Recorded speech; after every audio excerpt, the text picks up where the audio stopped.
Howdy, all you delicious people. I'm here today to talk about Mighty Morphin Power Rangers Season 2, Episodes 11 through 20. I have been trying for the last couple days to put this video together, and I feel that is like a sign of something that, like, I've gotten to a crossroads now where I really have my heart not be completely in this, and I've been doing it for too long, and I'm just seeing just the writing on the wall. But also, like, I feel that at some point, it's coming to a point of just transitioning to start to see that maybe there could actually be some seasonal work out there that I can do for a good chunk of time that will go on and have me be able to possibly turn around and maybe get a better setup for this YouTube channel, and also uh, make me have maybe some time away to also think about a better way to do this channel than what I've really been doing for the longest stretch of time. And a lot of people are like, yeah, shorter videos. I'm like, yeah, of course. Sure. Why not? But anyways, uh, but with that said, let's go on and let's talk about these Power Ranger episodes. So, shocker, guys. If you guys just didn't think that could ever be a possibility on the show, because there is 6 Rangers on this team, correct? You would never know that by really how much certain characters would be focused. So much so in the show. And guess what? We have episodes here that are to focus on both Kimberly and Tommy. Shocker. How many story arcs can we have that is to be with Tommy? And how many solo episodes could there be focusing so much so on Kimberly? It's like as if they're the only 2 people on this team, and we should just get to a Dino Thunder roster of Rangers at this point. Just have Billy, Tommy, and Kimberly, and no one else matters. Really, no one else should matter because it seems like no one else really does. Uh, like Kimberly gets all the snappy one-liners, and then Tommy comes in and is to just have all these story arcs that even at this point now are being so stretched, being so milked out that like we've obviously run out of things to do with these characters. We really have, because we've done so much with the same 2 characters for so long that the only thing really left to do is just team them up together now in an episode. Like, wow, like we're finally seeing this after so many episodes of them being so focused on the show. Like they finally decided to actually team them up together in an episode that deals with music. And come to find out of nowhere, Kimberly is to all of a sudden have a fascination with playing the guitar and coming up with this song. And I'm like, where does this come from? But also, like, it's a really good part of the show. Like, it's a really good aspect of the show. And also, I think Amy Jo Johnson really did have uh, this part about her uh, be a thing that she liked to do. And that is to kind of break away from her being this valley girl like she had been for the longest part of the show. Um,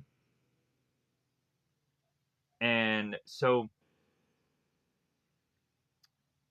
going on, and then also quite a bit of female rangers would go on to on the show be musicians, probably because of just this episode. Like Cassie from In Space, or uh, Kira from Dino Thunder, or probably a number of other musician rangers that they just kind of kept the that idea alive, like Javi and Dino Fury, and then he lost his arm. So let's go on and also state that because I'm gonna keep going at this.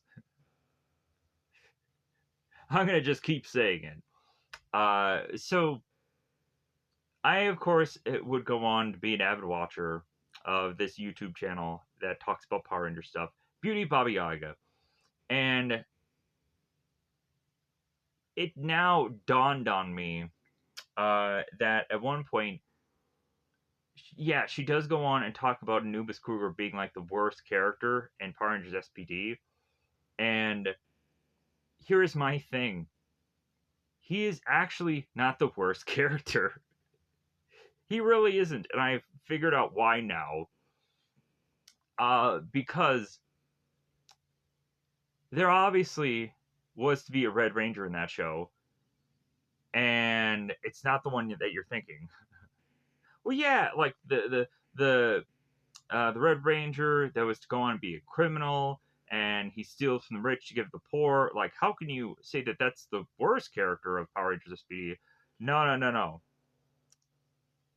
There, of course, were two Red Rangers in that show, and then we, of course, have to go on and mention his name now, because you can go on and kind of narrow down who that is. By default, Sky is the worst character in that show, regardless of how eventually he gets redeemed and he is to be fine with being the Blue Ranger, up until it seems that the Red Ranger in that show does retire and hand it over to Sky, and blah blah blah.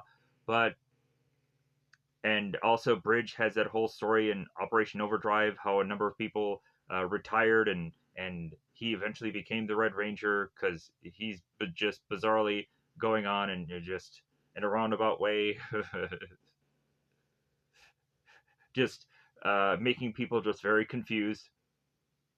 But so Sky has to go on and be the worst character ever, just because the fact of how they introduce him, with him being this Red Ranger, and how Anubis Kruger has to finally sit Sky down because it feels that Anubis Kruger has never gone and talked to any number of these Rangers or know anything about them until this moment.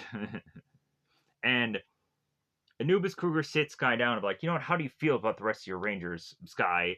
And Sky turns to open his mouth and stupidity falls out of it. How is it that this guy is to have ever gotten on to be a Red Ranger is baffling to me. I think he just became a Red Ranger because his father was one, and he also just stayed as a Red Ranger because like his father was one. And I guess he just has to be good enough at this job, but like anybody could have gone on and replaced him. Anyone.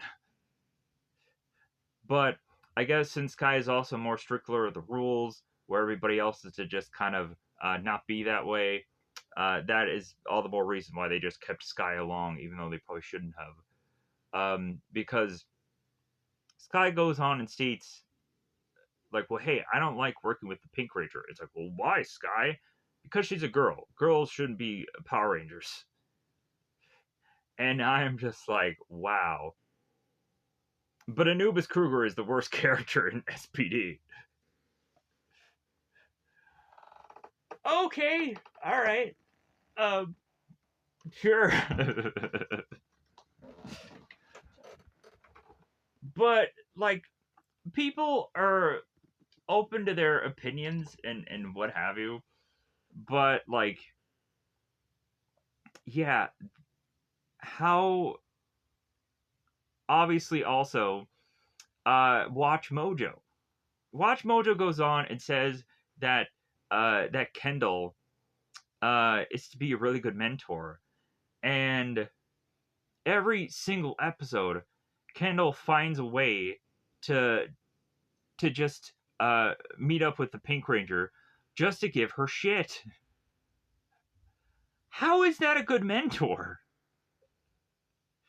You know what? Like, Watch Mojo?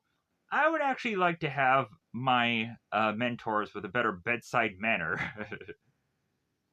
and for them to actually be nice. Because Watch Mojo goes on and says, like, the best mentor is actually Dr. K, a mentor that has, in my opinion, no effing soul. It is just be this hollow person that is to, like, yeah, I've been through some stuff. I've been through some things. I wouldn't recommend it.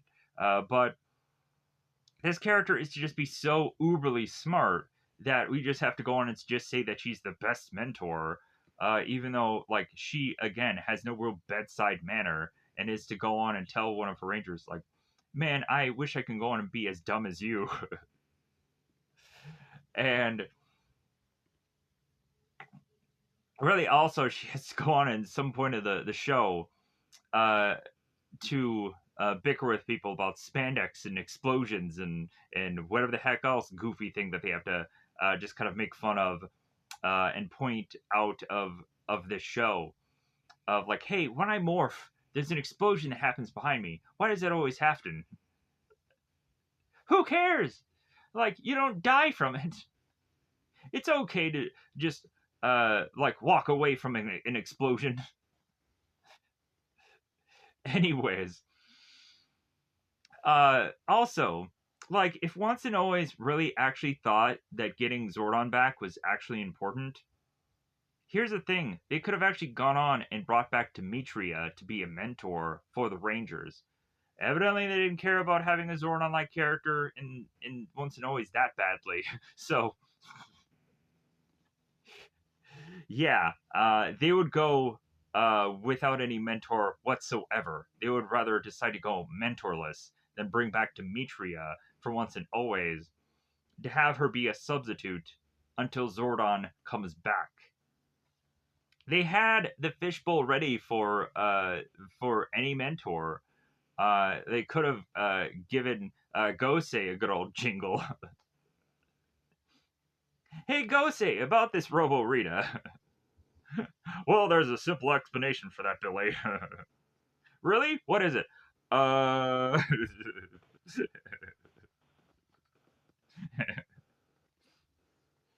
Yeah.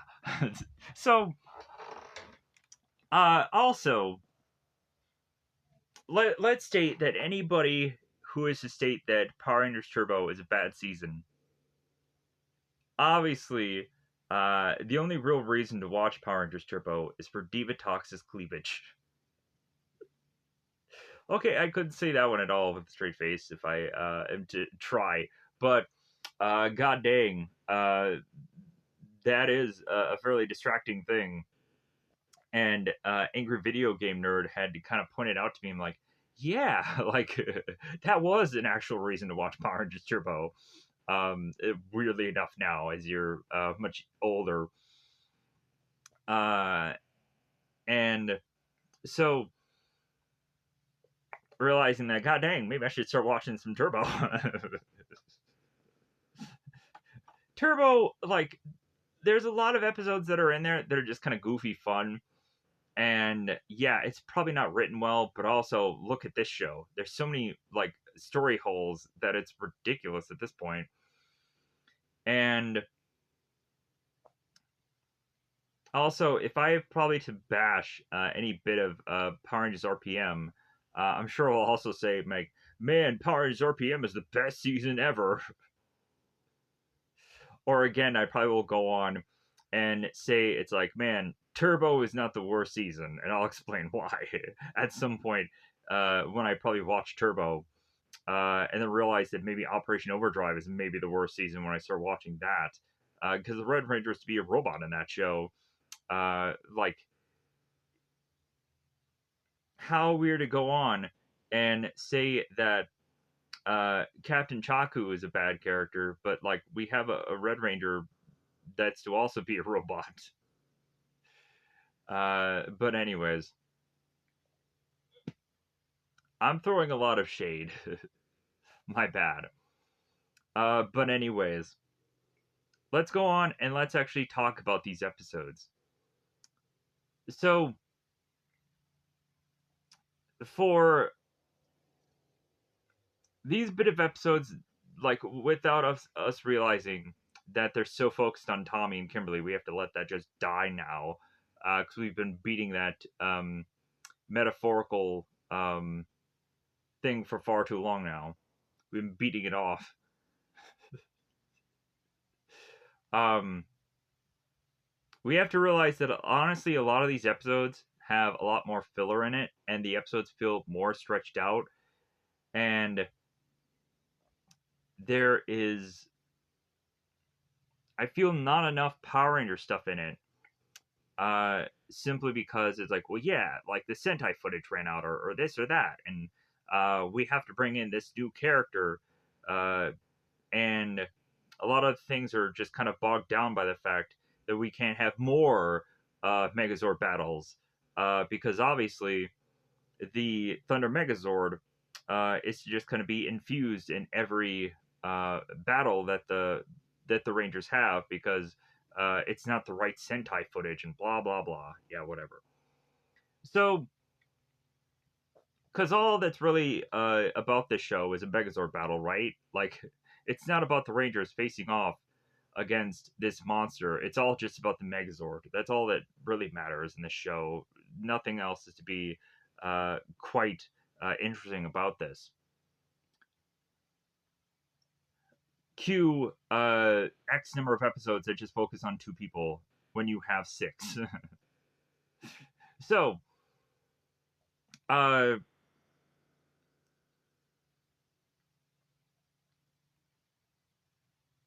for these episodes, like I'm gonna give some kind of stuff that I've probably said in the past, but then also some newfound things. So,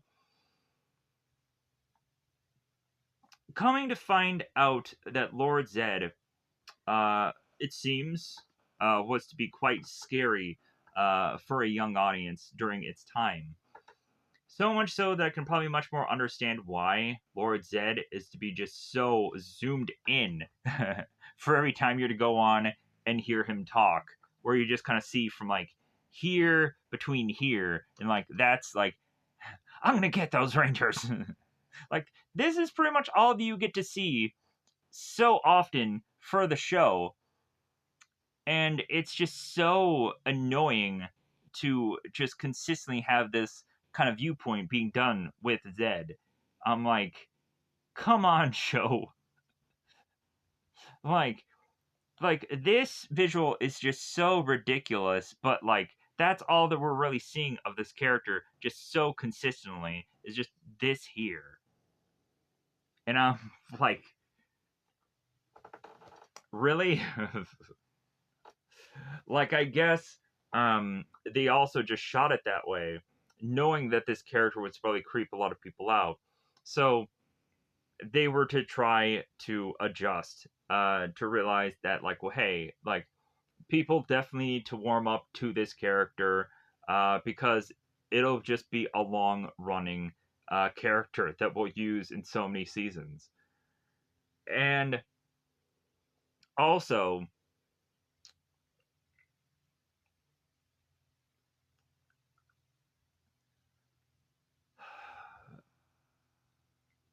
we have the White Ranger that debuts here. And the original plans was to not have actually Tommy come back. Surprisingly, they were going to go with a whole new White Ranger that we never knew who he was. The guy was to actually have been the VR Trooper guy.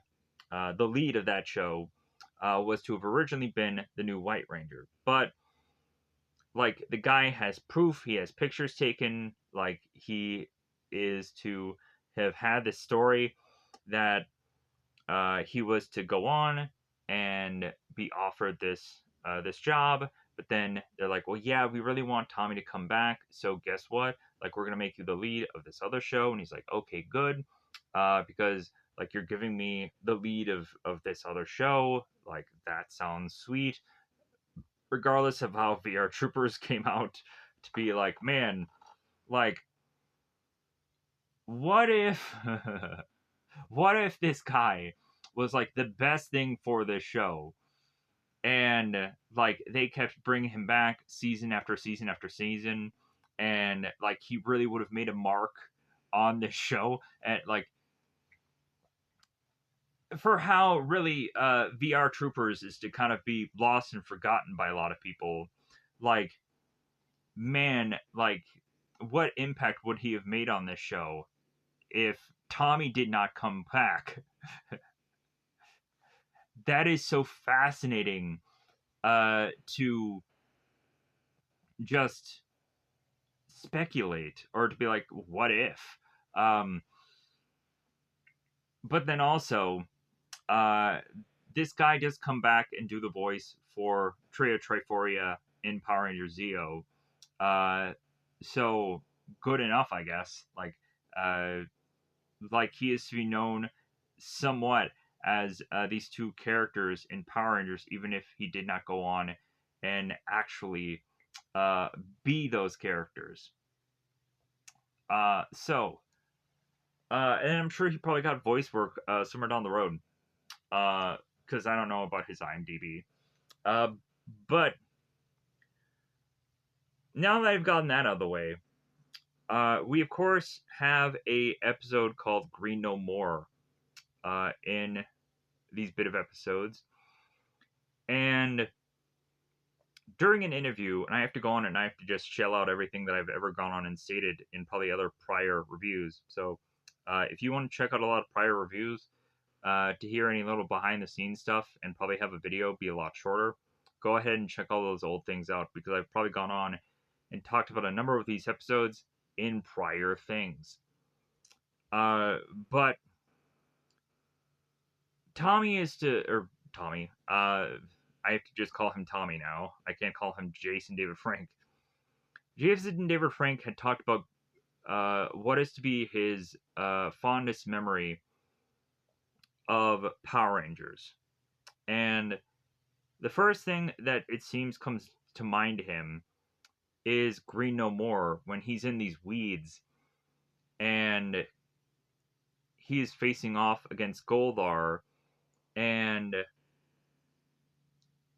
like that is to be like a memory that sticks out to him when someone was to just kind of ask him about like, well, hey, what is your memory about Power Rangers? And he goes to that. He goes to an iconic image that Goldar is to sit Tommy down and to go through his greatest hits, and is to go on and have this weird time device that makes no sense. And if you want to talk about stuff that doesn't make sense in these episodes, we're definitely going to go on and talk about a lot of those because there is so many just story problems in these episodes that make no sense. So Tommy and Kimberly had kissed at one point, right? It feels like that is so long ago that like I am to almost forget that is to even happen. Does Tommy and Kimberly just do they just kiss anyone? Are they did they not at all really cement this relationship? It's so long ago now. Maybe Kim just likes to just kiss men. I don't know. But then also that Triceratops mirror though, and and episodes prior, and then they turn around and they retcon it with Tommy giving Kimberly a new mirror in these episodes. Man, is that just hilarious. When I watched that episode, I was like, ha ha! I had a good laugh about that. But so Kimberly ends up getting this purse from her mother that is to symbolize her mother and father's first date item of souvenir that Kimberly is to take as some kind of good luck charm, which I don't think quite Kimberly has continuity thoughts from prior episodes for how her parents' relationship did not work out. But then again, uh, at least Kimberly is to just be like, well, like regardless, like I love my parents, and like I love the fact that my mother had kept this, so like I'm wanting to just have this in Kimberly's own opinion to have it be a good luck charm for her first date with Tommy, because we have to go on and at this point and to have had a number of episodes where Tommy and Kimberly have like jogged together. They've uh, done after school activities together.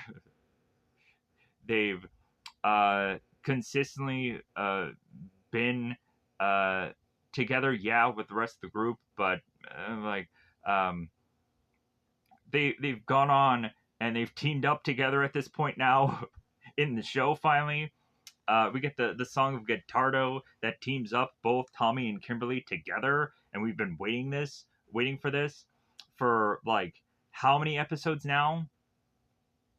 And because we got the Tommy and Trini team up that we didn't know we wanted, but we got, and then we finally in episode 11, the wait is over. Kimberly and Tommy team up, and their weapons combine.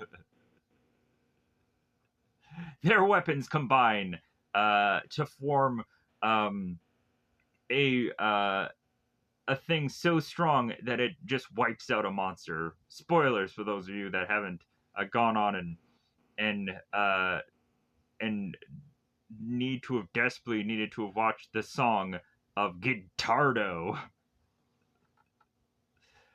Cause good God, man, what a stupid monster name.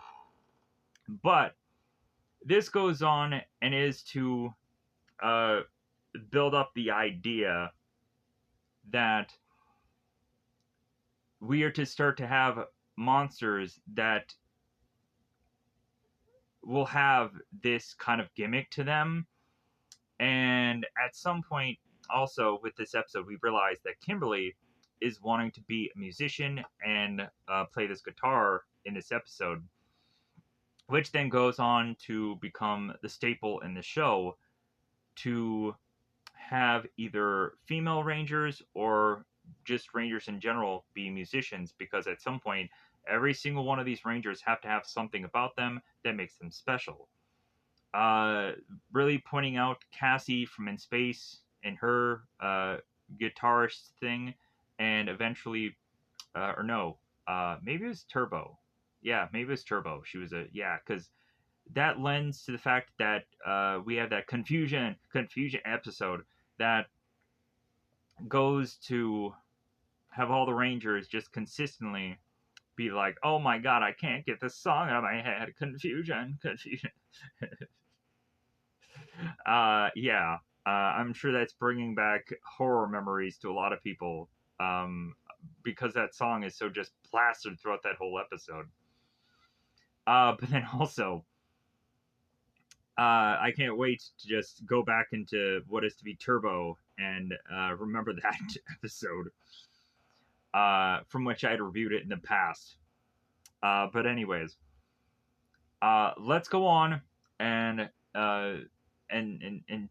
yeah, there was Kira from Dino Thunder, obviously musician. Hobby from Dino Thunder, musician. Yeah, I'm sure there's probably quite a bit of other Rangers that I'm completely forgetting about because they don't really stick out to me as being musicians. But like a guy with a dragon flute, musician. And anyways, So we also have in this episode both Bulk and Skull who are running around with chickens with their heads cut off, crying wolf, and that then lends the episode. Skull is wearing like a Rapunzel kind of outfit here, stereotypical damsel in distress outfit, and somewhat, and Skull is just running around uh, with this pink dress and blonde wig, and then saying like, "Well, maybe I shouldn't go on and be the damsel in distress." But then Bulk manipulates Skull into like sticking with the dress.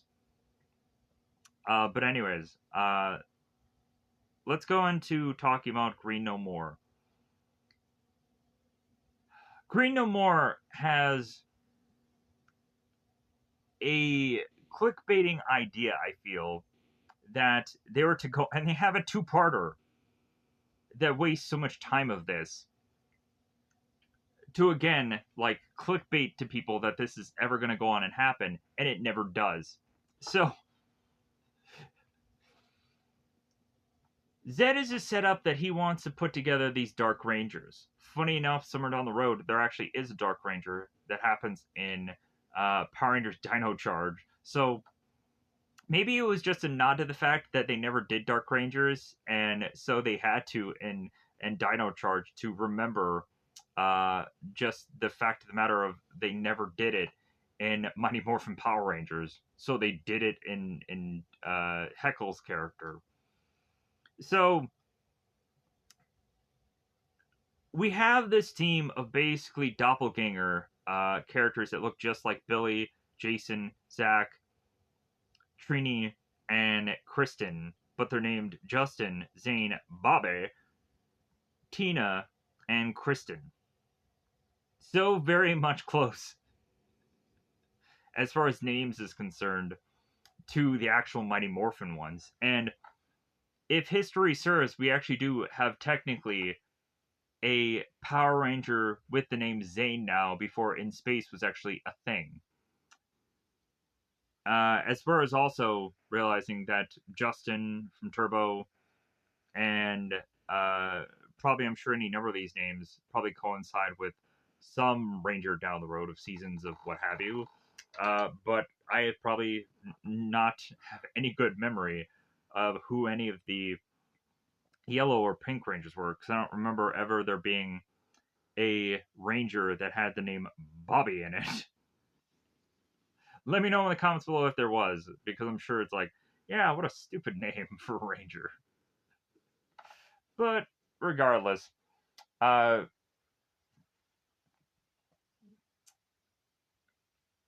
this two-parter is to build to Tommy finally losing his Green Ranger abilities. But then again, when stating that he loses it, they still have to go on through the episode and be like, well, like, maybe there is a chance that it's not quite gone because we just want one last Tommy Green Ranger battle. And I'm like, just let it die already. Like, we've took too many episodes to like put this guy out to freaking like pasture with this color at this goddamn point. We've had so many send-offs and so many like story arcs where like this guy is to have gone on to not be this character anymore, that by the time that you're to give me finally him as another Ranger character, then I'm to just be like, finally, it's over. It's done. Good day, sir. Like, just just thank God that you have finally just stopped this. Like, we just have so many farewell tours for this Green Ranger, it's getting ridiculous. It's kind of like Kiss at this point, where they would go on to just clickbait people into saying like, "Oh yeah, this is gonna be um our last tour, and then we're gonna be done. Yeah, for this month, and then you're gonna come back and just do another tour, and then say that that is your farewell tour." Like you're clickbaiting people into this point in into these certain specific episodes. And here is also the thing: they go on and say that the green candle was to have been completely extinguished. Episodes later, the green candle reappears and it can be lit again, and it lights the other candles that then they end up uh, putting together here to state that now the rest of the Rangers have to go on and lose all of their powers. Why didn't they do that earlier? Why do they have to focus so much so on the Green Ranger candle? If they hadn't, if they would have really thought about it, they could have gone on and had every single Ranger all lose their powers at the same time. Instead of it being just Tommy, because then maybe Jason would have actually put forth some kind of effort to have gotten candles instead of just one candle. And we also have in Missing Green, finally, after 12 years later, Jason is to have a really good episode, but not only that, Jason is to feel bad because he had gone on and not retrieved the green candle. I'm like, finally, seemingly some continuity here that Jason is to have this whole thing haunt him forever. And it honestly should. Because there are so many opportunities for him to go on and obtain this candle, but he just could not. And then we find out anyways that the candle wasn't exactly just completely destroyed. It still can be lit anyways. So all the more reason for Jason to have gone on and grabbed that green candle and be like, "Hey, Tommy, you know that green candle I never got? Here you go. Like, give me your dragon uh coin and we'll resurrect your powers." Because that's what I did with the rest of the Rangers, but I can't do that for you. But so, uh, and that ends up being the next episode, the orchestra maneuvers in the park. Uh, Zach, considering he has nothing going on with the show, we have to give him a character to just kind of bounce off of, because evidently Zach is not a good enough character. Like, we now have to just realize that Zach needs characters like Angela or Curtis to have any kind of story in the show. How sad is that? That, like, Zach is not a good enough character, obviously, it seems, with the show, that they need to give him side characters to then give him some kind of sliver of story in the show. That makes no sense to me. Because in a lot of people's minds, like, Zach could have gone on and done so much in the show. Like, this character has range, and it's just strange to me how now, like, the character already seems to have just this like inability to have any kind of real solo episode besides the one where he had with the night thing. And then also like, we start to realize how like, forgetting of Trini that we've gone to uh within these episodes also, if to still say that, yeah, Jason ends up getting his solo episode at least, with Missing Green. But so obviously, I think I've talked about this episode at some point in the past, because this episode was a really interesting episode. That is to have Curtis, who obviously cannot play the trumpet. He's just going on and just going.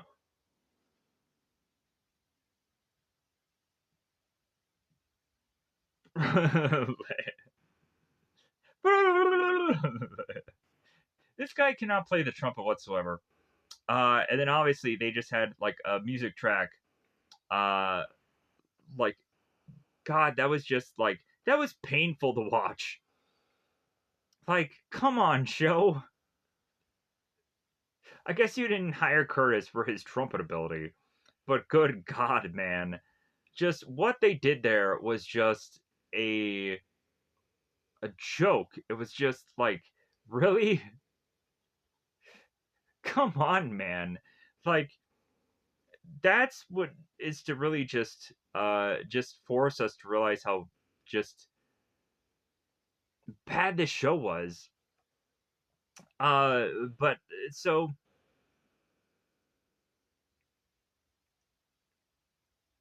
in ways of just them, like, how could no one have ever gone on and saw this performance and just been like, yeah, we should probably do another take of that.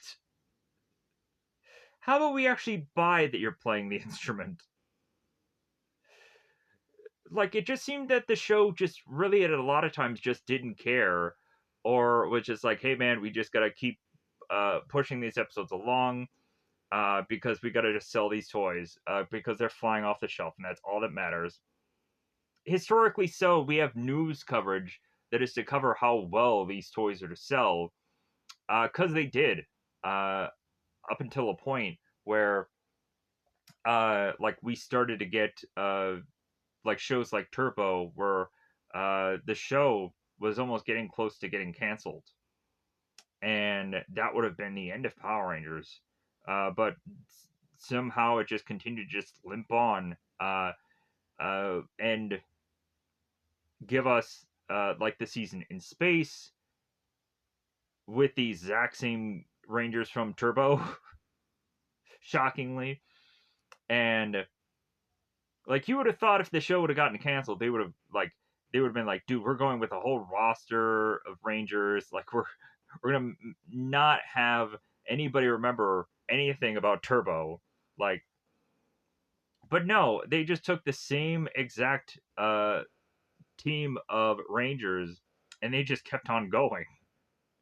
So like, no, like, we're finally actually gonna write a good season. That's a thing. If the show had written better, then they would go on and actually to have just consistently been like this unstoppable, like consistent, like people would still to this day like want to buy the toys and want to go on and want to just continue to watch this product and not eventually just kind of jump off at some point, because the writing of the show, like, it's to be its own worst enemy. Because a lot of people at some point, like, they jumped off. Like, I just watched Angry Video Game Nerd, and come to find out, like, the friend that he is to go on and have, he stated that he jumped off right at the as the White Ranger was being a thing because he hated the White Ranger and only liked the Green Ranger. So he's like, well, like, I'm done with this show, and I get it. But also, like, I like the fact that at least it's still Tommy. Anyways, so within this Trumpet Top episode, we get a thing that I like most, which is just a bunch of monsters just coming together to face off against the Rangers. even though the monsters are to all be illusions and the Rangers are actually finding no one. Because, of course, that is to go on and have me remember the Justice League animated movie where Wonder Woman goes on to face off against a bunch of people that she thinks is Cheetah, but instead it's actually like Cyborg and a cop or this or that. And like Wonder Woman is just supposed to just fight till her heart gives out, and that seems to be Wonder Woman's greatest weakness. Uh, that it seemed Batman had figured out. So we then go on to the Beauty and the Beast episode, where Zed wants a new queen, and he is to seemingly not to be doing much of auditions. Because he could have gone and actually brought back Rita and brought her back as his queen, because reasonably, when Kimberly actually goes on to become Zed's queen, she's wearing the exact same outfit that Rita is, and we just all have to go on and be like, well, like Zed must have a thing for women dressed as Rita, I guess, but not Rita herself. It seems bizarrely, because Rita would have to go on and do a love potion or love spell on Zed to then have the two of them work together for a good part of the show. So in this episode, Tommy is to have figured out a way to get rid of Kimberly's old Billy Mirror and to have gotten her a new blue one. Not a new green one, not a new pink one, a new blue one. And Zed ends up going on to take this mirror and have it become a monster on the show. And funny thing is, there is some problems with this monster, obviously, in the episode. There is at one point where the mirror is cracked, and it's like, okay, when did that happen in the show? Because seconds later, or seconds earlier, the monster is shown without any crack whatsoever, and then it becomes this giant monster, and then we notice that there is a crack in the mirror. Nothing is ever explained. I guess we have to assume that when the monster is to become big, all of a sudden the mirror is to just crack because of the process of that. Uh, Not well explained. And then White Light. White Light is to be this two-parter, of course, that is to debut the White Ranger. That wasn't first Tommy. They were going to introduce a whole new character. That would have been really interesting to see. How, like, I would love to have a Power Rangers What If season. Like, what could they have done drastically differently? Because I know there's a lot of people that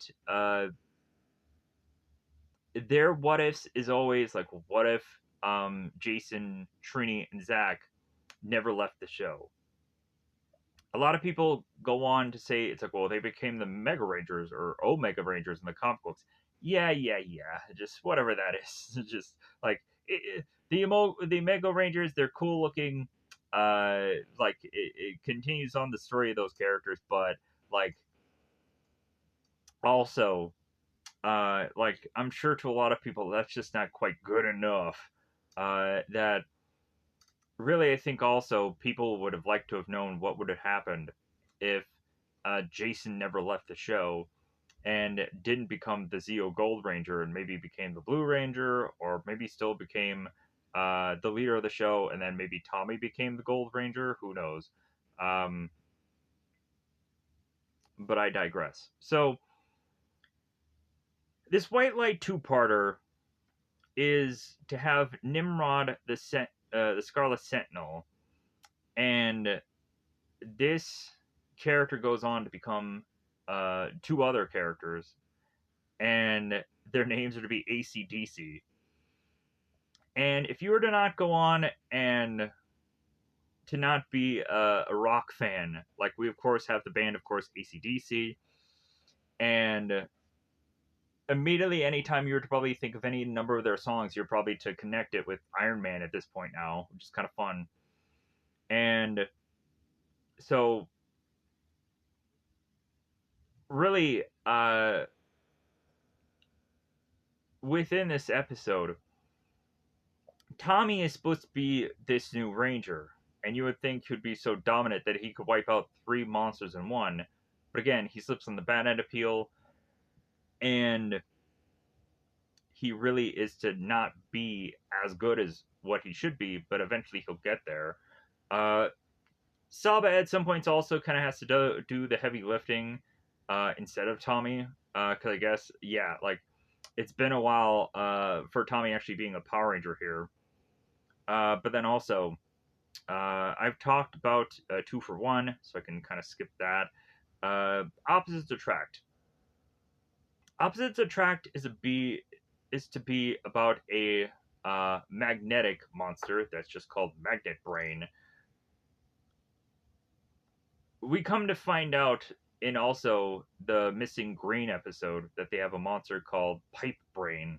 I don't know what it is with these brain named monsters, because I guess they just kept chucking names out there because it really didn't matter, because like there are some good aspects of the stories that really the monster part didn't need to be one of them, because really they've set up so many cool names for certain characters. But then also, if you think about it, we also have Lord Zed, Zordon. Like they kind of have like, man, how many Z's can you go on and put in a certain character's number of names and what have you. But yeah, so this opposite attract episode is to also again go back to that same well of finding Billy some temporary girl for an episode that he used to be like, look at this woman. Ooh, yeah, look at Lori or Lauren. I'm not quite sure exactly what her name was, because it doesn't really matter. Because she is to only be in this one episode, and we're going to forget about her, sadly. And then also, there still is going to be a time in this episode where Billy is to say, it's like, well, I can't go on, I can't date this girl because I'm doing this experiment. I'm too busy, I'm too focused in that. And again, I'm just like,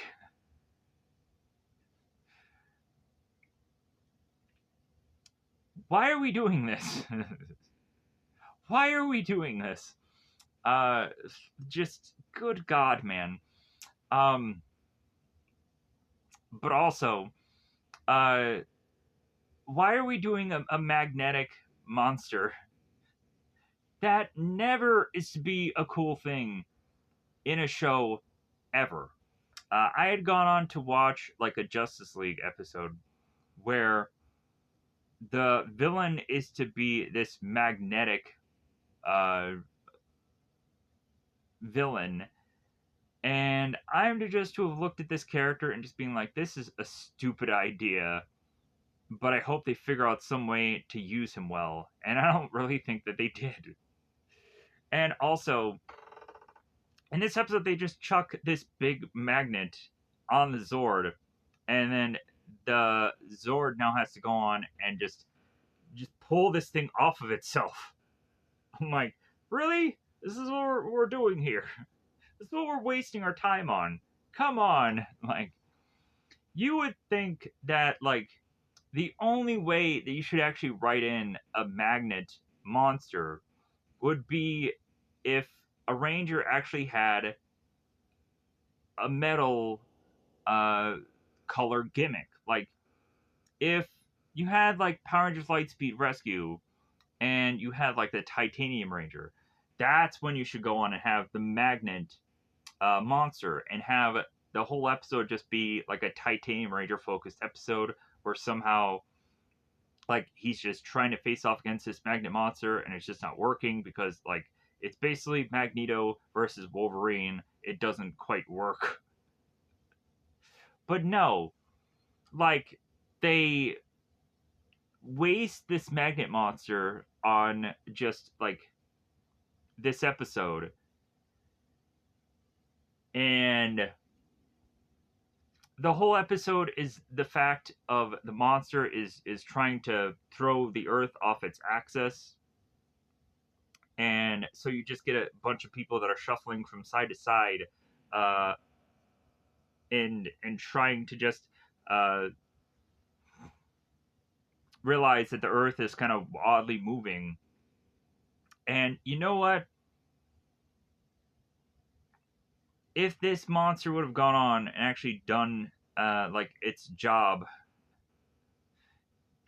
somewhat correctly, like we honestly should have gone on and actually had the earth just consistently just in such horrible peril that like it can never go on and be corrected, that the earth is going on and crashing into some other planet, uh like the sun, or like Uranus for a lot of people.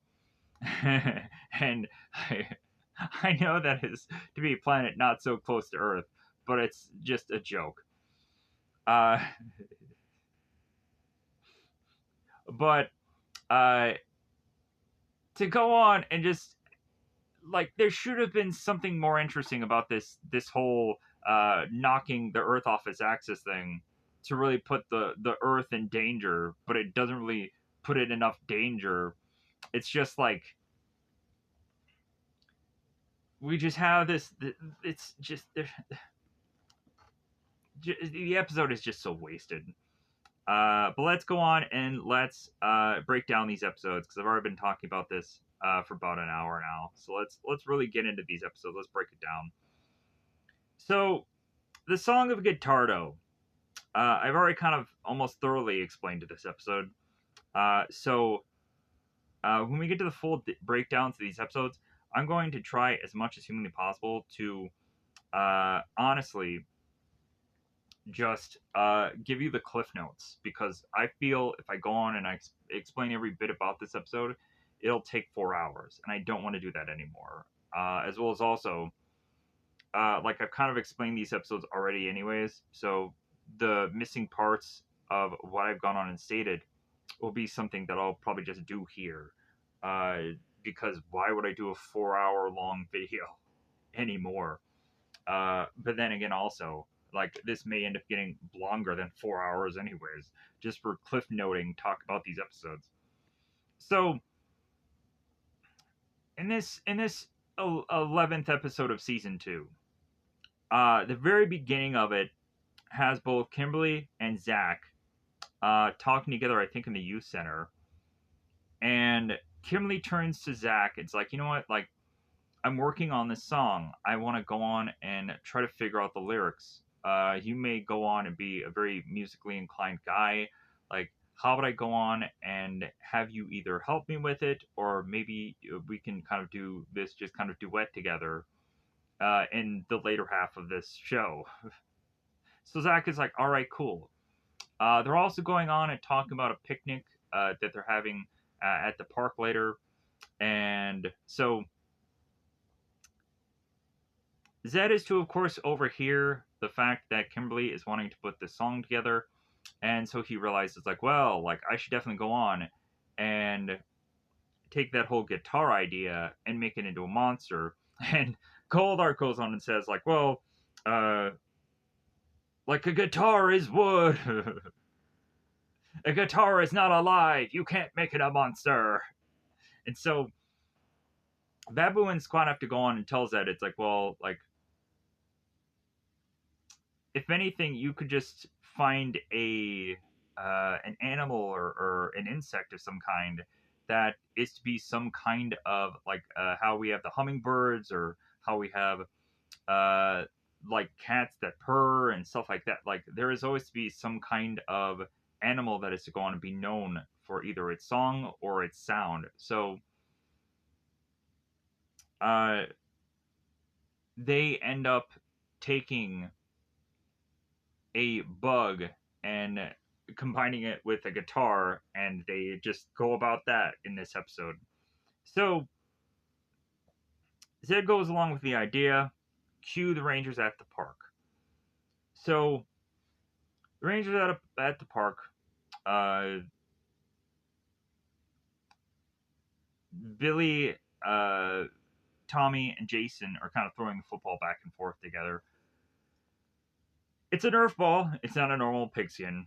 Oh well. And Richie stops by briefly to just again have him just walk away. Like every time Trini and Richie just look at one another as this love that is never going to be.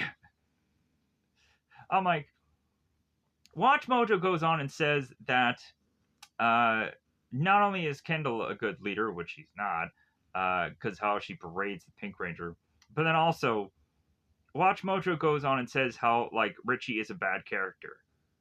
He really isn't. He really is not. Like it makes no sense that he is a bad character. It just makes sense to just go on and say that he is just not well used in the show. But he's not a bad character. That's really just grasping at straws for bad characters in the show. If you really have to say that Richie is one of them, like there are probably a number of really bad characters that I probably should at one point just do a list of like what is the worst Power Ranger characters just to point them out. And why is Elgar just so high on the list? Why do I hate Elgar so much? Anyways, I'm sure Elgar isn't the worst character. Let me know in the comments below. In your opinion, what is to be the worst Power Ranger character ever? And why is it not Elgar? Why is he also in Turbo and in Space? They could have killed this character 50 different times. They almost killed him in the movie. They threw him in the pit. Isn't he dead? No, he comes right back. It's like, oh, hey. Good God, Elgar. Why do I hate you so much? So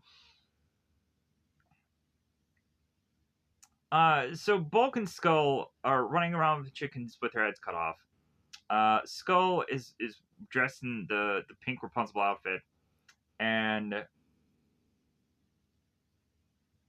the Rangers are to go on and hear the screaming and shouting of both Bulk and Skull, so they run to them to then realize, hey man, like, or hey men, one of them dressed as a woman, you guys are going on and you're obviously a crying wolf here, and like if you really go on and you keep doing this, no one's gonna really believe you when something really is bad happening.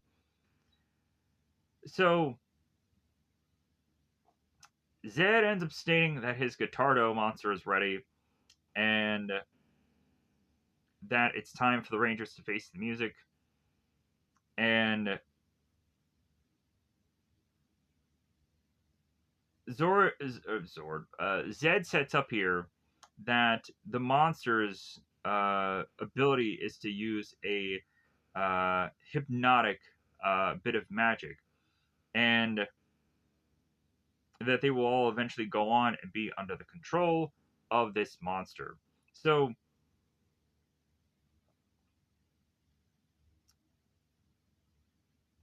both Bulk and Skull are again off, like wearing themselves down to a point of them completely on Skull's behalf, wanting to take a break because Skull is tired to the point of him falling to the ground. And Skull is to have a bug on his shoulder, then all of a sudden, Bulk is to have a bug on his shoulder. All of a sudden, this bug becomes a monster and has Bulk go flying off, or flying into the ground, to where Bulk turns and is like, well, what's the big idea? And the monster's like, well, hey, like, you want to make something of it? And Vulcan Skull both scream and both run away. So Zordon and Alpha contact the Rangers, realizing that this is an immediate threat. The communicators go off in the park. So Zordon tells Rangers of the threat going on and that it's in the park. And Zack is like, well, if it's already in the park, why don't we go after it? Because we're here already. And Zordon is like, no, no, no, no. You need to come to the command center. If anything, there's something about this monster that we need to make you aware of and come up with some kind of strategy beforehand. Wow, actually, some thought about how to defeat this monster instead of just like, yeah, Rangers, definitely go after him because because we don't know anything about this monster yet. So you might as well just try your best and just see if you can just knock down this monster and I'll die a quick death because you should because you didn't strategize and you had no clue of what this monster really was. And then also, in these episodes, they finally do the thing that I had just been so annoyed about, and they separate the Rangers. They separate the Rangers. They go on, and Zach is say, "Well, hey, I'll take care of this," and Billy and Trini, you take care of that, and I liked that about these episodes. I also liked about these episodes where they bring back that the Rangers are actually using the exercise equipment in the youth center because they haven't done that in forever. So the Rangers make their way to the command center, and Zordon goes to explain to the Rangers that the monster is to have this mind control ability, and that they need to come up with some kind of strategy of ways to defeat this monster. And they realize that they should go on and they should kind of concentrate their thoughts and to block the music out of this monster.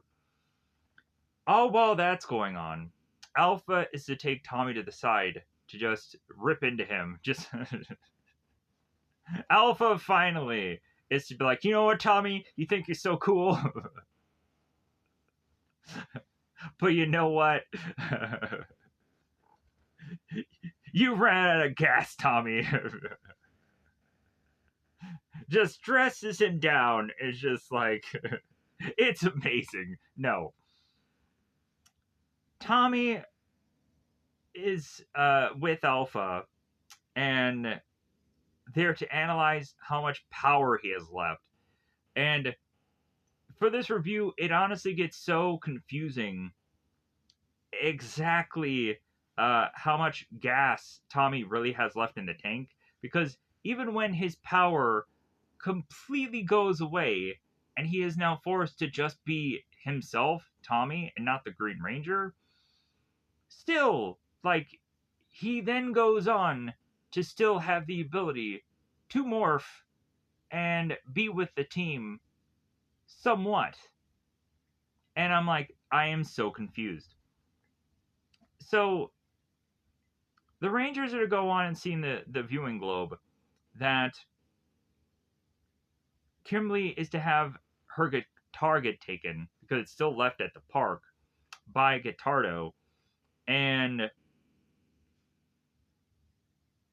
also find out that this monster is to have the ability of spell binding music. So uh, Alpha is to go on and talk to Tommy, and Tommy's like, "Hey, give it to me straight." So Alpha is to break it to Tommy uh, that his powers are very weakened, and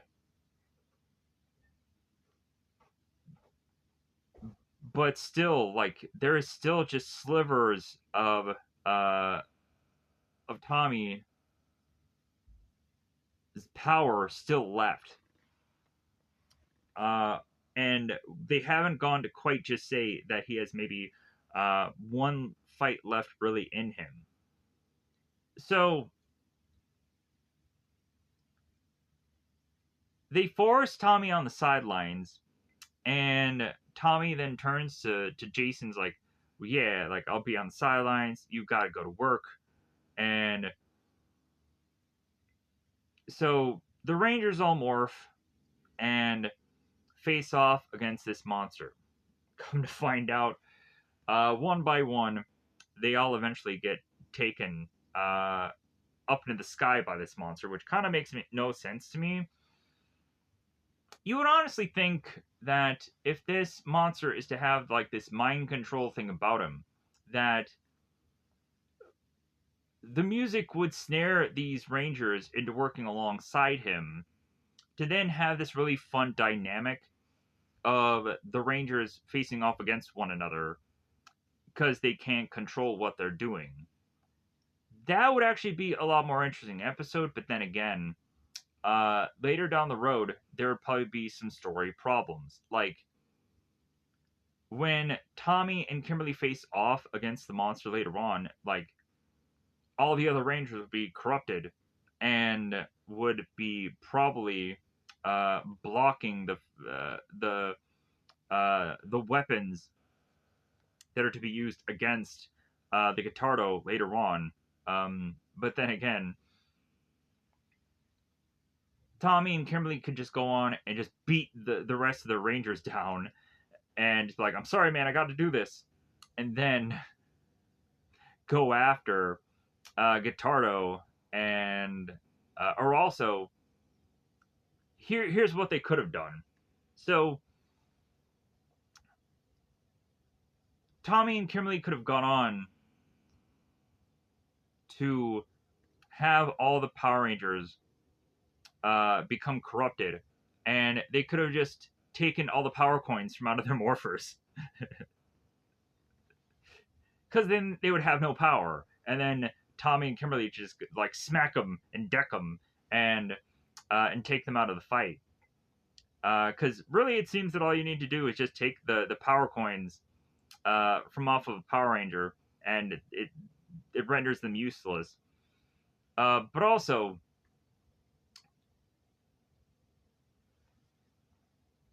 here's the thing: like in one episode,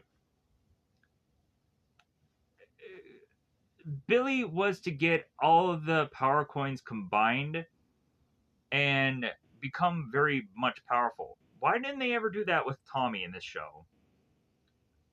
When there, of course, had so many times where it ended up just being Tommy by himself. Like, the Rangers could have chucked Tommy their power coins, and then he could have become way powerful and could have gone on and taken out the rest of what is to have been the monsters or villains or whatever. But that could have gone on and at some points saved Tommy from consistently losing his power because he would have powers of the other coins at some point. Just my thought, just thinking here. So Zach ends up going into the sky, and then the rest of the Rangers, with the exclusion of Kimberly, are to follow. So Kimberly calls for the command center to try to figure out some kind of strategy of what to do at some point in this battle. After Tommy is to be at the command center, he's like, well, like, since all the Rangers are kind of taken out, I need to go on and like I need to join the fight here. And Zordon and Alpha to kind of praise Tommy, of course, for his willingness to kind of, even though he's probably put himself in jeopardy and other people in jeopardy, like, well, I appreciate that he's still going on and just needing to go out there because he's a Power Ranger to the end. So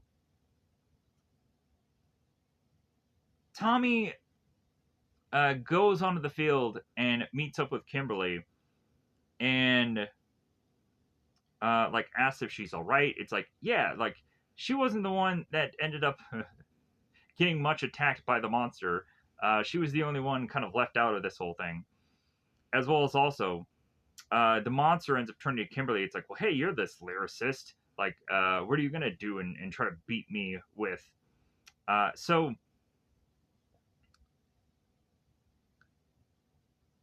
Tommy decides to go off on his own to face off against this monster, and Kimberly needs to figure out how to break this spell of the rest of the Rangers kind of floating in the air. And Zordon and Alpha tell Kimberly, it's like, well, you need to go on and destroy this monster. That's the only way to break this spell. So,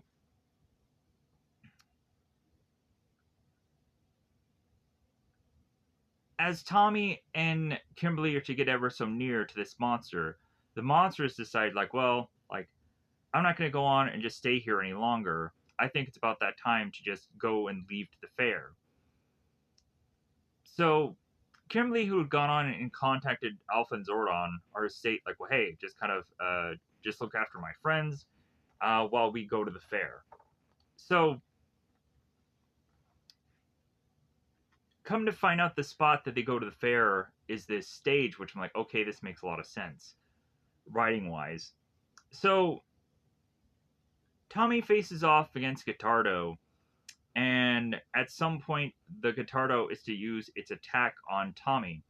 And Tommy is to, of course, counter this attack by using his dragon flute. And it's like, all right, we got the perfect ranger for the perfect job here. So Tommy's realized, like, oh my god, yeah, I can use this dragon flute against Guitardo. And Guitardo is like, well, hey, like, I don't work as a duet, I go solo. So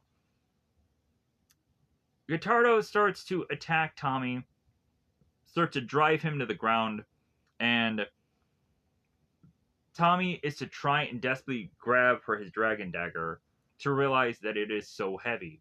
Because I guess the impact of these sounds are just weighing down on Tommy. So Zed says that victory is a sweet melody, and all of a sudden, Kimberly appears out of nowhere, and her now bow is to actually become a strumming of a harp. It's like, all right, so this is to be somewhat of a musical weapon.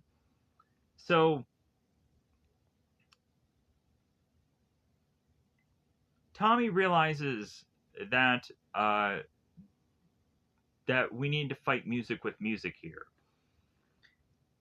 and as both Kimberly and Tommy are to get further attacks via the Catardo, Tommy hands Kimberly his dragon dagger and says, like, well, hey, you need to fire off this dragon dagger into your bow, and that'll defeat this monster. So Kimberly goes on and bows the dragon dagger, and she defeats this monster, and then all the other rangers are free. Kimberly goes on and continues to compliment, or Tommy continues to Tommy continues to compliment Kimberly on what a good job that she did, and the guitar of hers reappears. Uh, of course, Zed can't believe that Guitardo had lost, and now we're back at the youth center, and all of them are now forced to have a picnic indoors because the weather is horrible.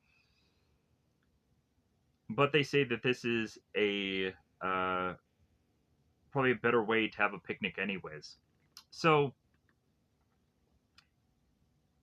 here is where Bulk and Skull come back in, and it seems at this point Bulk is to have a problem with his helmet, his monster helmet, and he turns to the Rangers for help. So Billy is like, "All right, okay, like I'll help you," and Billy is like thrusting this helmet off so badly. They're like, "Why didn't ever Bulk just turn to Skull like, hey, get this helmet off?" But Billy comes to figure out a way to get the helmet off, but like Bulk is just jerking so much that like it seemed that like almost Tommy was like smacked with Bulk's tail. But they get the helmet off, so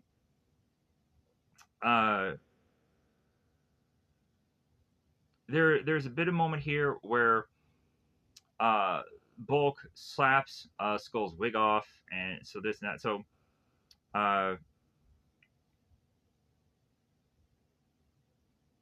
Tommy, I think, turns his act like, well, yeah, like these guys never change. And here's then we transition on to Kimberly wanting to play this song for the Rangers, uh, talking about down the road friendships and this and that. And of course, having this be a duet thing between both Kimberly and both Zach. And then by the end of it, they have their hands all in, and like we end the episode going into Green No More. So Green No More Part 1 and 2, we again have these Dark Ranger guys that are to be Justin, Zane, Bobby, Tina, and Kristen here. And then we also have Turban Shell as the monster in this episode. And I'm not quite sure if we have Curtis in this episode yet, but I think we might have. Yeah, we have Curtis in this episode also. So, in the beginning of Green No More, Tommy and Kimberly are at this spot of playing basketball. And Kimberly had asked Jason where Tommy was, so she finds him. So, Kimberly asked Tommy about like another scan that it seemed that he had been put through by Alpha, and Kimberly asked Tommy, it's like, well, hey, is there any way to increase your powers? And and Tommy's like, well, like regardless of any way that Zora and Alpha can come up with increasing my powers, like Zed is just gonna be like adamant about figuring out a way to get rid of them. So uh until like Tommy's powers are completely stripped away. So all of a sudden, the further and further they have this conversation here, all of a sudden this staticky version of Tommy appears, and it's supposed to be a future version of him, but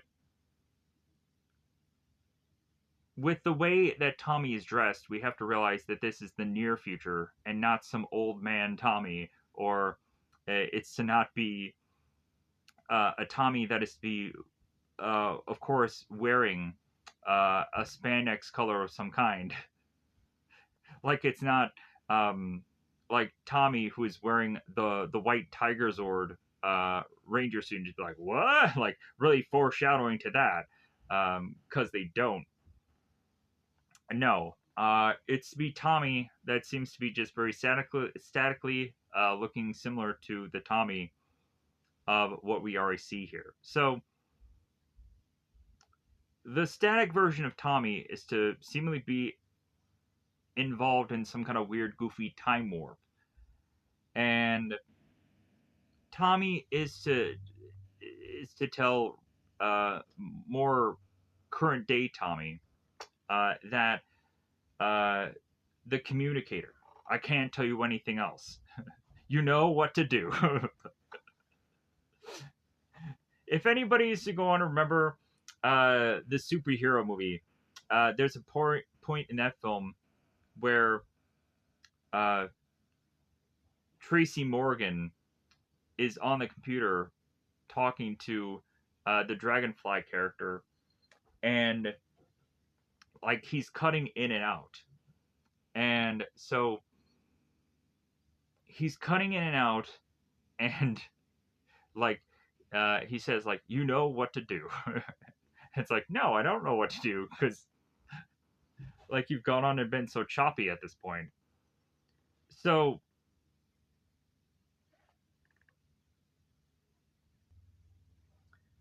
so Tommy has this future message from his future self that he really doesn't understand, and I'm sure at some point we'll also come to find that maybe Tommy will go on to get this happen maybe more than once, or maybe we'll kind of go back to the same idea at some point uh, in the show somewhere, because it kind of is to remind me of maybe like a Power Ranger Zeo episode, or something somewhere down the road.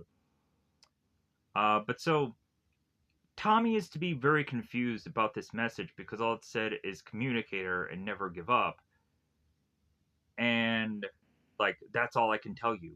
So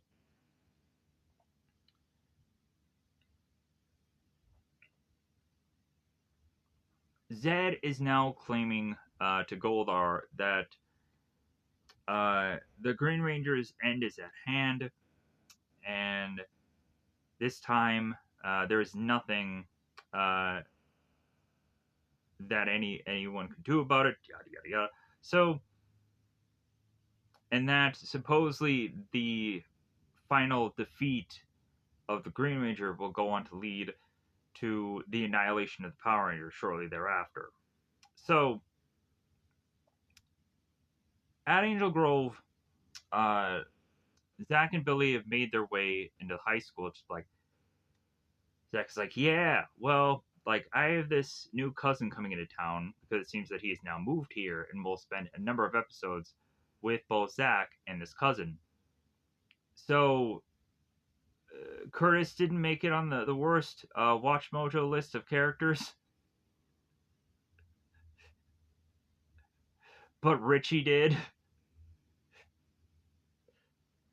Whatever.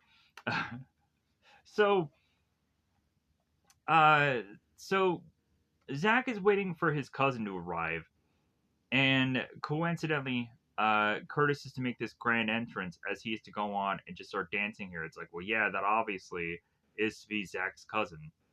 Uh, so shortly after, Curtis is to be introduced to Billy. Then all of a sudden, Richie comes into the fold here. It's like, hey man, you dance really good, and both Curtis and Richie become fast friends. And Curtis is to be guided by Richie through Angel Grove. Like, yeah, I'll show you the youth center. Like, I work there. so Tommy then arrives to talk to both uh, Zach and Billy. Again, look at Zach's shirt. It's not black. Zach is now wearing a light blue shirt. I don't care that he's still wearing black pants. His shirt is light blue. Like, if Zach is to be the only character that is to have been causing problems in the show, just look at this point and realize that, like, why is Zach not wearing more black in the show? Because he should actually be wearing black. I don't care if it's just, he's wearing black pants. That doesn't count. Head to toe black or no black at all. Again, this is to go on and definitively say that, like, that Zach is the worst Mighty Morphin Power Ranger just because of these points here now. It's really not just because, like, they don't really have much for him to do at this point in the show anymore. Like, it's really just the fact that he is just stubbornly not wearing the color that he needs to wear. So, next, and it's kind of funny to me how I didn't go on and realize that earlier, because I know I've watched these episodes before. So these barrels come into flying down the hallway, and Tommy has to jump over them, and Bulk and Skull both empty out of these barrels to then be like, oh, they're doing the invasion with the body snatchers point to come to have uh, Zach, Billy, and Tommy to be face to face with the future Dark Rangers. as they're to not actually be Dark Rangers, they're building up to becoming them, but they never will. So I just call them the Dark Rangers instead of just calling them all by their names. Justin, Zane, Billy, Tommy, whatever, Phil, Lil. Uh, that's not their names. You said them earlier. The knockoff Rangers. So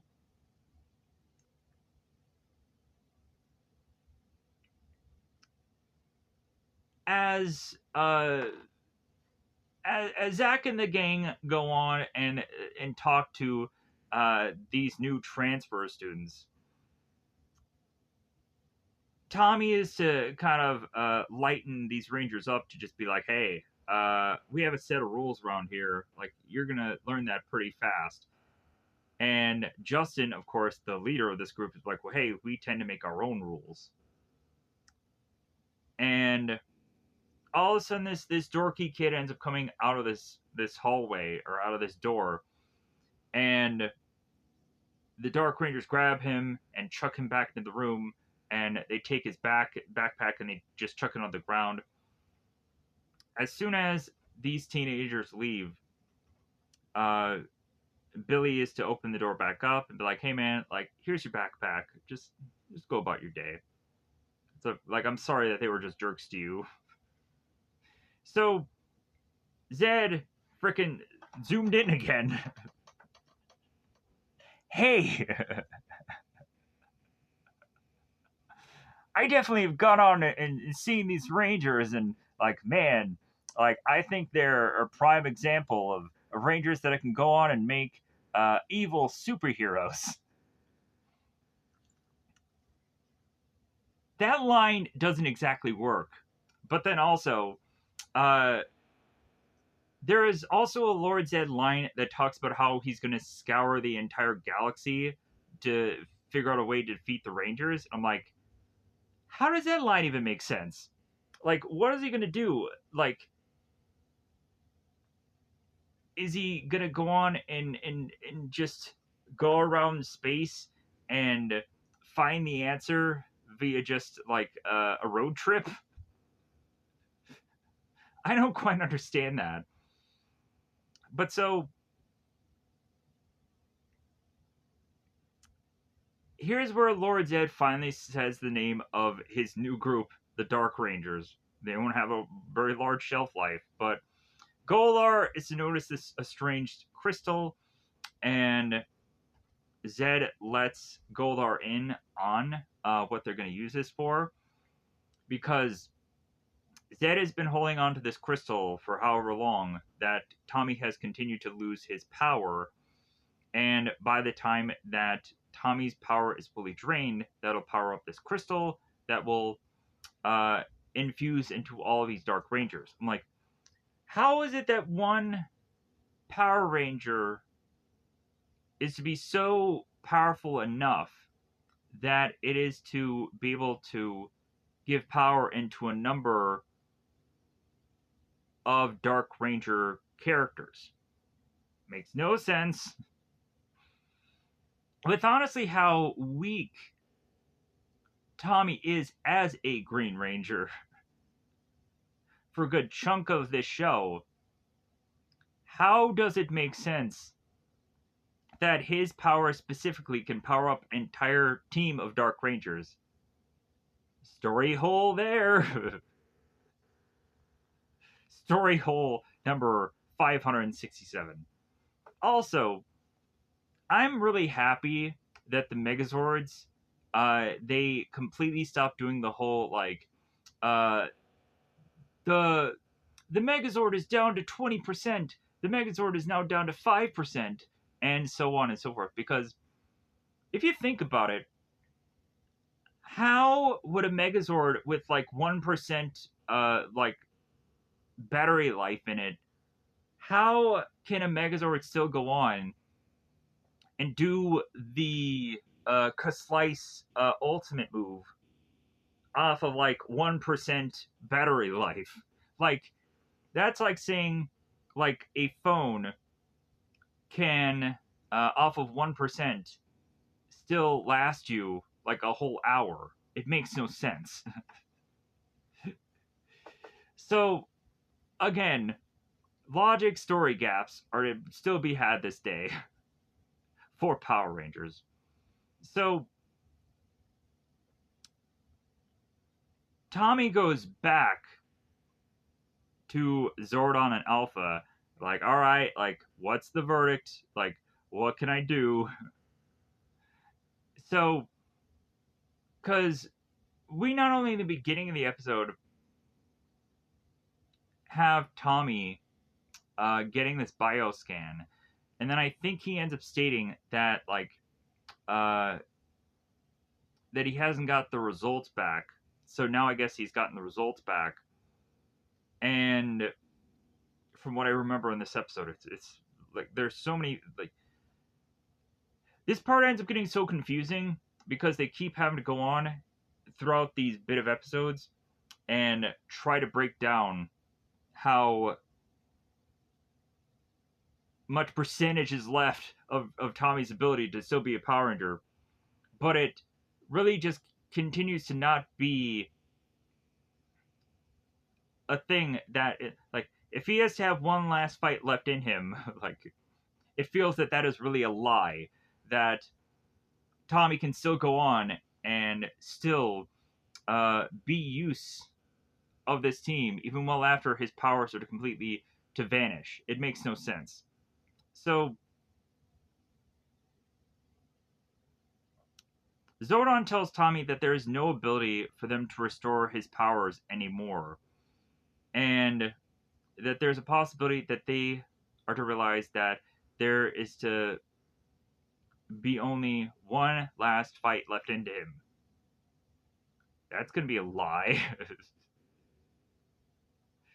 As soon as he loses his powers, like he'll morph again. So, what clickbaiting garbage is this show going to go on and continue to just keep telling you? So, Tommy then talks to Zordon and Alpha about this vision of another version of himself talking to Tommy, telling him about the whole communicator thing. And Zordon is like, well, we haven't quite pinpoint the origin of that message yet, but obviously the only thing that we can take from that message is that Tommy is giving you this message on a battlefield because Tommy in the message is like the final battle communicator. That's all I can tell you.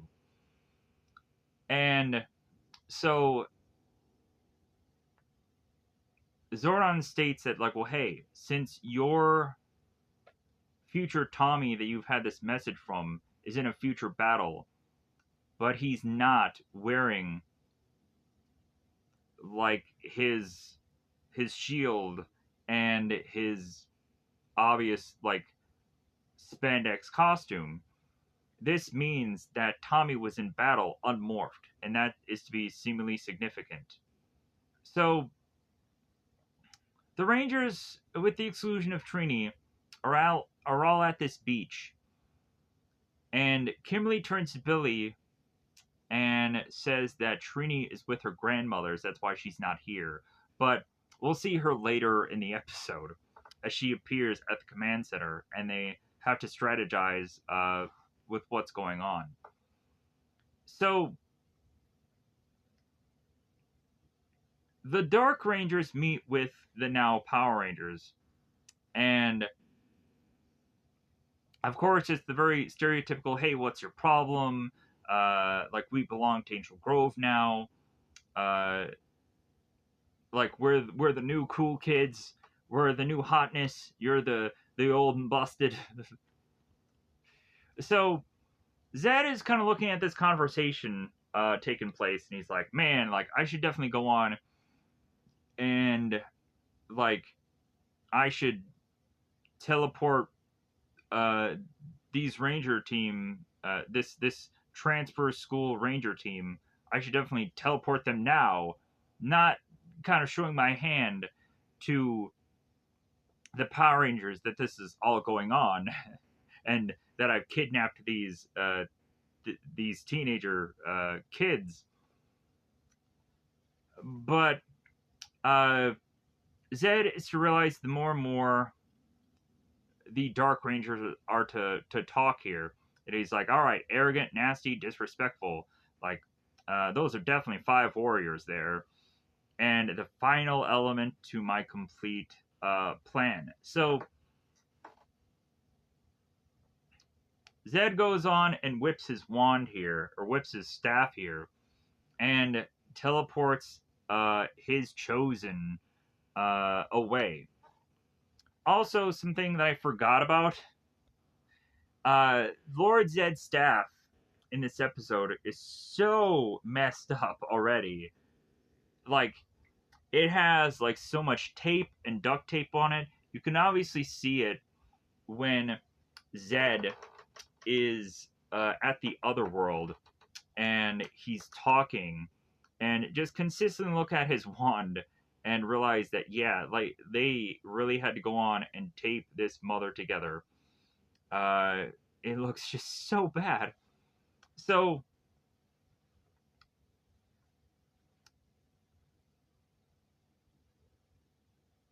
the Rangers, of course, are like, okay, what happened here? We don't know. Like, I think Zordon will probably have the answers. Zed goes on to explain to his new recruits where they are. They are at this other world, and that they have been chosen to be Zed's Dark Rangers. And like, Zed is now just counting down the seconds for, of course, uh, Tommy's uh, strange crystal to get fully charged from taking away all of his powers. So Zed is going on and realize, well, yeah, I think it's about time to uh, put together a new monster for this episode, because really we can't just go on and have the Dark Rangers be an existing thing. It's like the whole old Zords and new Zords thing going on in that episode, where we can't go on and use the old Zords until you finally go on and finally get control of the old ones. That's what the Dark Rangers are. To where it feels like, yeah, we're just kind of like making you think that this Dark Ranger thing is going to happen, but it never will. So Zed comes up with the idea that since Kimberly is so interested in collecting shells off of this beach, that gives Zed this idea to come up with this monster, which ends up becoming Turban Shell. A goofy, stupid name.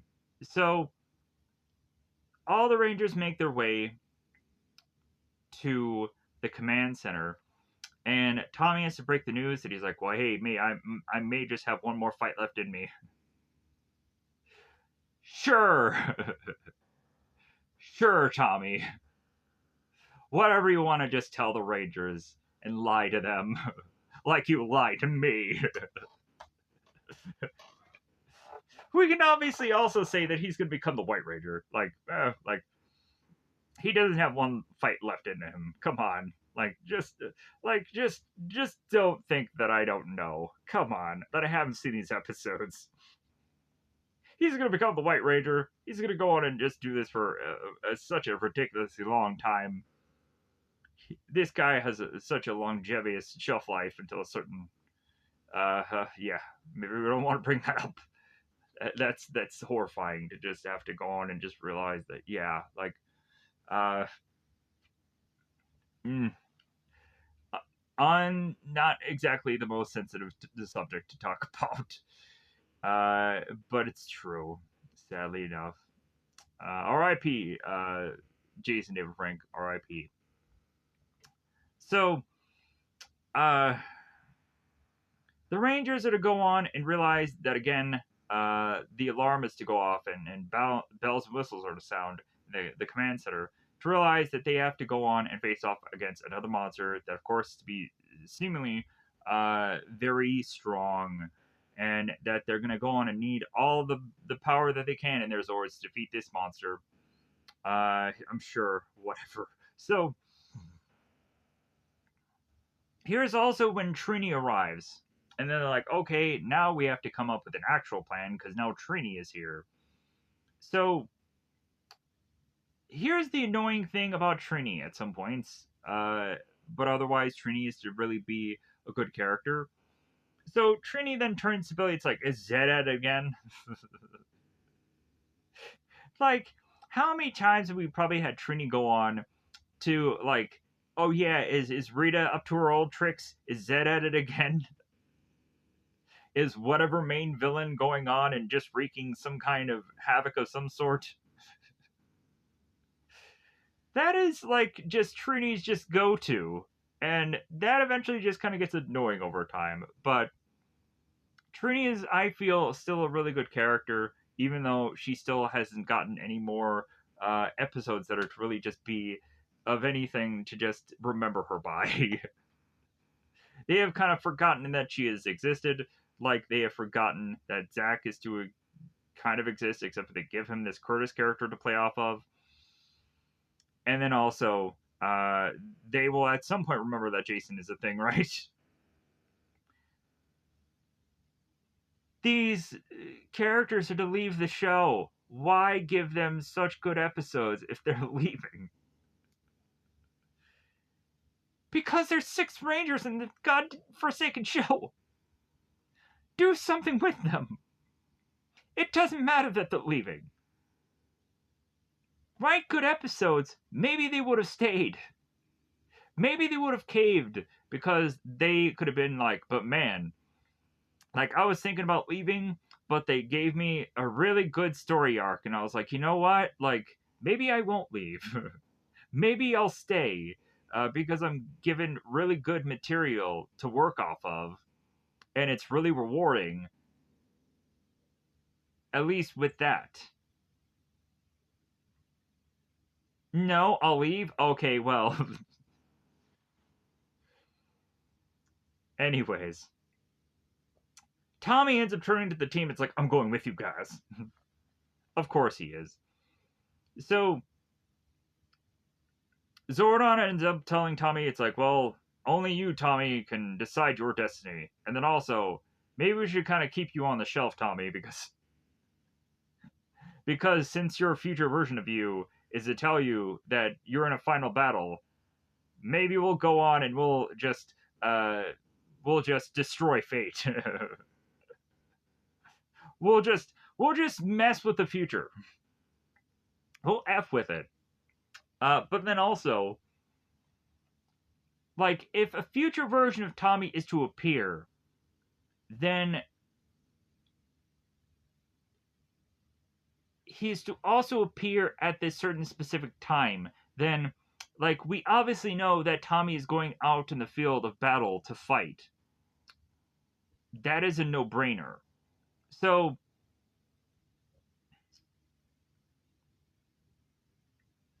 the Rangers morph, they make it on the field, and they realize that this turban shell is to become massive and starts wreaking havoc on the city. Here is the one time where they don't immediately just knee jerk to just throw their hands up and call for their Zords. And it seems that they're to go on and just kind of wait a second and assess the situation. Be like, man, this guy looks tougher than I thought. They didn't even do anything with him yet.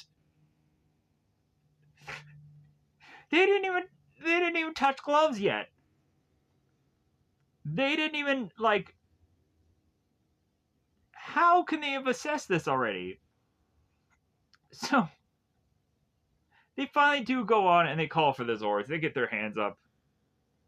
Tommy gets his flute up. So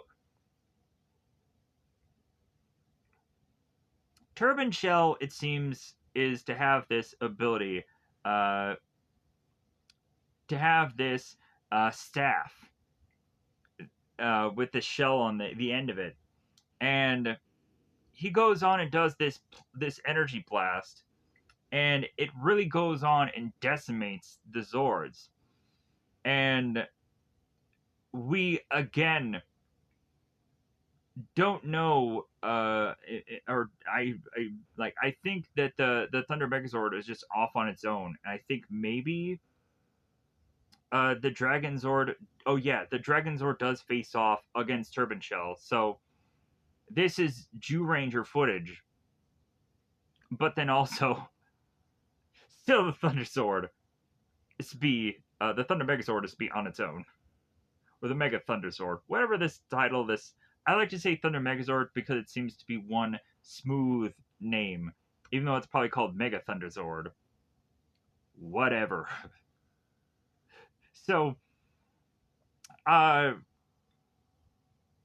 Turban Shell decimates the Rangers so badly that the Rangers go flying out of their Zords, with the exclusion of Tommy because Tommy was already out of his Zord.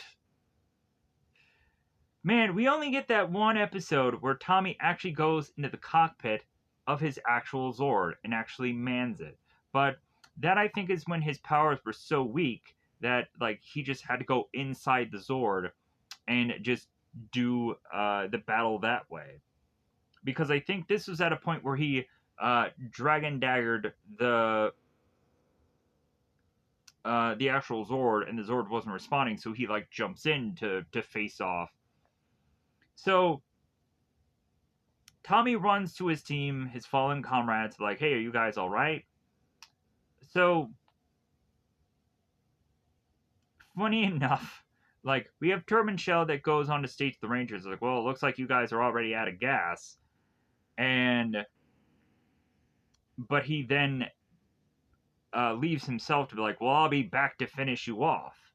Because come to find out, Turban Shell's uh, shell staff needs to get recharged. So, because I guess the Turban Shell staff is a one off. So, Turban Shell reappears in front of both Zed and Goldar and the Dark Rangers. And Zed is like, "Well, hey, what are you doing? Like, go on and just finish off those Rangers. Just polish off those Rangers. Just be my champion."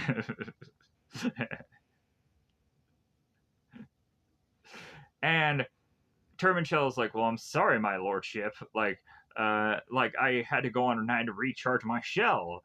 And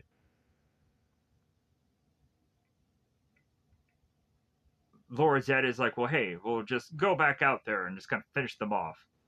It's okay. Like, Turban Shell will just go on and face off against Tommy, and like he won't need to have his shell at full power."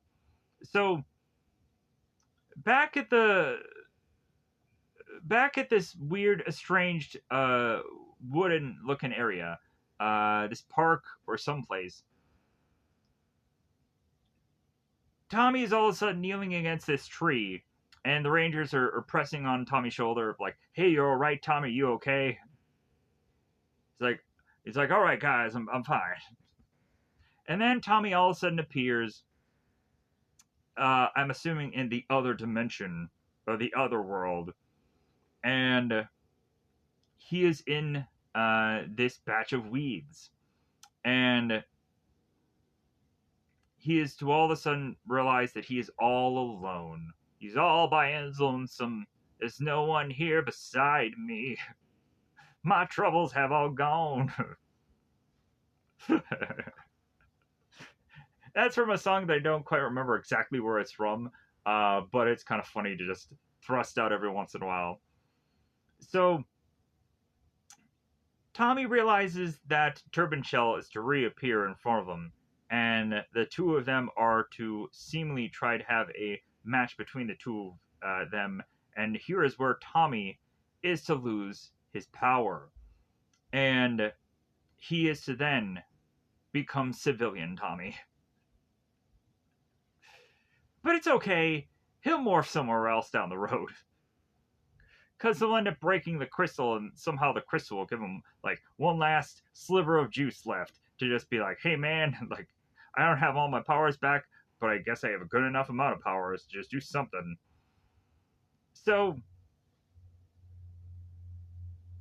Turban Shell is to consistently taunt and tease Tommy to the point of then Tommy trying to make his way to this rock The only real place that it seems that he can hide behind through this entire place of location of where that he is to be at. So Zed is to finally get the last bit of Green Ranger juice to finally have this crystal glow in his hands because it got that glow. Uh, for those of you that are to be Last Dragon fans and then also fans of Power Rangers, I just did it all for you right there. And then there's some people like, what the is The Last Dragon? I've never heard of this movie before. I've reviewed it. You could check it out if you want to, but then also just watch the trailer of the movie. You'll find it entertaining, or maybe slightly tweakingly a parody of Bruce Lee.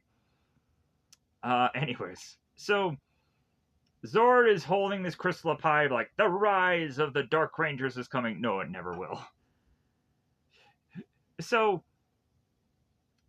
the Ranger is now still going on to just be at this park location because it seems that there is not a moment of time where they think like, why are we still morphed? Why are we still morphed now in this park? There's nothing going on, and they thrust their arms up to try and see if they can talk with Zordon, and they realize that the signal is jammed, and of course that is to never be a problem for Billy. Billy later on is going to go on and be like, yeah, I'm going to go to my lab and I'm going to put some lab gadgets together to just get this signal to work. So we can go on it. We can talk to Alpha and Zordon at the command center and figure something out.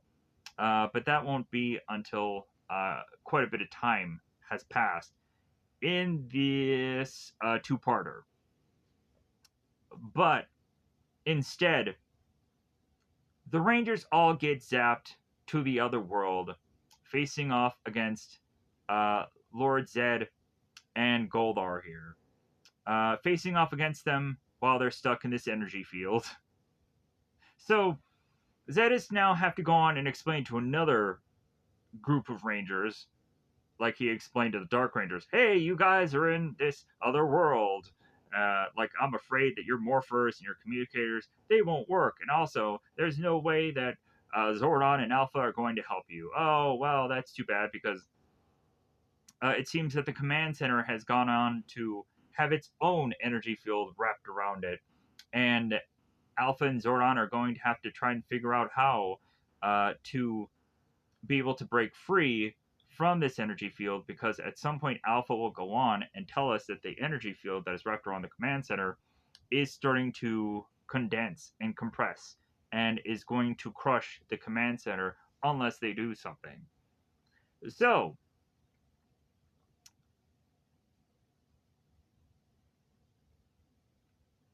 Zed ends up debuting the goofy, stupid suits of the Dark Rangers. And since the Rangers can't really go on and do much of anything here, but just to look on at these goofy, stupid suits, and one of them ended up being purple. So there was a purple Power Ranger,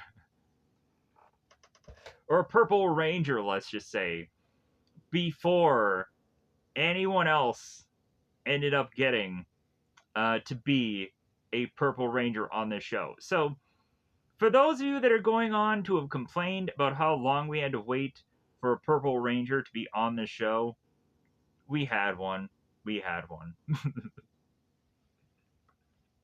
It wasn't a Purple Power Ranger, it was this stupid Dark Ranger thing that we never really got. It still counts. It still counts. Sadly enough. Anyways. So here's where Zed goes on and makes the comparisons of the fact that, like, well, hey, Zordon is to, of course, put together 5 teenagers to save the world. I'm going to go on and to have gotten 5 teenagers to destroy it. And like it is kind of funny how he goes on and just kind of rattles off and talks here. So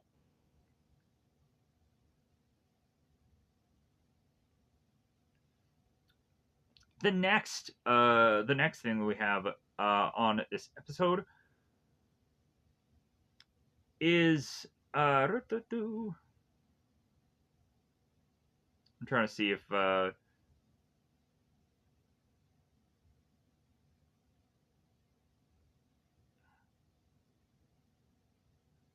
yeah, I think the next thing we have to see is to just why. Let me pause here for just a second. All right, we just got to like a real gap where I was like, okay, there's a bit of stuff that is just kind of missing, and then problems were like just loading. So I was like, all right, well, I like okay, let's wrap this up here. So Zed is going on, and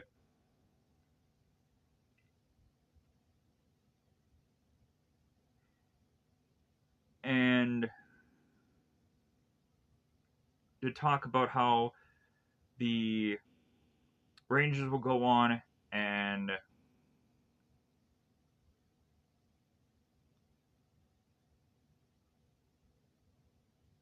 and supposedly have the Dark Rangers replace them.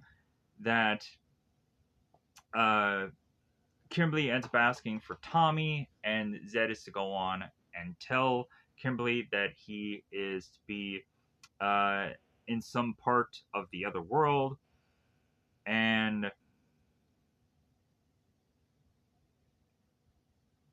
that the Dark Rangers will become the destruction of the world. Yada yada yada. So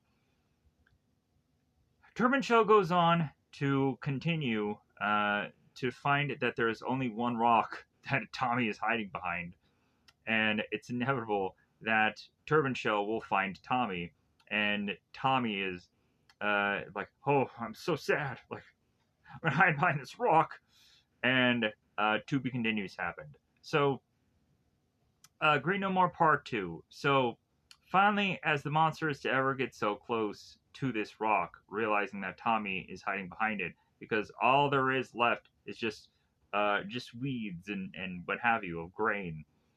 So Tommy is to finally jump out to attack Turban Shell, which then has Tommy start to fight up against Turban Shell, grabbing Turban Shell staff, go flying with it, and there's this consistent back and forth where Tommy is to kind of hide from Turban Shell, grab its leg, chuck Turban Shell, and then for good measure, Turban Shell is to use its staff and chuck Tommy. So,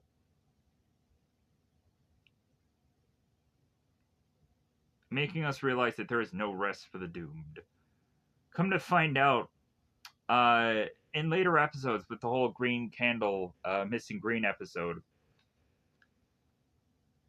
they'll have, instead of the Dark Dimension, they'll rename the Dark Dimension the Dimension of Doom. And I was like, that is so stupid. So stupid names at some points in the show. They could just call it the Dark Dimension, it's fine. No one will care. But for some reason, they just have to keep churning in these goofy names. So, Alpha and Zordon are at the command center, and here's where Alpha explains to Zordon how the command center and the energy field around it are condensing. That's all we really need to know here.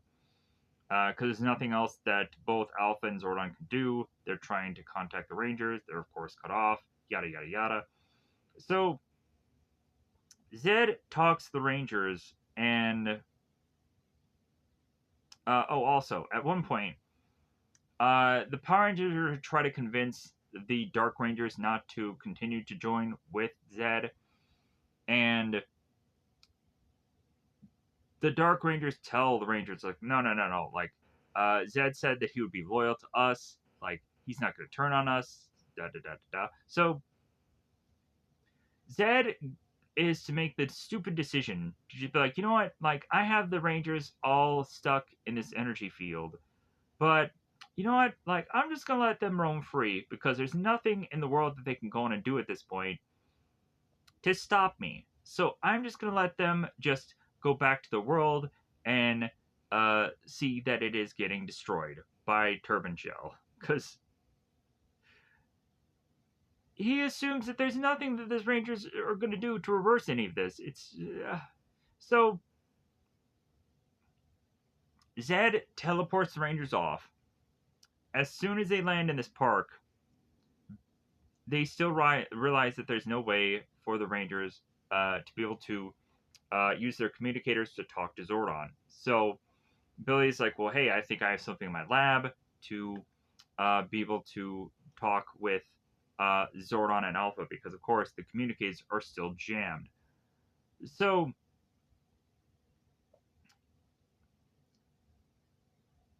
at some point, Zed is to go on and tell Goldar to switch places with Turban Shell because Turban Shell has to wreak havoc on the city.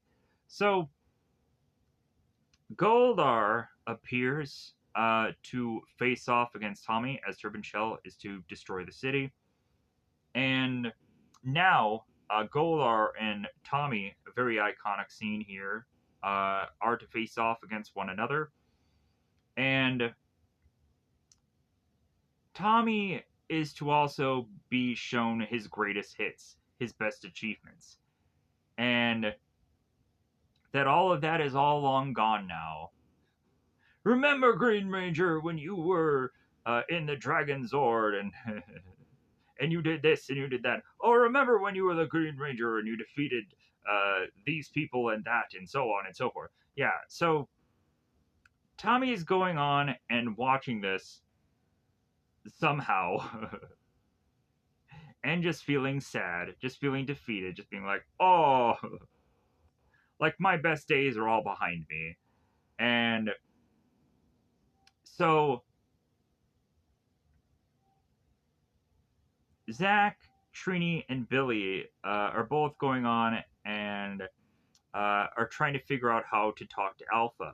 And it seems they figure out to be able to do that through the computer. As well as also they're watching the telly to find that Turban Shell is wreaking havoc on the city, and they're getting updates about how Turban Shell is just destroying the city. Why? There's nothing that they can do about this, so what does it matter anyways? So Zed is counting the ways of how he can go on and uh, hurt those pathetic Power Rangers. How about go on and keep them in an energy field? That's how we can hurt them. So, but again, Zed is to still think that the Rangers can just stand idly by while their city is getting destroyed, but it's not true. And Zed is planning his next phase, and Zed is also stating that he can just so quite easily reprogram the Zords to work alongside the Dark Rangers, which make no sense.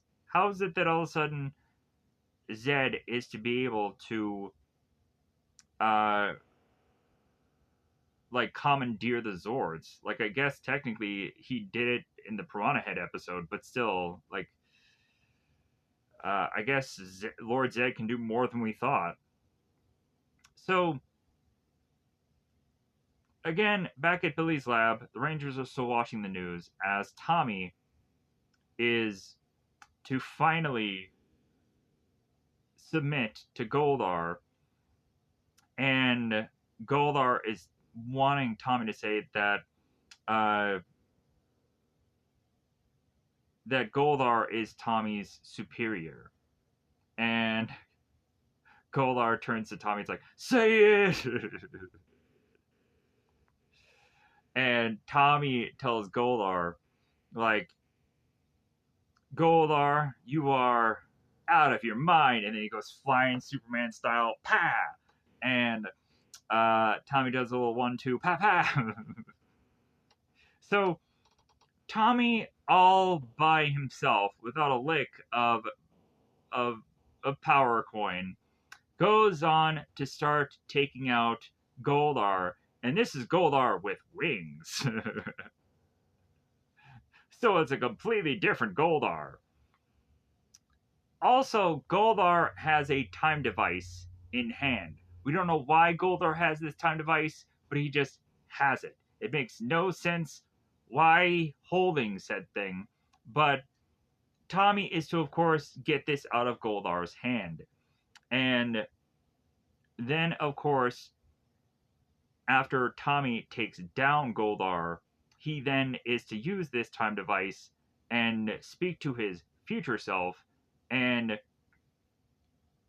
future Tommy uh, tells current day Tommy that this is a time warp, and that here is your communicator. Teleport out of here.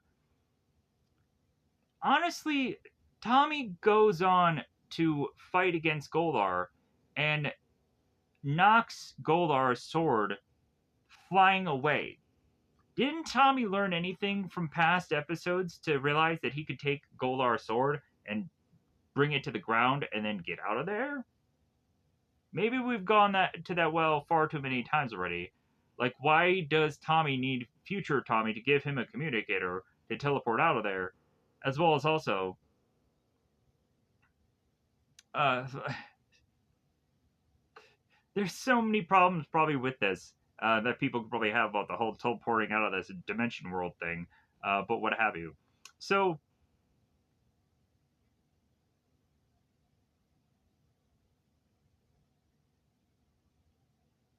Billy comes up with a way to cut through the force field, and while that's going on, Tommy reappears in front of the rest of the Rangers, and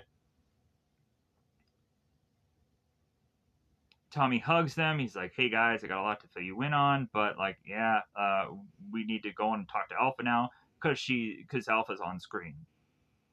So they figure out that there needs to be a there needs to be a person that is to go to the other world, back to the other world, to take that green crystal and break it. And it can't be a person who is to be a Power Ranger, so it has to be a non-Power Ranger character. So Tommy's like, well, that's obviously got to be me. So Tommy makes his way to the other world, sneaks up behind Lord Zed and Goldar and the Dark Rangers, doesn't go on it and smack him on the back of the head like, ha ha ha, and runs off. No. Tommy goes on and grabs the crystal, crushes it, and then it seems that some remnants of green Power Ranger power is to still somehow be within Tommy because he is to somehow just be able to morph. Uh, it makes no sense. But I guess, like, there has to be some kind of, yeah, whatever. So, Lord Zed realizes that he can no longer be able to have use of the Dark Rangers.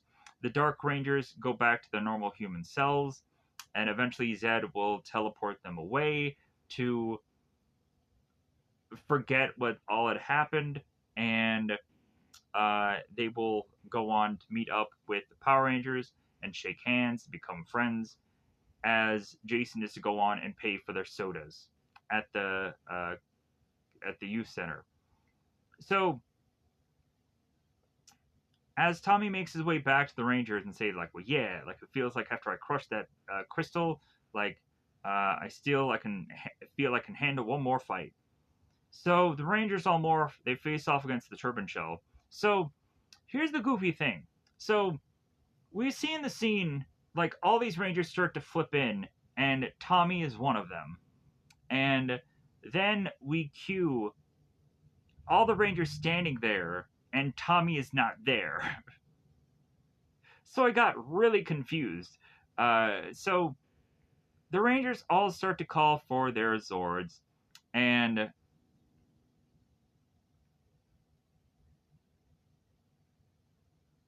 at some point while this fight is going on, the Megazord goes into separation. And I feel Billy's a little bit delayed as he is to have been tossed out of the Megazord to mention this happening. And it ends up kind of getting slightly confusing. But so the Red Ranger Zord is the only one left on the field. The Dragon Zord is the only one left on the field. Coincidentally, we have Dragon and other Dragon Zord simultaneously going on at the same time. It's very weird. And so Tommy ends up getting a good old jingle jangle by Zordon and Alpha. So Tommy ends up getting told by Alpha and Zordon that they had figured out the weakness of this monster. But Tommy has to go inside of said monster to then heat it up from within. And then from the outside of the monster, they have to figure out a way to cool this monster down to then have it become it's very weird. It's very strange. So Tommy then goes on to take that said advice, and he is to position himself within this stack of fruit that becomes very appealing for this monster, strangely. And the monster goes on and consumes said Tommy, and you would think that all of a sudden we'd see little chunks and pieces of Tommy, but we don't, sadly enough. But so Tommy is within the stomach of this monster, and he just starts using this heat gun to start blasting away. Tommy ends up explaining once he gets out of the monster, it's like, hey, thanks, Billy, for coming up with this heat gun. Yeah, all right, another invention that just Billy made off to the side because he had nothing better to do. So, as Tommy continues to just blast away with this weapon, thinking that it's starting to work, as the monster is to really just be hurt with indigestion, Zach then goes on to realize, like, hey, I can just go on and take this big, huge black hose,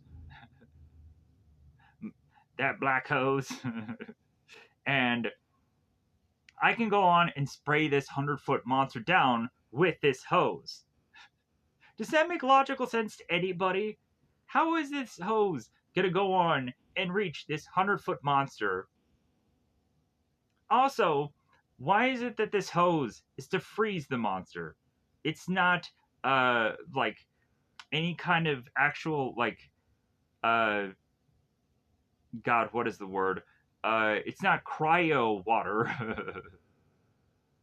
It's not the uh it's not to go on and logically uh to be any kind of unique kind of water, but yeah, like I guess the rapid heating and then the rapid cooling of this monster freezes them. Well, I could just keep poking at the thread of this all day. So the heating and the cooling of this monster thrusts Tommy outside of it, and Kimberly then goes on to grab Tommy, and they almost assumed that Tommy may not have the ability to have easily gotten out of this monster. Tommy turns to Billy to thank him for coming up with the mega heat gun, and the Rangers go back into the Megazords. We take the ultimate slice to beat this monster. Back at the youth center, here's where we go on to have Trini relay to the rest of the Rangers that Justin and his ragtag of transfer students had gone on to all lose their memory. And here's where the Dark Rangers and the Power Rangers go on and they shake hands. Like, well, hey, maybe all they need is some friends. So, back at the command center, I think there's probably another just congratulations in order for the Rangers defeating the monster yet again. So, and that everything is back to normal. So, they go on and they point out to Tommy, it's like, God dang, Tommy, like, even without your powers, like, you're to go on and like defeat Lord Zed, and like you take down this monster and Golar and like everybody. And Tommy's like, well, yeah, like I realized that um, that it's not just me being a Power Ranger, that there's something within me that was to have given me personal strength and that empowered me beyond just being an actual Power Ranger. So Tommy then turns to the rest of the gang. It's like, I'm gonna miss you guys in school break, and uh, but he'll always keep them close to his heart. They go on and they all put their hands in, huzzah! And the episode is to go on and end like it always does. So now we have Missing Green here. So this, of course, is the I would say entertaining Jason episode. Maybe I didn't ever go on and do the top 10 episodes. I don't think I ever stated that. For those of you that want to know, it's far too late in the video now. The top 10 episodes were the Green Dream, the Wannabe Rangers, Green No More, the Song of Dardo, Missing Green, and Welcome to Venus Island, and then White Light. Just because that probably is going to end up fairly low on the list there, just because it has so much filler, and I don't think it's actually a good bit of episodes, in my opinion. Like, it just has to be there simply because the debut of the White Ranger and how dope he is, and this and that, what or have you. So, now back with Missing Green. So,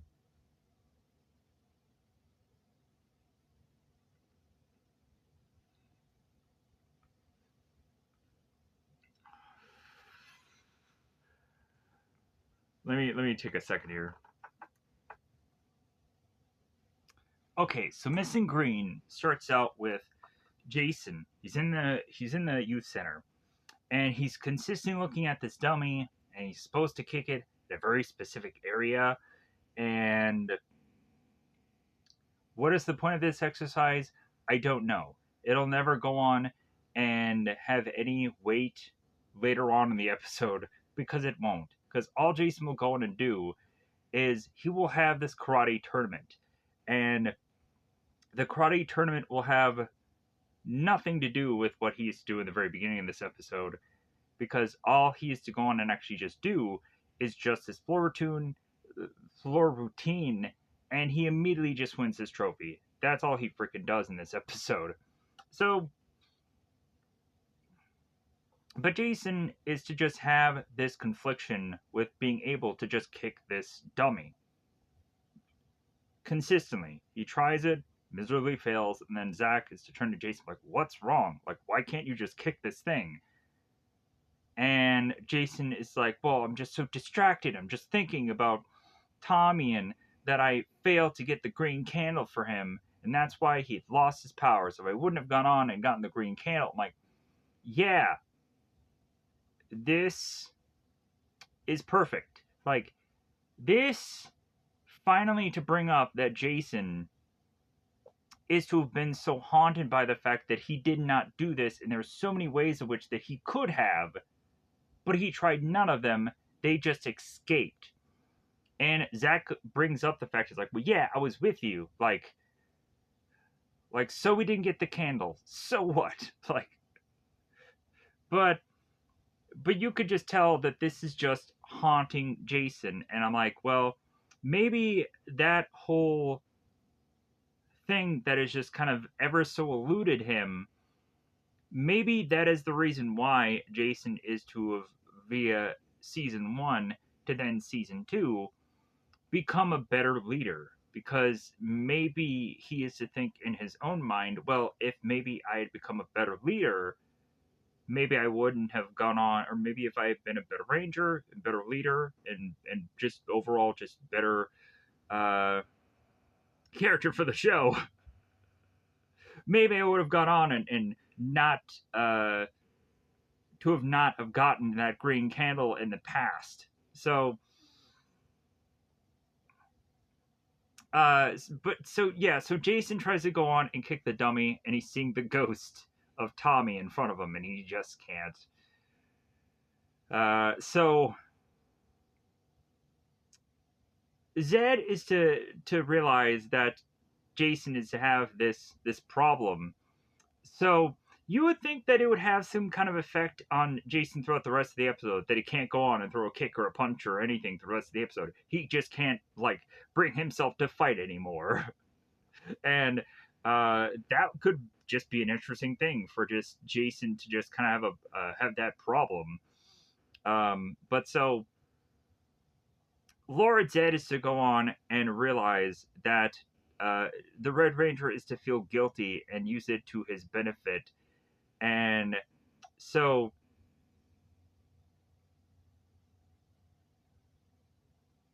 considering, of course, Jason is to suffer the way that which he's to go on and suffer, then Zed is to realize like, well, like if Jason's biggest problem is the green candle, then I will go on and make his problems 4 times fold with the pink, the yellow, blue, and black candles, and we will all light them and eventually see that the rest of the Rangers, besides the red one, will start to lose all of their powers. So,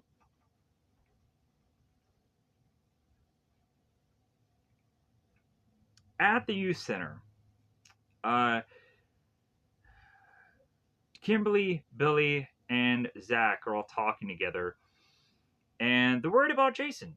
They're worried about the tournament that he's going to go in and how successful he may go on and be about that. So while the three of them are all talking, Kimberly comes to the conclusion that like, well, you know what we should just do?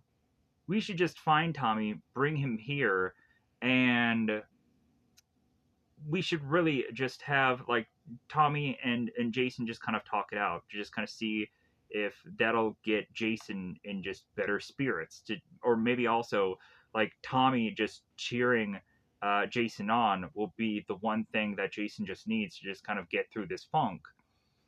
So, and also at one point, Kimberly is to talk about like, well, hey, Ranger or not, and then Bulk and Skull are to kind of perk their ears and be like, oh, what did she just say? And so all of anything uh that Bulk and Skull heard was just that they said the word Ranger, and they're like, well, hey, like we should just follow them to see what's going on, because maybe they're trying to also unearth the secrets of who the Power Rangers are, and maybe we should just follow them to see what they're doing, and maybe that'll lead us to finding the Power Rangers also. That's kind of their thought process. So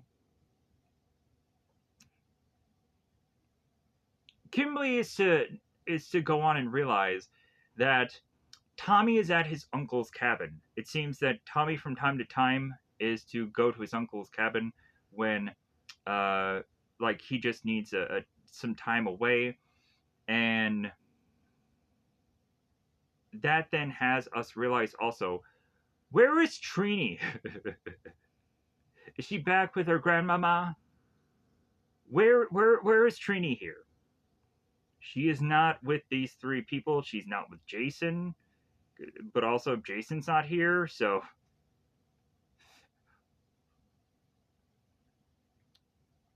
where is Trini? Where is she in these episodes?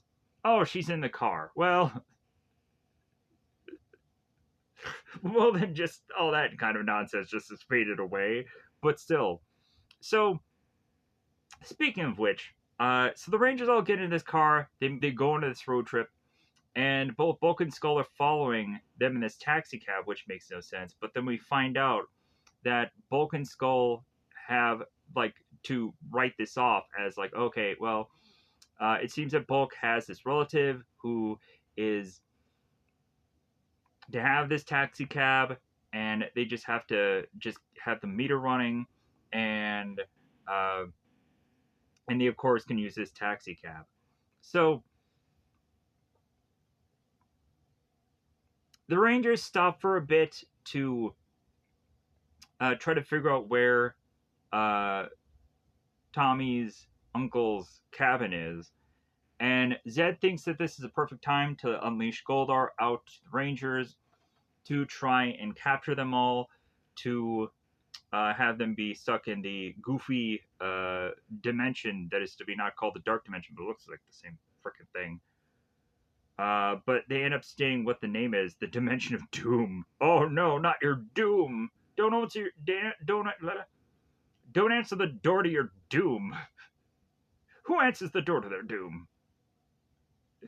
Big Bang Theory reference for those of you that probably have heard that show or realized, like, man, that show came out how many years ago? And then there's gonna be some kind of Captain America out there like, I get that reference. Flying monkeys, I get that reference. Big Bang Theory, I get that reference. Whatever random movie that you're gonna talk about that you somehow are gonna connect to this movie, I don't get that reference. But you also get the reference of me pointing out that Captain America is to get that reference from the Marvel Avengers movie. And then you're also going to be like, why? Why did you have to point that out? Moving on. So, Goldar appears, the Rangers morph. Bulk and Skull are to go on, and bizarrely, to have spotted Goldar, but not the Rangers. And they're getting this camera out. You know those cameras, those old-fashioned cameras that are go on and are to have the ability to develop film? Yeah, those things. Not these phone cameras. None of those. We are at a certain time period, folks. I know what an old-fashioned camera is. I'd used one as a young lad in my time of youth. Moving on. So, oddly, so Bulk and Skull go on to use this camera, and a bunch of eggs that are resting in a bird's nest fall on them, and it ends up looking really gross. The two of them have this yolk that is coming out of them at some points of their mouth and face, and it looks. But so, Goldar faces off against the Rangers that are standing in seemingly almost the middle of the road, and Goldar takes them, teleports them to Dimension of Doom, and Zed is like, all right, now that we've collected all the other Rangers, the Red Ranger is now left to be mine. You know what, Lord Zed? How would you go on? How would you face off against the Red Ranger? How would you finally go on and just be like, well, like, anybody else is going to go on and fail at this miserably, so how about I go on and how would I do this myself? How about I get my hands dirty? No? Oh, well, that was a pipe dream that, of course, was never going to actually happen. So, Goldar is with the rest of the Rangers, just chilling, just hanging out. And Goldar is to have the green candle reappear to light all the other candles and to start to have them all go out. So while that's going on, and that ragtag group of just gang are all just in the cage, just sweating it out, Jason is to make his way to the command center, as he is to find out from Alpha and Zordon what the team was up to try to lift his spirits up by going on this road trip to find Tommy. And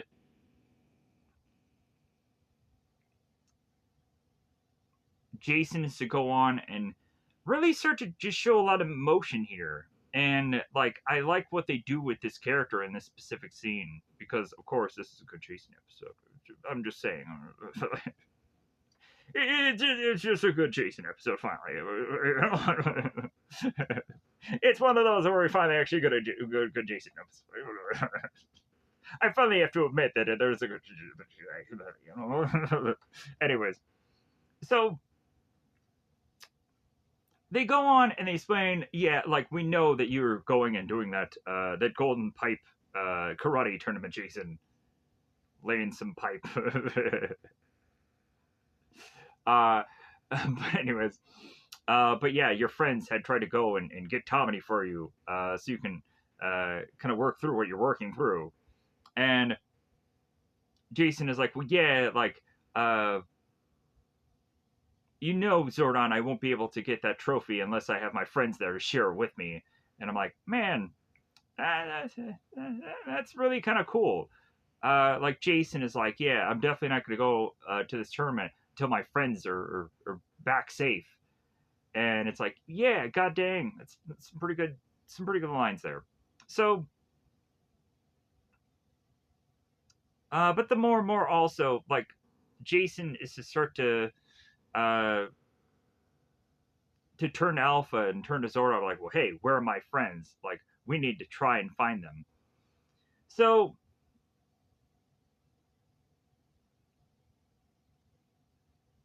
Zed goes on, and of course, is to make us realize that, like, well, hey, if Jason cares so much about this golden pipe trophy for this karate tournament, well, I might as well go on and make this golden pipe trophy a monster. And so Zed does. So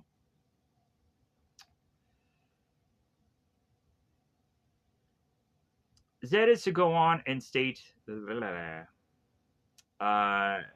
the showdown begins, Red Ranger. The final battle of wits between you and me. Again, Zed is not fighting the Red Ranger. He's letting somebody else do his dirty work for him. So,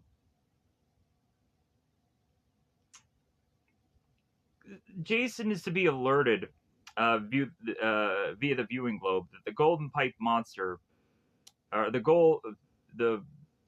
pipe brain monster, is to go on and pipe brain. Is it pipe brain? Yeah, it's pipe brain. What a stupid name. They should have just called him the Golden Pipe Monster, or really just Pipe Man, or Lay in the Pipe. That's what they should have called him. Lay in the Pipe. Just a little innuendo for the kiddies that probably they wouldn't know.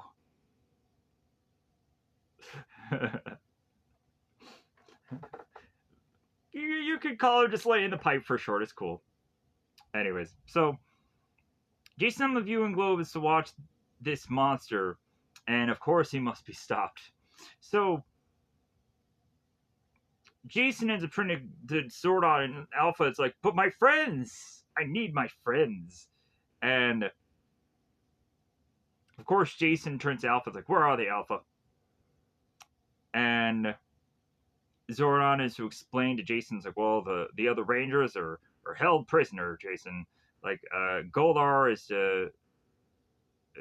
to take advantage of the fact that they're in the dimension of doom, and so on and so forth. So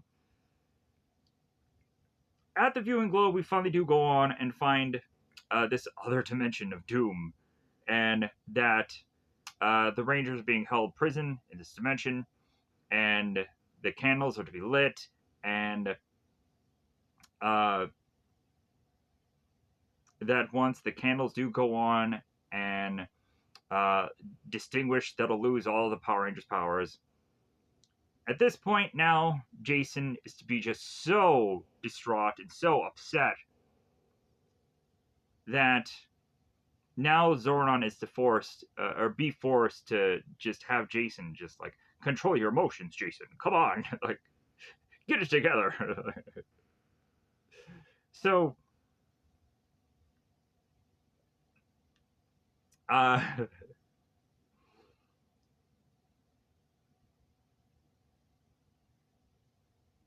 so Jason has to go on and make a decision here, and what he ends up deciding to do is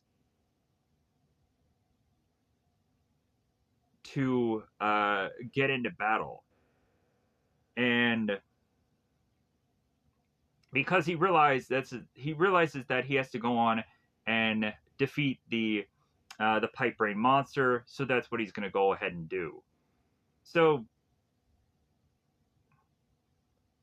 Jason appears, and putties are to be surrounding him.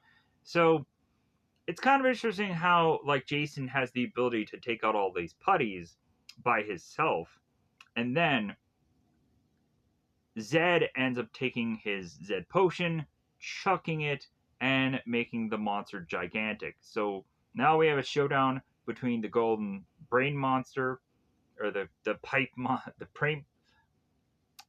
brain monster. Now I'm stuck with that golden pipe thing, lit in the pipe. Anyway, just I'm gonna keep going to that joke. And so the red Dragon Zord is facing not the green one. The red Dragon Zord is facing off against Pipe Brain, duking it out as the dragon becomes the man. And so this monster ends up going on and chucking these pipes at uh, at the red Zord here, and like latching on to the Zord and just struggling to let go. And for some miraculous way of which uh, Jason Zord is to start to take its staff and start to spin and spin and spin. And there seems to be some kind of dust of some kind that seems to be coming off from this consistent spin or fan like motion that this staff is going into. Some bit of dust that is to go on and seemingly wreak havoc upon this pipe brain, to have it be a definitive attack that defeats it. And all of a sudden, the pipe brain trophy is to reappear back by the karate tournament. Goldar is to go on and be with the Rangers, as you can start to see that their costumes are to seemingly start to uh, statically kind of almost leap off of them. It's very strange, very weird.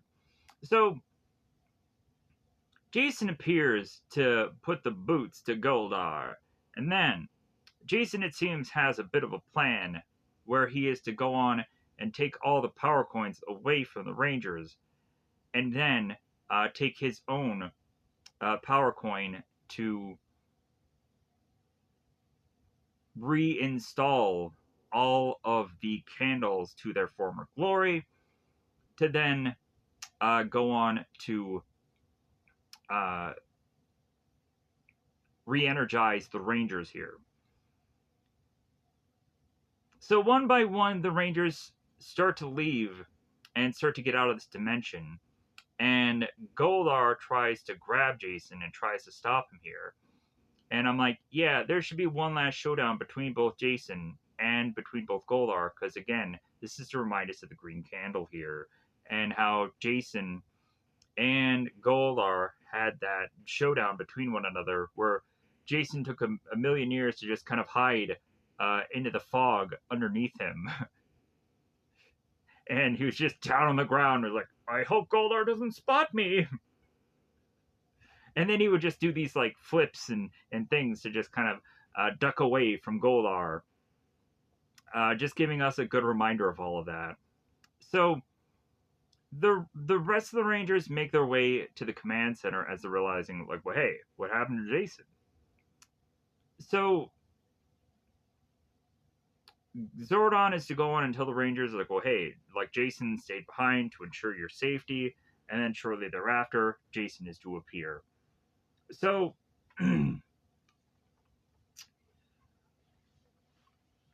here's the thing. So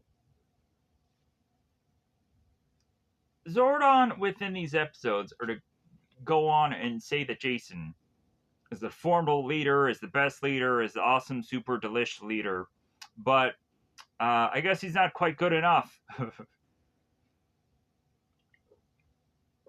Because he will ever so in a number of episodes get replaced.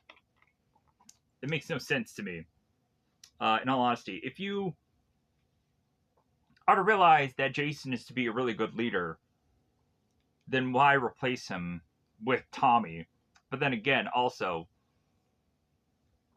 I get it that at some point they're gonna do the power conversion switch super awesome delicious thing, and considering Rocky and Adam and Aisha are to be kind of new at this, like I guess you really just have to go on and say, well, like Jason uh, became a good leader after a number of seasons now, whereas Rocky and Adam and Aisha, you can't go on and make obviously Rocky the leader of this team because he's so new to this.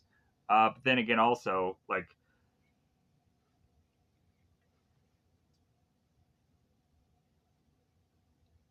at some point we start to go on and then realize that like once Rocky goes from like red to then blue to then nothing, like man,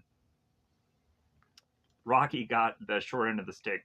At least Jason at some point came back to at least be the Sixth Ranger, and that was just a cool thing for Jason to have a feather in his cap. But uh, to also just kind of put it in real perspective here, to just be like, okay, well, a Sixth Ranger had replaced Jason as the leader of this group, so Jason then came back to be the Sixth Ranger, to be the more kind of vital, like standout part in Power Rangers Zeo, uh, and that that ends up being just so interesting in my mind. So the Rangers turn to go to the viewing globe to realize that Tommy, yeah, is definitely back at the lake of his uncle's place, going on and being very Casey Kasem, and he writes. So Tommy is to have this letter, and he writes, uh, I need to take this time to get my head together. Uh, Jason, go win that trophy for me. You're a winner. The others depend on you. You know what to do. No, like that's what I want to just chuck in here. But we'll see each other again soon. And Jason then turns to the group. It's like, okay, let's go and win that trophy. So Zed is to turn to the rest of his lackey minions and Goldar. He exists. It's like, man, the more that I divide these Rangers, the more they're stronger together. And Zed is like, I swear, like, I will find a way to destroy them, even if I have to scour the entire galaxy to do it, which makes no sense. It makes no sense. It doesn't. I'm like, what the was he saying there? Just the nonsense that goes rattling out of this person's mouth. What the was that? So Jason makes his way back to this tournament, and he is now shirtless, it seems. So Bulk and Skull are to go on and reveal that they have a picture that is to showcase who the Power Rangers are, and they end up whipping out this photo, and it's to just be of the obvious like eggs falling out of that bird's nest, and it's like, oh, really nice nature shot. So Jason makes his way to this tournament, does his floor routine, wins the trophy, and both Zach and Billy hoist him up, and he dedicates this win to Tommy, wherever you are. Wherever you are, Jason David Frank. Whatever. Even though I did all the work. I did this floor routine. It was tough. So now we get the orchestral maneuvers in the park, whatever that means. And we have the trumpet top. in all honesty, this is just like this monster is to go on and just look wise, just be dumb. But you know what? It gives me something good about this, which is to be the monsters that are all to be grouped together because I like this kind of idea. But also, we again have to we have to tie in this Curtis character, and this Curtis character is to be this trumpet player. Why? Why can't we go on and to realize that any number of these rangers that they could have focused on could have all of a sudden had a hidden trumpet talent? It didn't need to have been Curtis, but like whatever. It just like so like Zach can go on and actually pick up an instrument because it actually makes sense because he's a dancer. And why can't he also just be interested in just music in general? Um, like he can go on and kind of mention that he has like jazz heritage roots, which he technically has with his uncle. But yeah, and maybe he's just going on and exploring that, and somehow he's just doing really well. The episode writes itself, but I've written it for you. I have. But so, with this episode, Zach is at the youth center. He meets with Curtis, and Curtis is to go on and explain, like, yeah, man, like I'm going on and doing this jazz concert. I'm doing this trumpet solo. The only problem is, like, all of my instrument is to be lost in the move. Well, hey, Zach, we have this famous uncle that is to have this trumpet. How about you lend me this trumpet? And Zach goes on and is of course, Curtis to be able to do so. And that, of course, is to have Zed realize, like, well, hey, like, this whole trumpet thing, this can give me some kind of opportunity here. So Zed is to realize that there's a possibility that they can cast a spell upon this trumpet to make the Power Rangers hallucinate. And Zed realizes that within these hallucinations, that the Rangers are going to go on and face off against monsters of the past. So, Zach is to have obtained his uncle's trumpet and blow his horn as he has made his way to the park with Billy and Kimberly. Also, around the park, they end up walking into there's some puddles there. there's some puddles. They couldn't have cut on and picked a better spot to film. Really, show?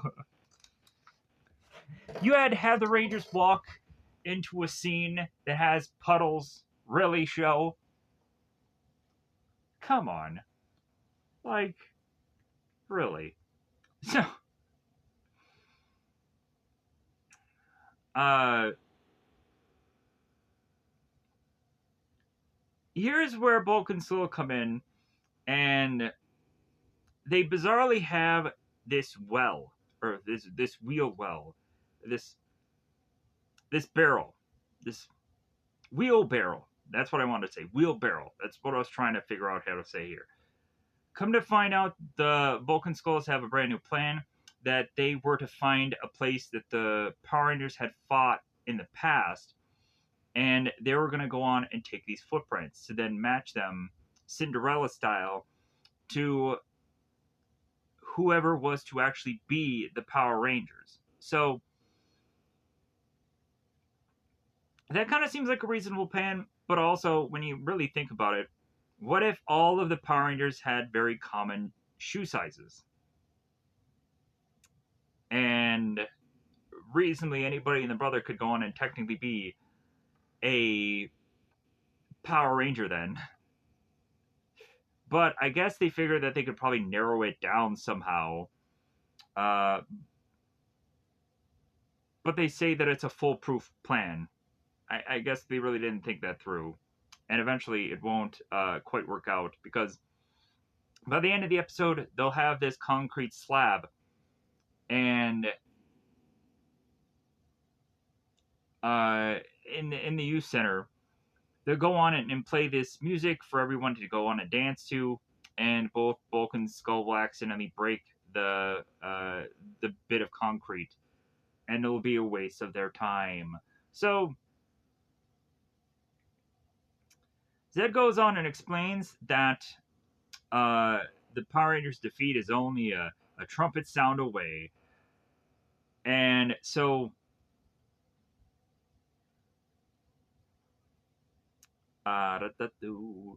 um,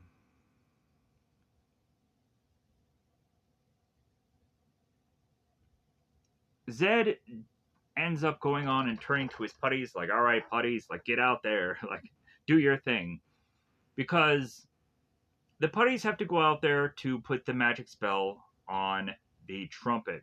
And so while the Power Rangers are getting fairly distracted here, as far as this putty fight is to go with the Rangers, I'll give it a 5 out of 10.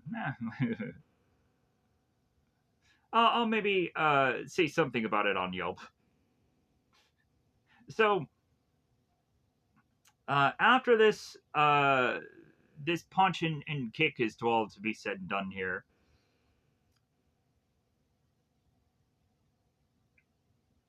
Zach is to grab the trumpet again and realize, hey guys, we need to go back to the youth center because Zach realizes that his cousin Curtis will probably be more and more upset the more delayed that they will end up becoming here to give Curtis this trumpet. So they make their way to the youth center, and here is actually a nice added touch here with this youth center.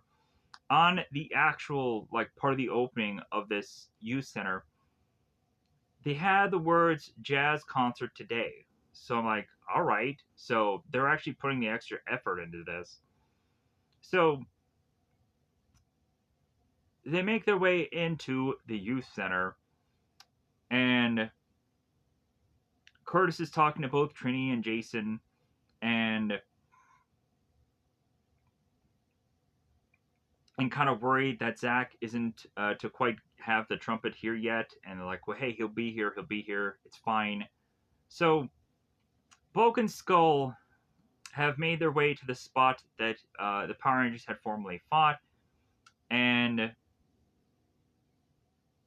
here is where Bulk tells Skull about the whole Cinderella thing, about the whole glass slipper, and to kind of rationalize his whole plan. So, back at the youth center, Curtis had gone on to been given this trumpet from Zach to him, and so Curtis goes on to, of course, play this concert. Playing this concert all of a sudden leaves all the Rangers with these gray faces. So we've gone from now green eyes and red eyes, blue eyes,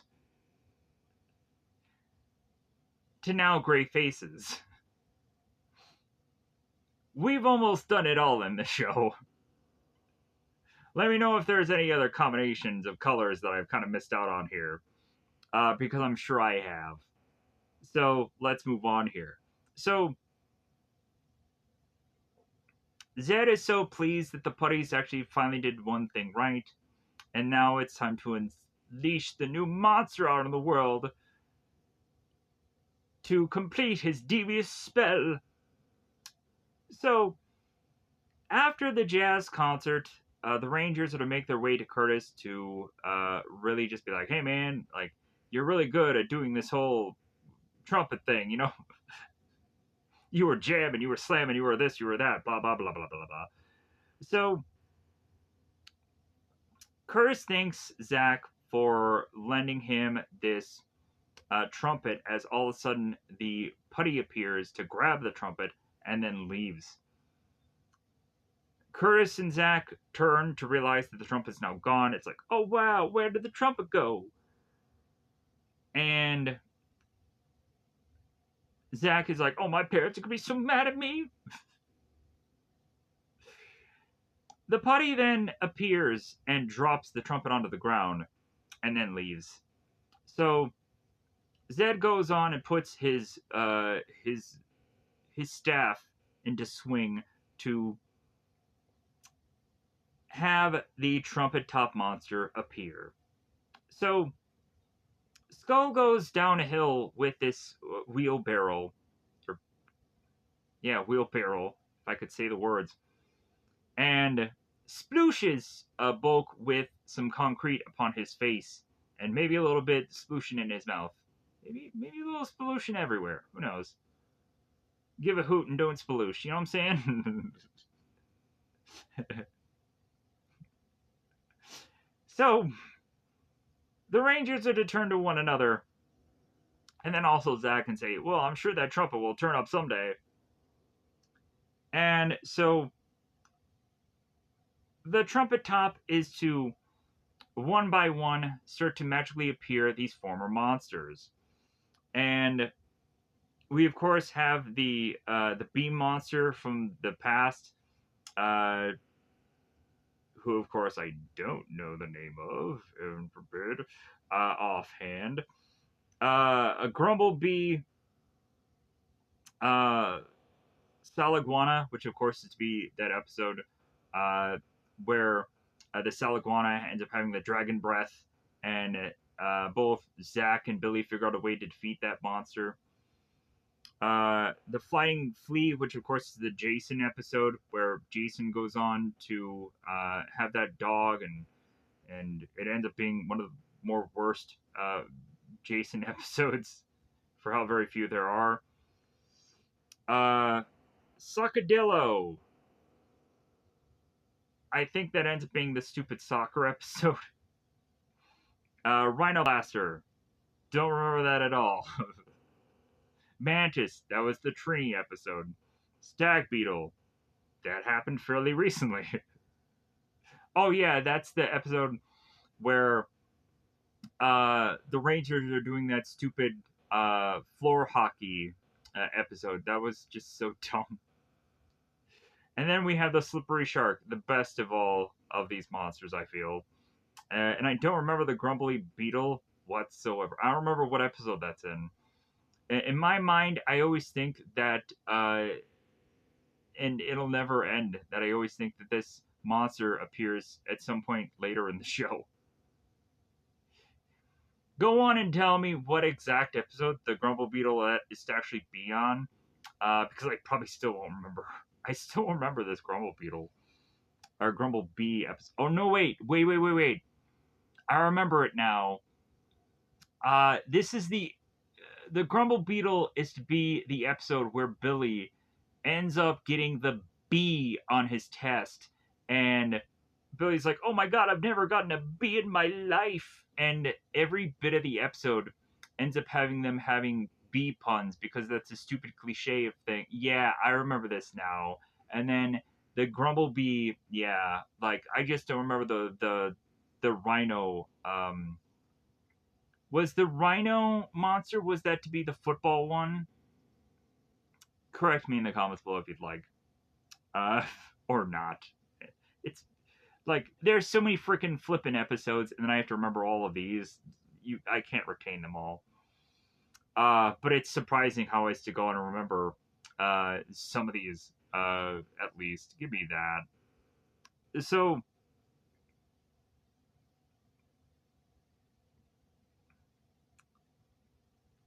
Zed is to go on and no, this is what am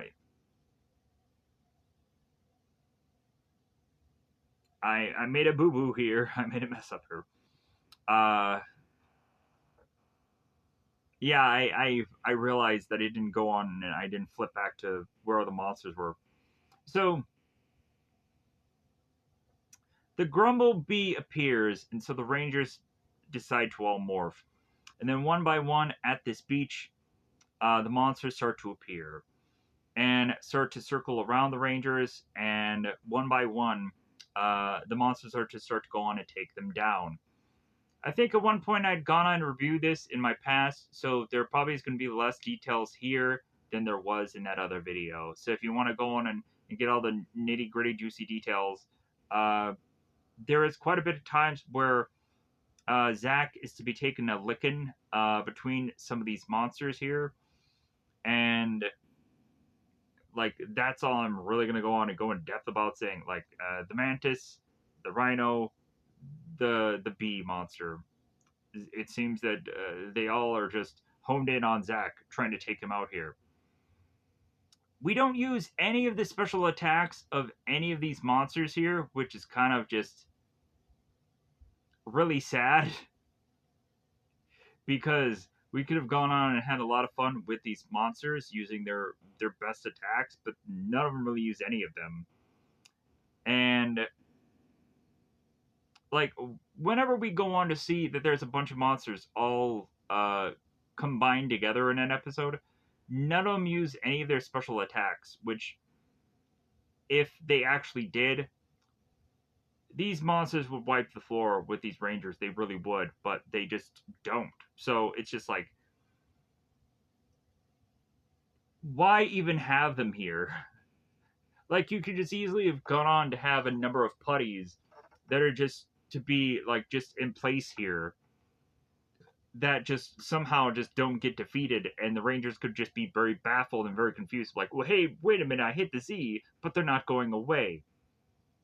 Maybe the putties are to get stronger. Oh no, what are we going to do? That's what they could have gone on and done here if they couldn't have had the monsters use their specialty attacks. So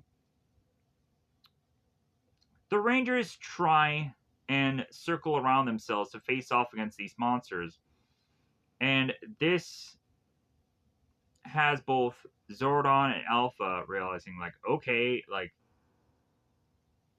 why have the Rangers morphed? Why are they going on and doing what they're doing? There is no monsters around.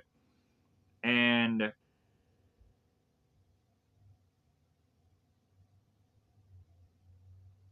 Zordon is telling Alpha, it's like, hey, we need to teleport the monsters. We need to teleport the monsters. We need to teleport the Rangers back to the command center immediately to just kind of convince them, like, that they're facing off against some kind of mirage. So before that happens, Bulk and Skull both look on and see that the Rangers are just fighting themselves, and Bulk and Skull are just having some good jokes to hear, like, have they been out in the sun for far too long? So, uh,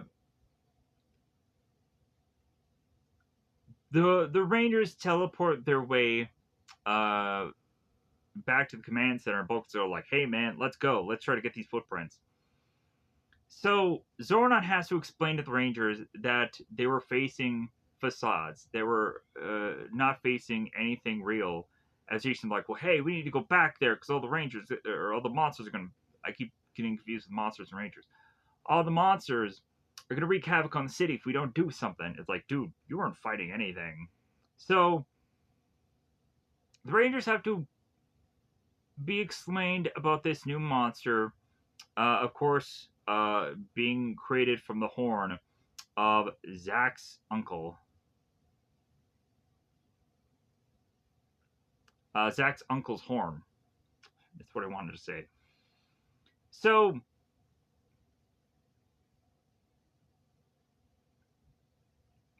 Zordon also goes on to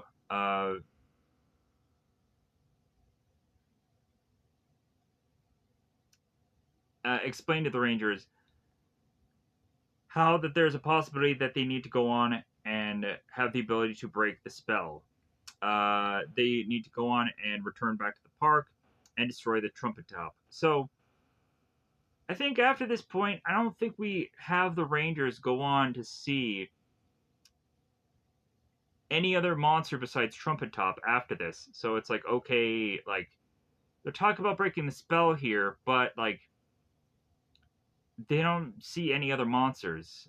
So I'm not quite getting what. So, as the Rangers make their way back into action here, Zed chucks his Zed potion and turns his monster giant. Megazord battle or Thunder Megazord battle occurs against, of course, Trumpet Top here. One interesting thing of note is that the sword of the Thunder Megazord ends up getting away from the Megazord, and Trumpet Top ends up grabbing it. I'm like, wow, this is kind of unique. This is fun. And but eventually, all of this is just to lead to the Thunder Megazord going on and taking its sword and doing its ultimate attack. Slice, Trumpet Top is to be destroyed. So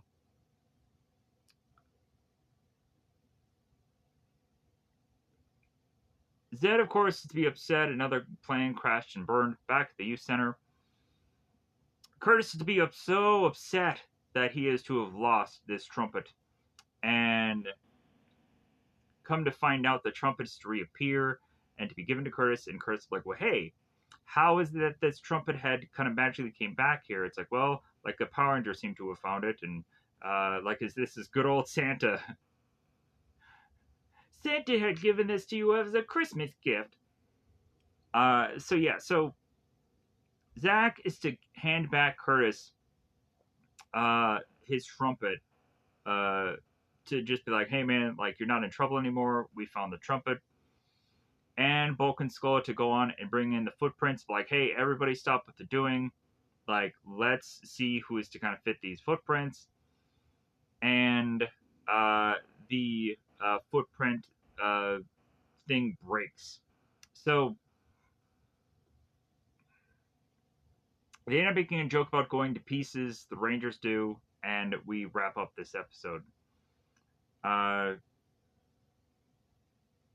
Oh, they also go on and be like, yeah, it's so quiet here without Tommy. Beauty and the Beast. So Kimberly and Billy are talking here, and Kimberly ends up stating how she has this interesting mirror that Tommy had won this for her at a carnival, and it's like, well, yeah, Kimberly has to go on and tell this to Billy. Yeah, Tommy had got me this new mirror that he won in a carnival, just so you know, Billy. Just so you're aware, Billy. Our relationship is now over, Billy. I'm sorry. We had our time in the sun, Billy. It was all because of that body swapping episode, Billy, that I just, like, I thought me and you just had something, but then again, Tommy just bought me or got me this mirror at the carnival, and like I was like, Tommy just knows a thing about her, a thing or two about a woman. So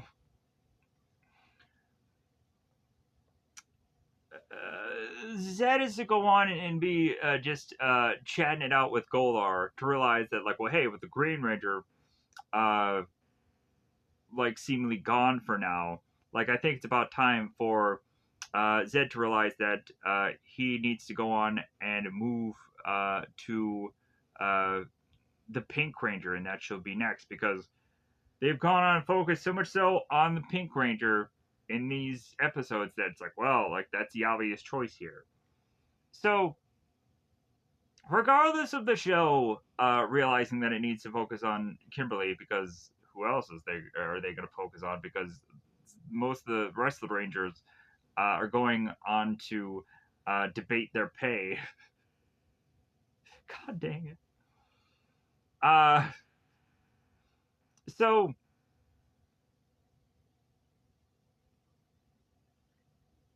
uh,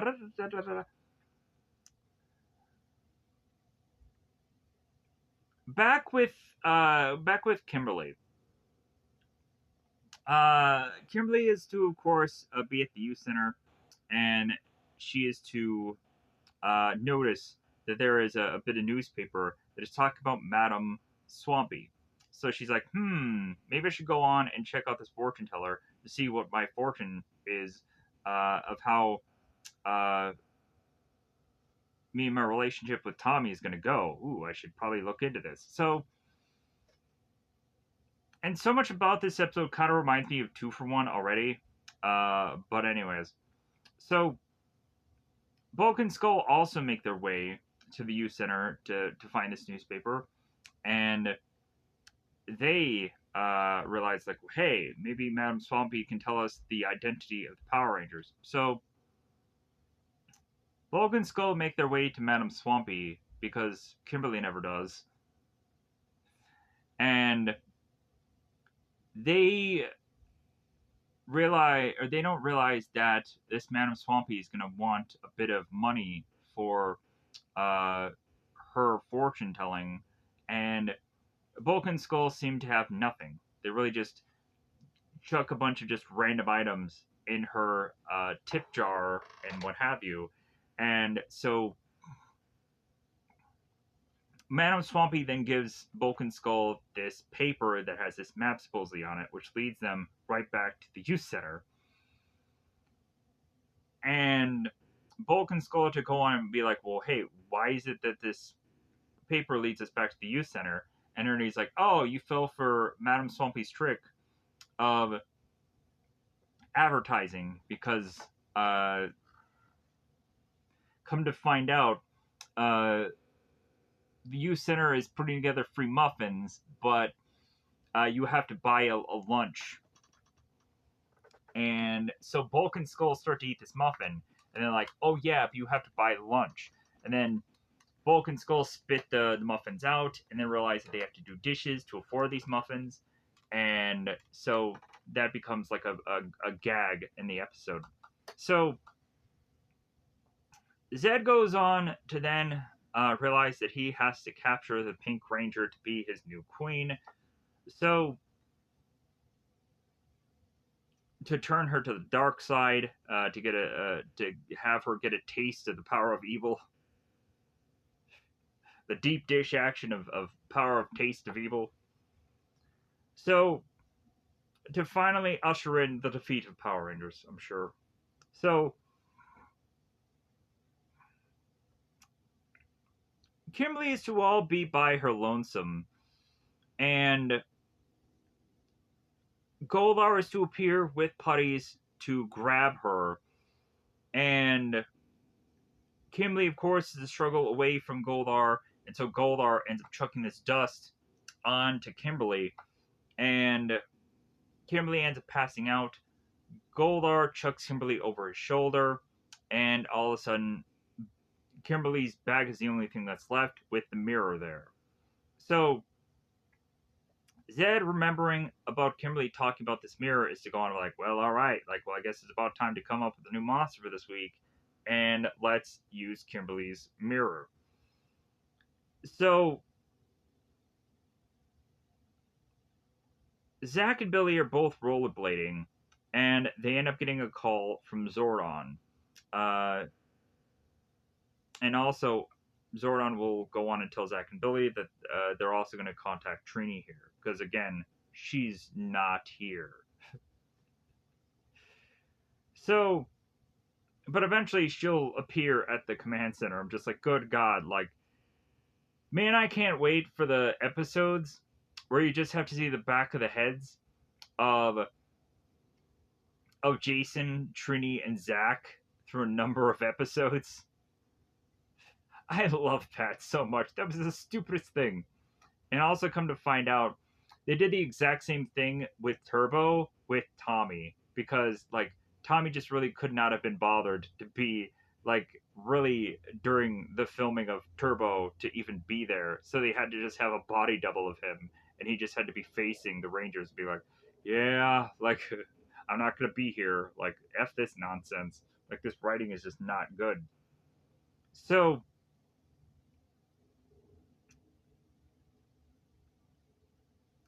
they show the Rangers the viewing globe, and they let them know that of course Kimberly has been captured to have Kimberly become Lord Zed's new queen, and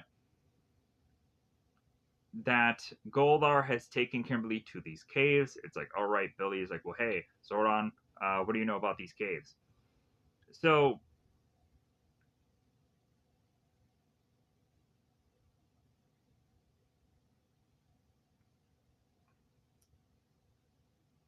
since Zed needs to go on and do something here, that is to probably get the attention of the Rangers instead of them focusing on Kimberly being captured here. Zed looks on as both Richie and both Curtis are rollerblading, and Zed goes on to unleash the putties out to them, so uh, so that way Alpha and Zordon will be aware of this, alarms will go off, and so the Rangers will be forced to help out both Curtis and Richie. So the Rangers make their way uh, after they are to go on and separate because Zach comes up with this plan that he's going to go on and face off against these putties as both Trini and Billy are to go on and make their way to these caves uh, to try and rescue Kimberly. So I'm like, wow, we actually separate the Rangers for once. Like they should have done every single time they've ever done a thing in the show, but whatever. Whatever. So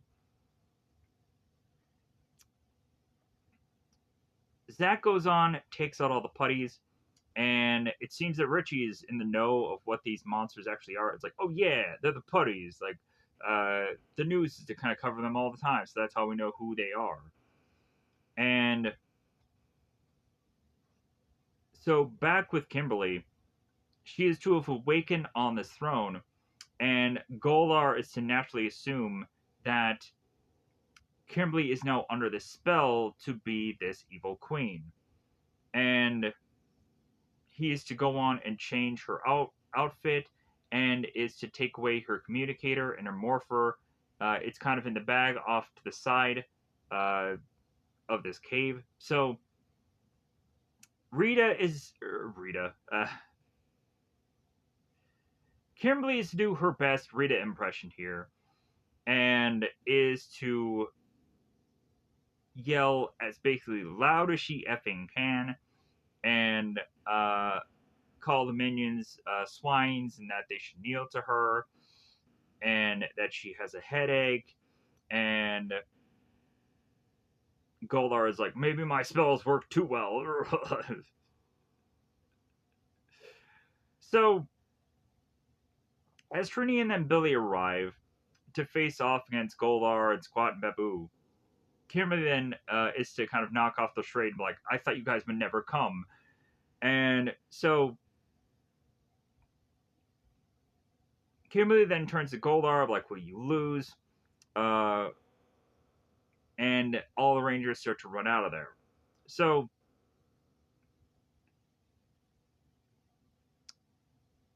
Zed is like, well, hey, since I've kind of lost my queen here, I might as well say that I still have a backup plan, which is to have the Mirror Maniac monster just face off against these Rangers, and at least he'll get something out of that.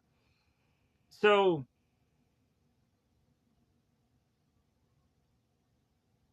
the Mirror monster, of course, to go on and start wreaking havoc on the city, and both Kimberly and Billy, or both Kimberly Trini turn to Kimberly, and they realize, like, man, I can't believe you tricked Goldar. And Kimberly's like, yeah, I should have been an actress. Yeah, a real tongue-in-cheek meta moment here. So Billy then gets to his communicator and ends up talking to Alpha here, and the Rangers are to be aware of the Mirror Maniac monster that is unleashed in Angel Grove Park. In all honesty, from where I had which last seen the Mirror Maniac monster, it didn't really look like he was in a park, but maybe I'm a little confused. So Kimberly goes on to Morph to meet up with Jason and the rest of the gang, and they face off against the Mirror Monster here. So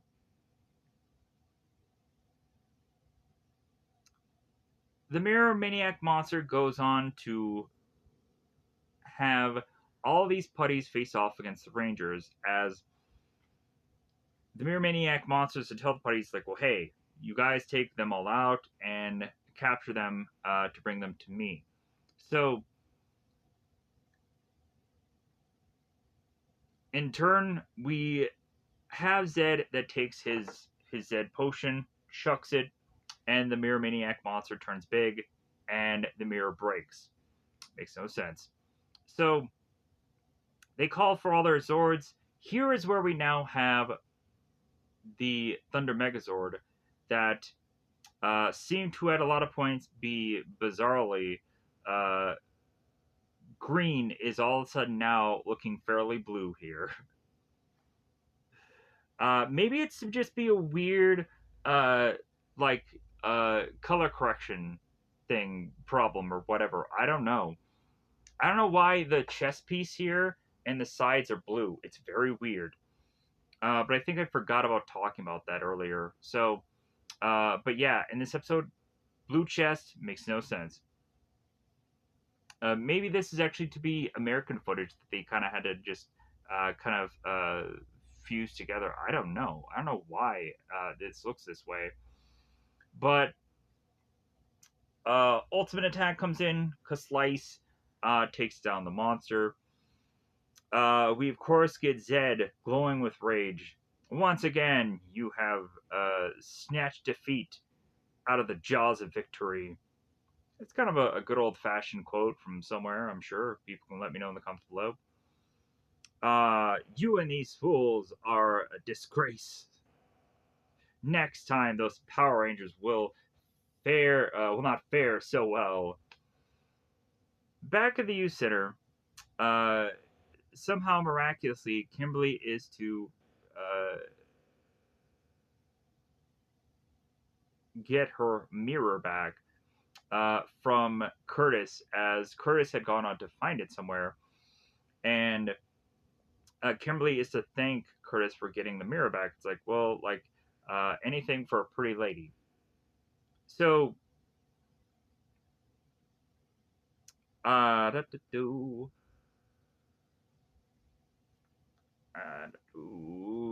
Bulk and Skull make their way to the youth center, and they end up finding out that this map is all just a ruse. It's all just a marketing ploy, and that is how they go on and they end this episode.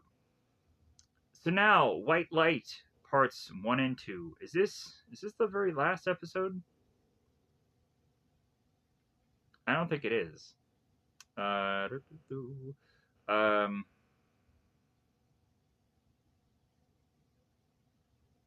no, we still have 2 for 1 and opposite attracts also. So, yeah, so we're definitely we're at 3.5 hours here.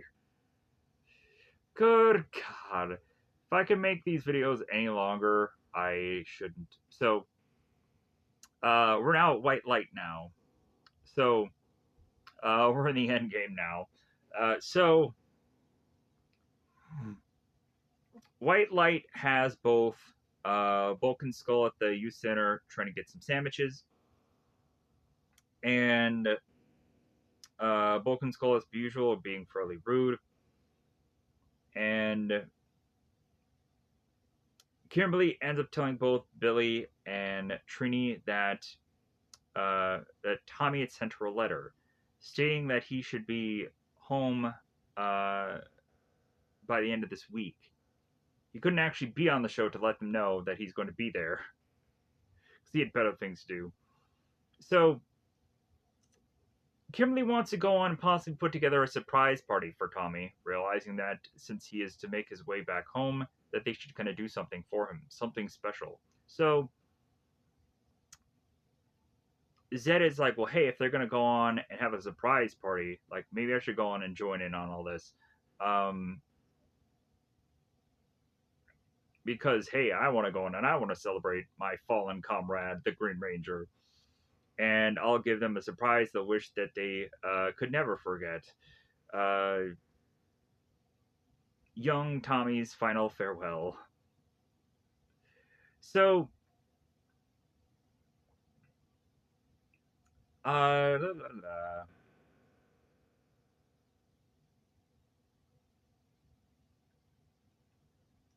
so a few of the Rangers make their way back to the park to let the rest of the team know, hey guys, yeah, Tommy's gonna make his triumphant return, and both Alpha and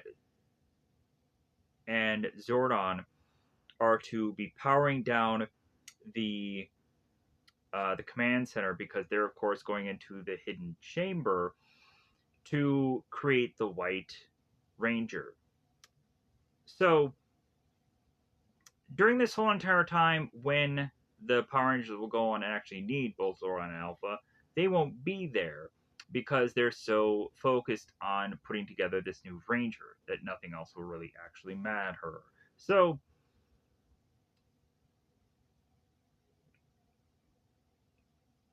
Zed is to talk with Goldar and is to like have a feeling like the Force. There's to be a sudden weakening in the Morphin grid, and I would assume if anything, they're to probably think that hey, we should probably take full advantage of this. Uh, that maybe there's a possibility that the Morphin grid is somehow also damaged. So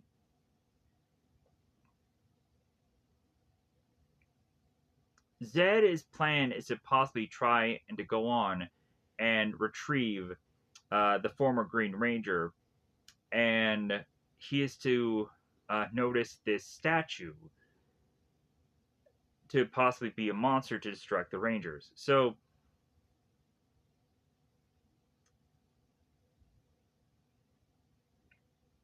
Zed is to go on and create this monster of the Nimrod, the Scarlet Sentinel, and Zed is to go on and state that Tommy will return to the dark side, and that they will go on and do this celebration and this and that, and that Tommy will take his rightful place as the heir to the throne, yada yada yada. So, Bulk and Skull here are to seemingly have this weird telescoping thing near the park, and the Rangers are all going on and they're playing football, and strangely, the space dumpster that is to have Rita within it is to fall to the sky. Both Bulk and Skull go on and grab said dumpster and retrieve it. Bulk tries to touch it and he ends up getting burned. And luckily, Skull is to have these gloves and he is to have grabbed this dumpster and walks away with it. Jason, Billy are to both try to figure out what exactly that that occurrence of happening really was. So they go and investigate. They find the hole of where the thing was, but then they realize that there's no dumpster there. So they're like, well, like there's nothing we can do. So they leave. Zach ends up going after the football to then all of a sudden realize that the football has goop on it. The further and further that Zach is to make his way to finding this statue, uh, has so much ooze and so much goop on it. And this is to kind of remind us of episodes prior where Zach had gone on to morph and been by this statue, and he blasts it with his battle axe, and then a monster appears. So Zach is to go on and go back to the group playing football and say, "Hey man, like let's call it a day. I'm wiped." So what Zach really does is he turns to Kimberly and Trini like, "Hey, you guys need to go back to the statue and see what's going on here." So they further investigate the statue to then try and call Zordon and Alpha, but nothing is to, of course, come from this. So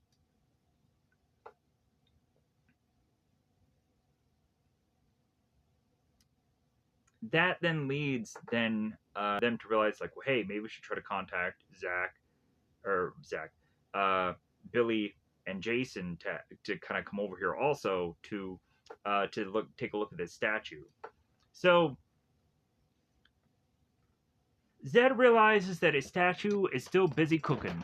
So he then, in turn, is to realize that there needs to be something to distract these Rangers, which ends up being putties. The Rangers end up facing off against putties as per usual. They take them all out, and Bulk and Skull are made their way to Skull's, I think, relatives like garage or something. Like I know Skull does go on and explain where they're going, and that this seems to be like a normal, common place for Skull to be in. So, uh,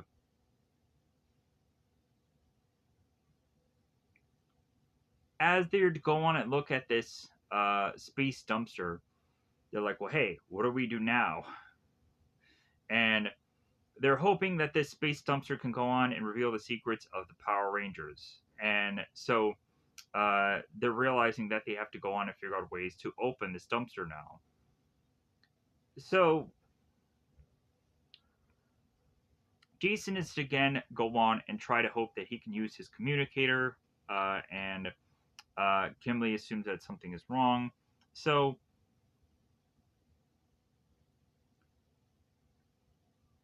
Tommy has now shirtlessly made his way from out of this beach, and bizarrely, he is now moaned and groan, and he is to be teleported away. We don't quite get exactly what that means, but so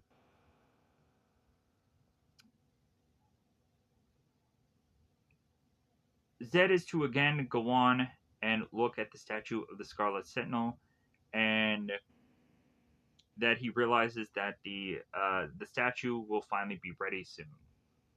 So the Rangers make their way to the command center to realize that the power is all off, and that they don't know what could have gone on and happened here. Billy goes on and is to find a recording disc that they had put in place in the command center, and they will go on to try and figure out what had happened here. So while that's going on, both Bulk and Skull are trying to use a drill and a number of other things to try and open the space dumpster.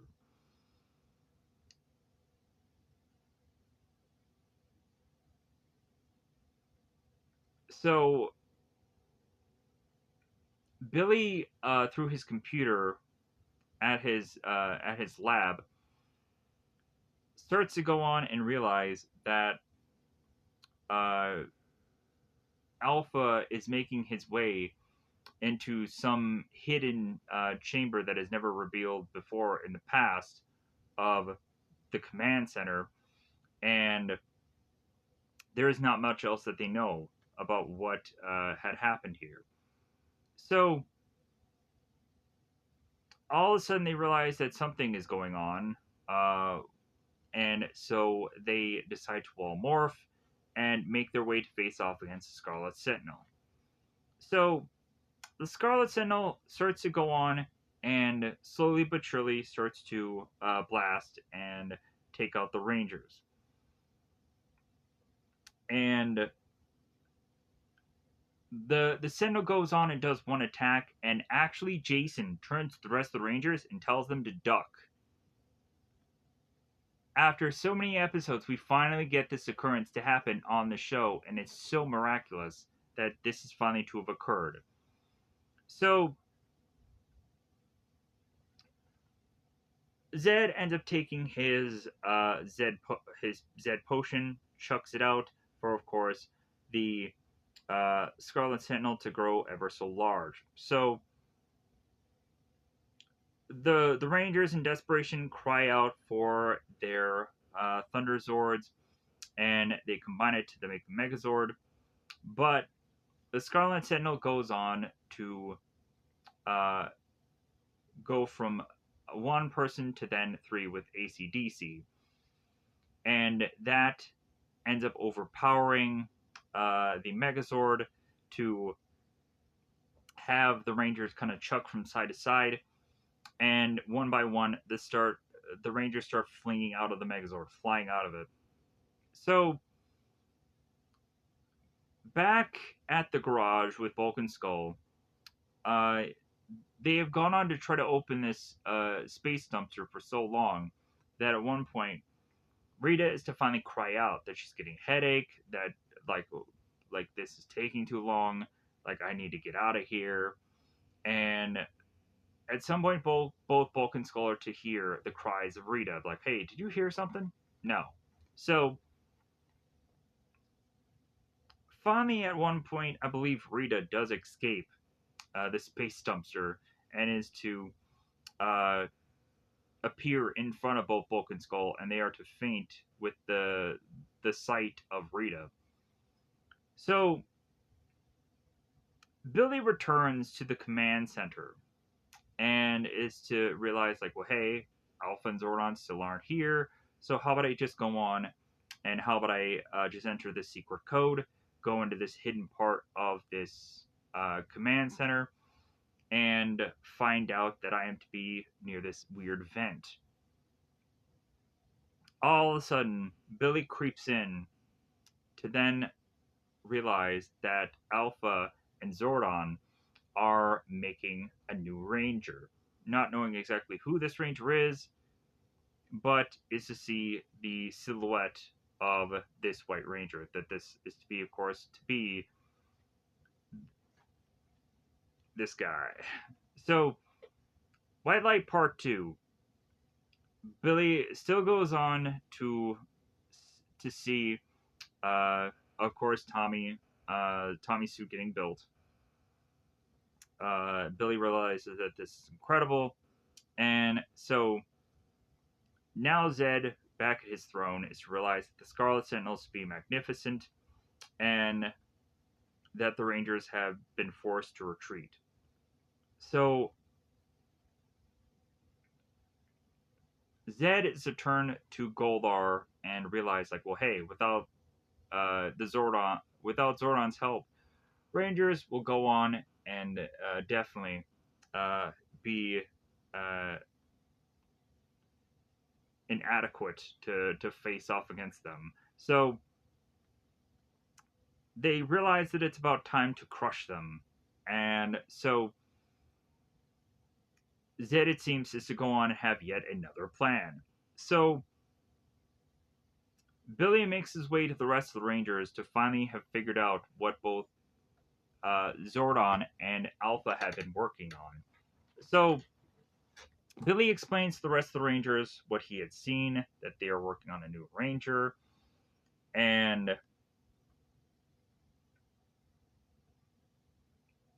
that there had been some hidden chamber away. There had been some hidden chamber to have gone on and make this new Ranger. Here's a goofy thing. Eventually, the command center becomes the power chamber. And I never quite got how exactly the power chamber ended up getting built. Uh, because really, you could have probably gone on and stated that, like, maybe uh, the show used a lot of the stuff from the hidden chamber to make the power chamber, but whatever. Like but like the power chamber is obviously a way better in some ways looking improvement upon the power chamber, because it's just bigger looking, and also they have that whole trophy case thing behind them. But also like, I think the just way that Alpha's just kind of like things are just kind of set up just looks really bad. I don't think it looks good. I don't think it looks good as the original command center. So, like,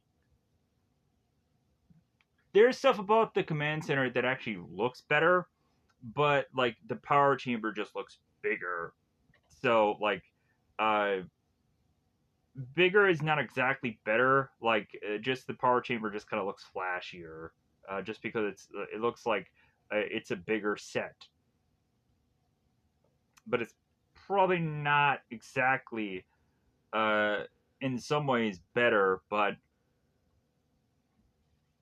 I don't know. I'll have to go on and when we actually get to the power chamber parts, we'll have to I'll have to compare and contrast here. So we of course get the question of like, well, hey, who's this new guy? Like, why couldn't they have given Tommy these powers? And we've all been friends for so long. Why is this new guy coming in? So many questions are to arise here. So,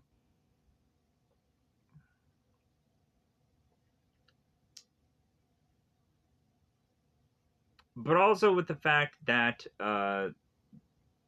that Lord Zed is becoming ever so much stronger day by day, that a new ranger does make a lot of sense. A new ranger that probably has a lot of power makes sense here. So, as Alpha and Zordon continue to work on the new ranger, both Bulk and Skull are to go on and continue to be working on figuring out an idea to open the space dumpster. And Skull is to say, like, hey, let's go on, let's go to Ernie's, and let's get a big, massive can opener. So Alpha and Zordon are finally done working on the new Rangers, so they decide to go back into the command center to then call and summon the other Rangers to make their way back to the command center. So the Rangers, of course, get the call, they answer it, they make their way to the command center, and they get revealed of who this White Ranger is. They all turn, and Kimberly ends up fainting and passing out. Uh, the White Ranger ends up opening up its helmet, taking the helmet off, revealing that it is to be Tommy, and everybody is to surround around Tommy, like, all right, yeah, and everybody's like high five and whoever the heck else. And so Tommy makes his way to Kimberly. It's uh, hey, it's time to wake up, beautiful. Like, oh, Tommy, you're here. You're the White Ranger. Yeah, in the flesh. In the flesh. So everybody's excited about this, and then Zordon breaks down to the team. It's like, well, yeah, Tommy's gonna go on and be the new leader, and Jason should be like, say what? No. Jason actually should have gone on and debated this. He should have really gone on and said, like, wait a minute, what? Like, I'm not gonna stay the leader? Like, there is no questioning of any of it. Like,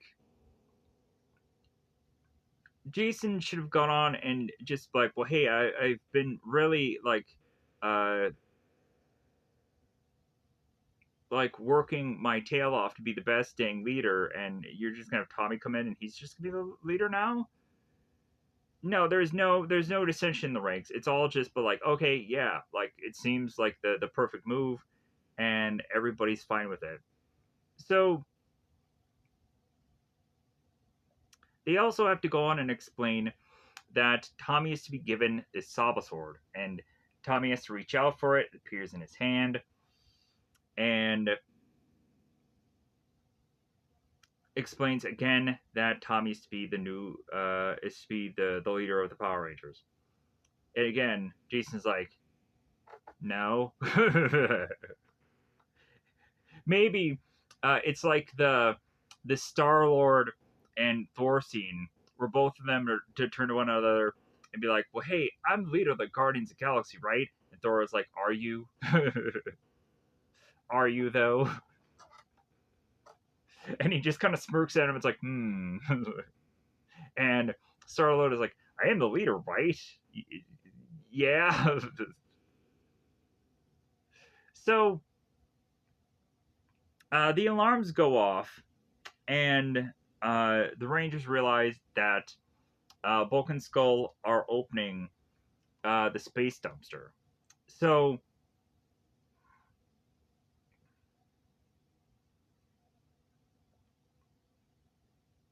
they know that this is going on, but also they, on top of that, do realize that the Nimrod problem is going on. So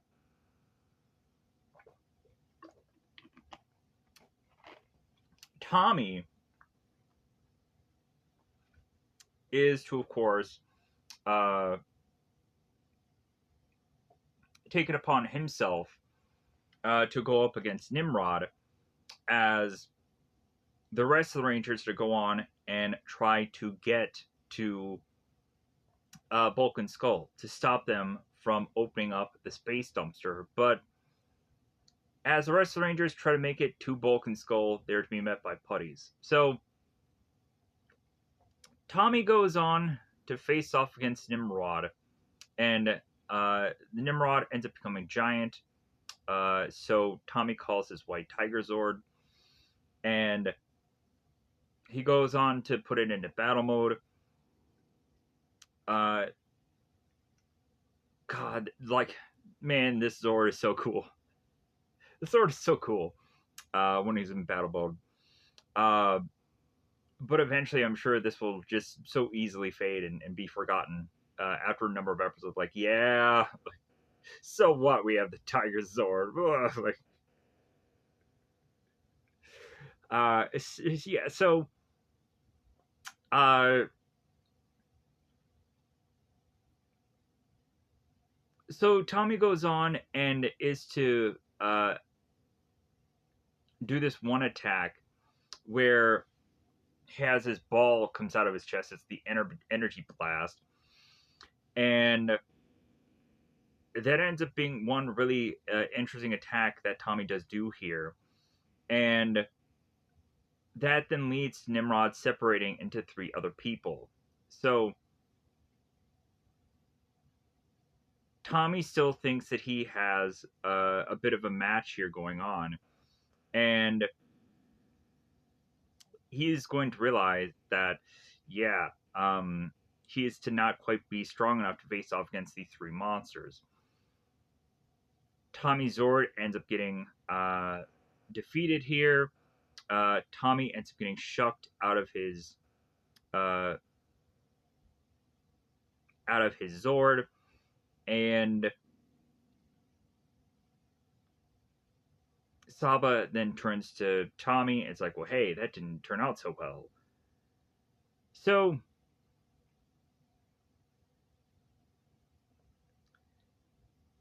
Tommy then turns to Saba. It's like, well, hey, like, can you contact the Red Ranger? And so now we have to go on and find out a new Zord formation here, because we have to use the Tiger Zord to then combine with all the other Zords to make the Mega Tiger Zord. And so Jason is a call out for the Zords, and we then combine the Zords together. Oh no, wait, whoa.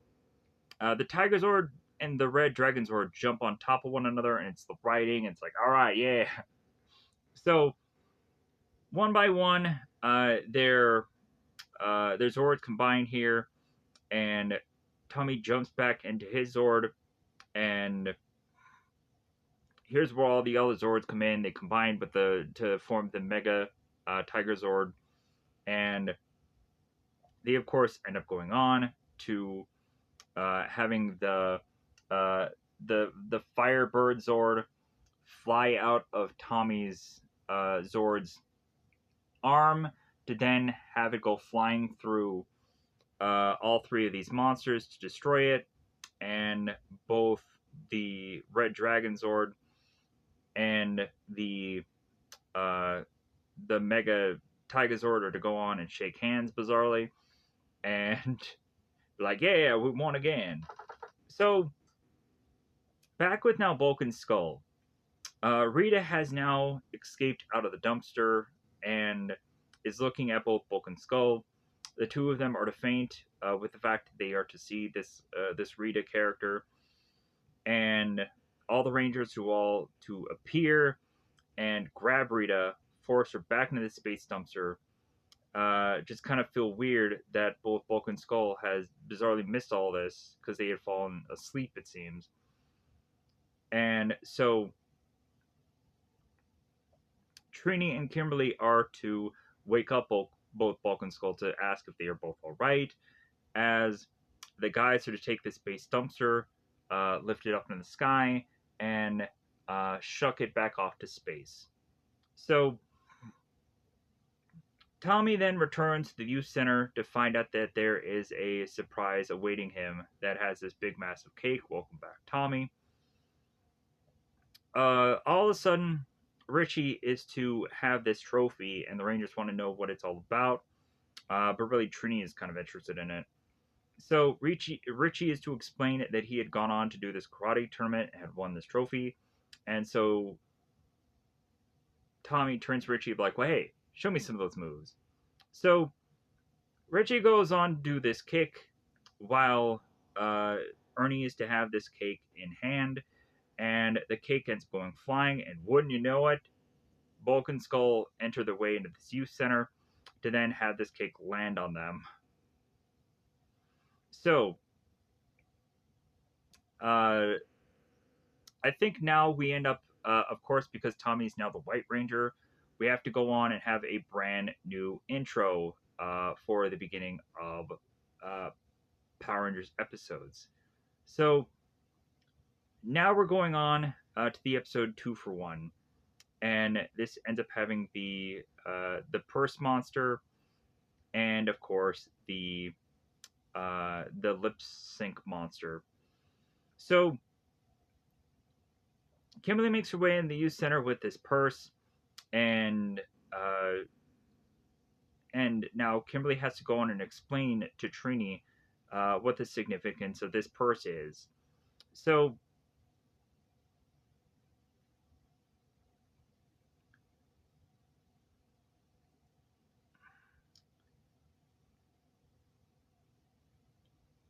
we again have Richie making his way over to both Trini and both Kimberly, and I think here's where Richie actually asks Trini out here, and all of a sudden we then pan to both Bulk and Skull with this unusual device. This device is to supposedly be a device that is to track Power Rangers, and this device is just working so horribly unwell that it is to not track Power Rangers whatsoever. Both Kimberly and Trini are to laugh about how unwell this device really work, and Bulk and Skull to be racing off to seemingly the ends of the earth to see where this device is to lead them. I think they go on and make a joke to think that this is some metal detector, but it's not because it looks quite similar to it. So Tommy and Jason make their way into scene, and Kimberly then turns to Tommy. It's like, well, hey, uh, aren't you ready to go for our date? And Tommy's like, well, wait a minute, like I thought our date was at 3 o'clock. And Kimberly's looking at the clock and it's well past that. And Tommy's like, yeah, ooh, I'm sorry. So Tommy turns to Kimberly. It's like, well, hey, like, give me some time. Let me get ready and let me get dressed and like we'll go. So Lord Zed, of course, being crushed to the fact that he couldn't go on and make Kimberly his queen. But he is to go on and realize that teenage love is in the air, and he might as well go on and ruin their fun. So Zed wants to go on and break their hearts, and with the fact that they do have now an extra ranger on the roster, it's time to go on and eat an extra monster. So,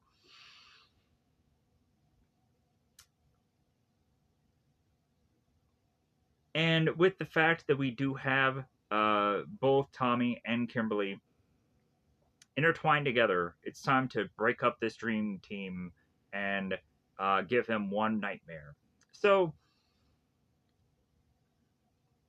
Tommy and Kimberly have made their way to seemingly some park, and I'm like, okay, like I get they have a a time together at the park. Tommy, I think, is to consistently just start to like just throw Kimberly.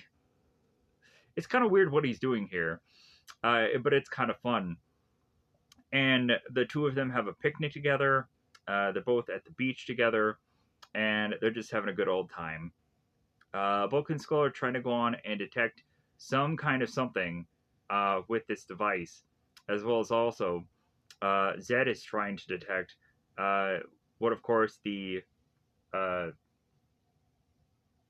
next monster will go on and be, which is to actually be the Pink Ranger's purse.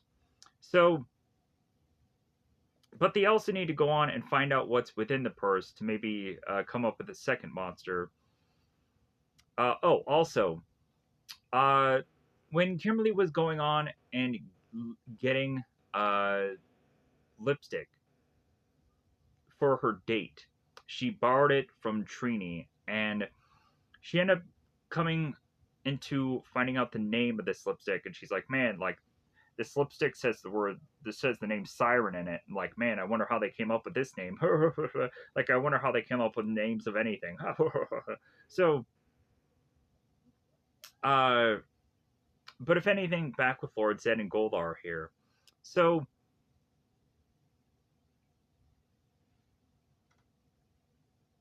Zed decides to go on and send out putties to face off against Tommy and Kimberly to then ruin their date. So, but Tommy and Kimberly are going to make the best of this, and I like the fact that Tommy then turns to Kimberly. It's like, "Shall we dance?" And Tommy grabs Kimberly and kind of does this like just shucking, and I keep saying the word shucking because I just like the word. And they go on to start this battle off. So, of course, one of the putties goes on and is to grasp the purse, that is to also grasp the lipstick, and Zed goes on to decide to create this purse head monster. So Kimberly is to be very upset because her purse is now gone, and Tommy is to turn to Kimberly. It's like, well, hey, it's all right. Like, we'll find it. But the purse ends up finding them. So Tommy and Kimberly are now forced to morph, and they end up facing off against this purse monster that goes on to have this weapon that is to freeze the both of them.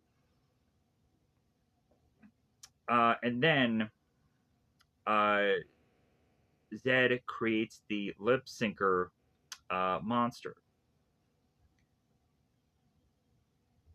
Billy, Zach, and Jason here are at the youth center. Billy is using an exercise equipment, and Zach and Jason are just kind of doing this weird slapping thing. It's very weird. It's very weird. They're just weird. And all of a sudden, their communicator ends up going off. Jason answers it, and of course, Zordon has let the Rangers know that both Tommy and Kimberly are in trouble, and that they need to make their way to the command center as Trini is to also appear. Zordon goes to explain to the Rangers that uh, both Tommy and Kimberly have now been frozen by this monster at the park. Jason, uh, Zach has to realize that, man, like they're frozen there, like they can't move. Man, that's brutal. So Jason is to, of course, go on and face off against the lip syncer, and Zack is to want to make his way to hope that he can free both uh,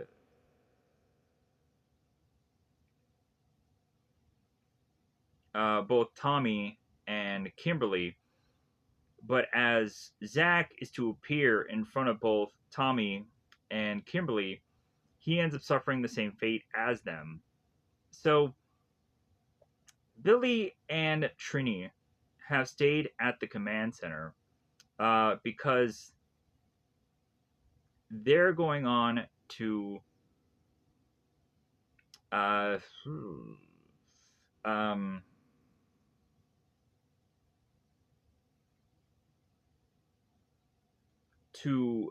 put together some uh, calculations. Come to find out that there seems to be a problem with the calculations as they've gone on and used so much power within the command center already, or the power grid. So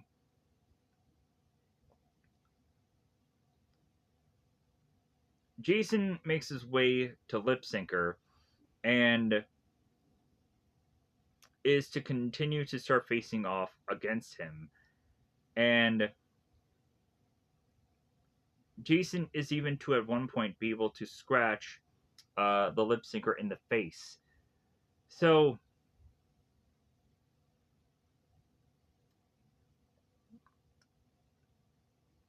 Zed is to, of course, go on and take his Zed potion, chuck it, and make, of course, Lip Syncer huge, which then forces the uh, the Red Ranger to call out for his Zord and to face off against the Lip Syncer.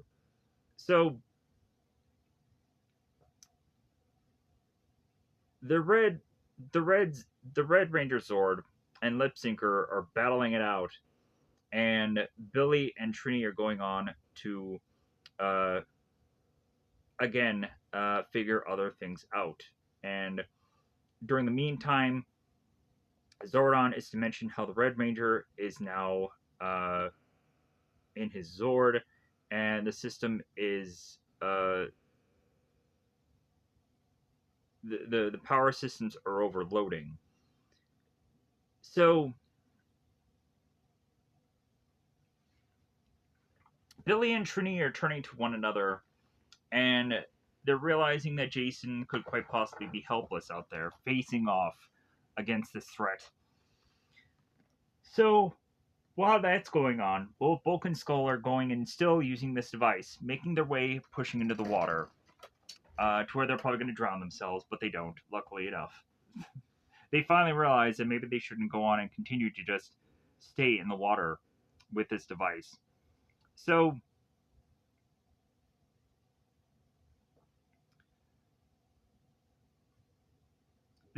we finally go on and understand the reason why both Billy and Trini are to have been stuck at the command center because they needed this device. This device to help them go on and be able to fix the freezing aspect of both Tommy, Kimberly, and now Zach.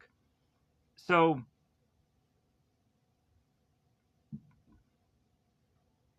Zordon goes on to tell both Trini and Billy that they need to make their way to free the rest of the Rangers because it'll take all of them to beat these two monsters. So both Trini and both Billy morph to then make their way to Purse Head. And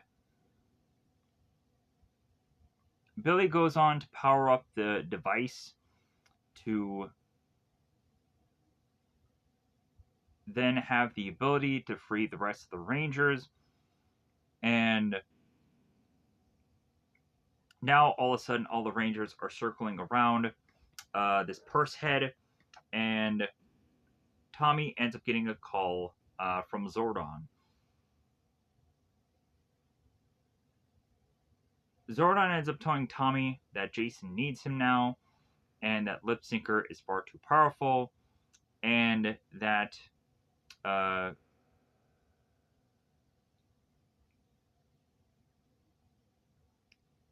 and so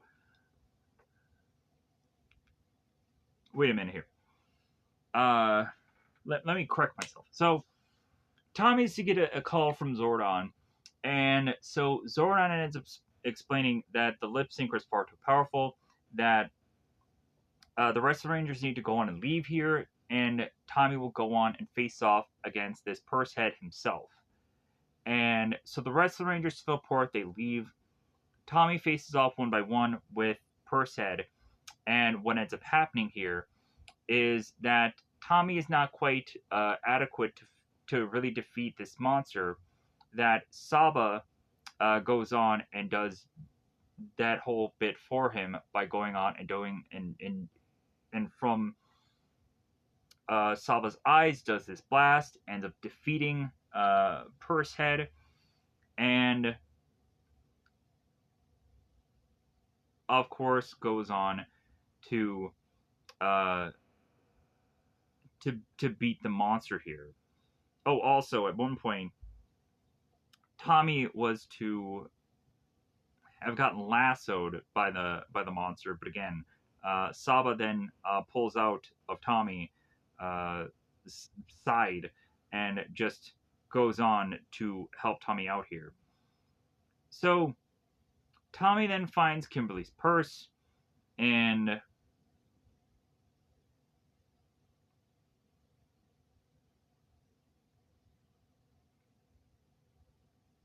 so uh,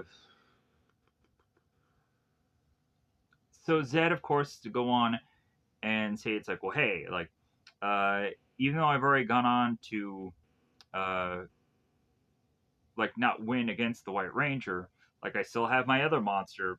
So the Rangers are all calling for their Zords, and so they all go on to uh, like one by one have all the Zords end up on this kind of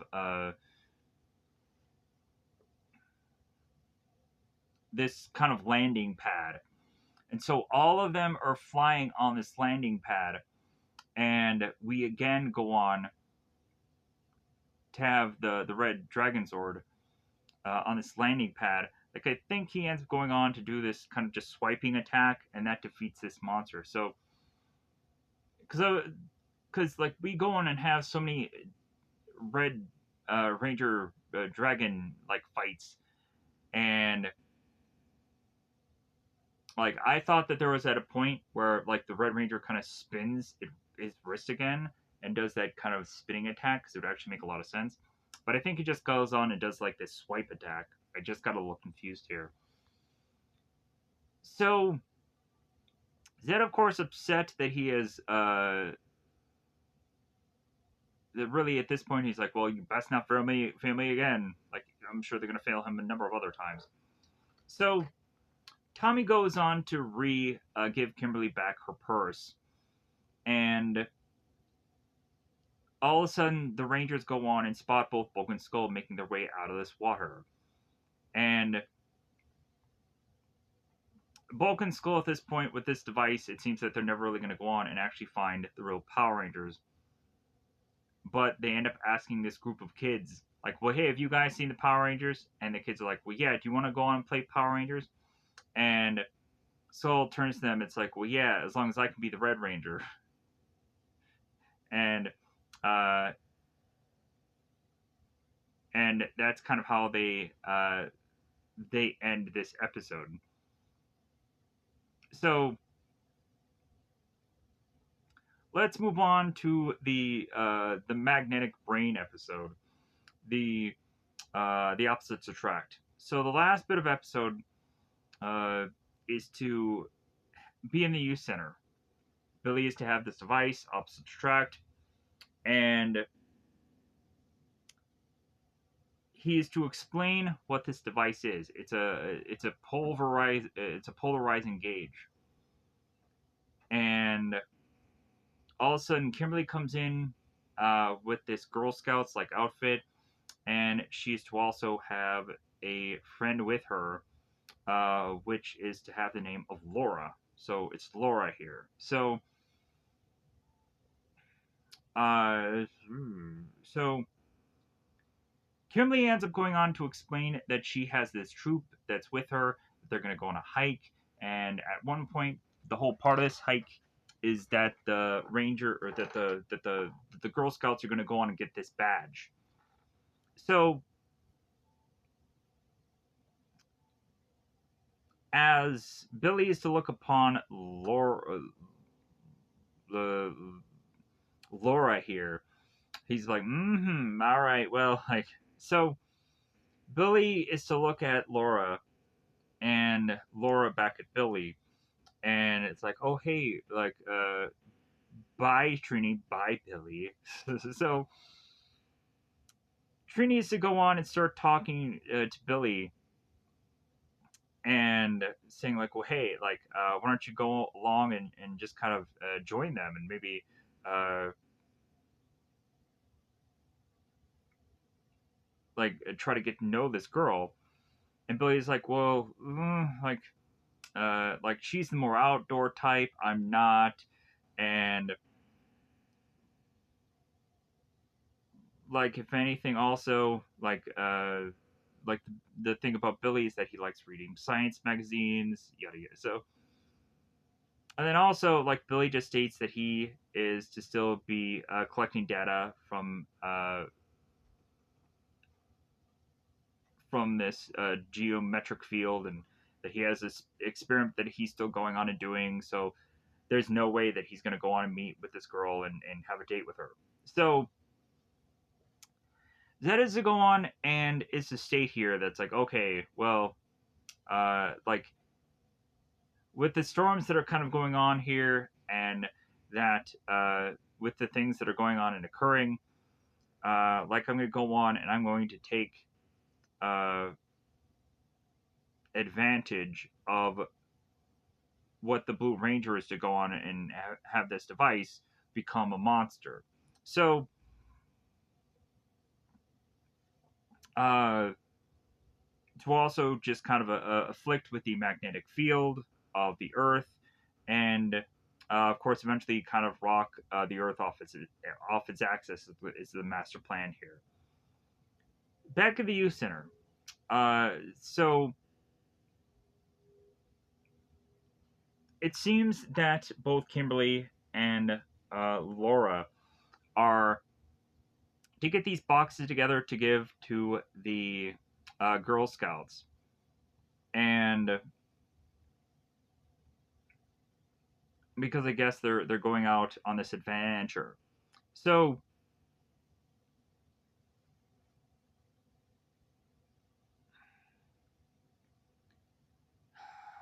do um,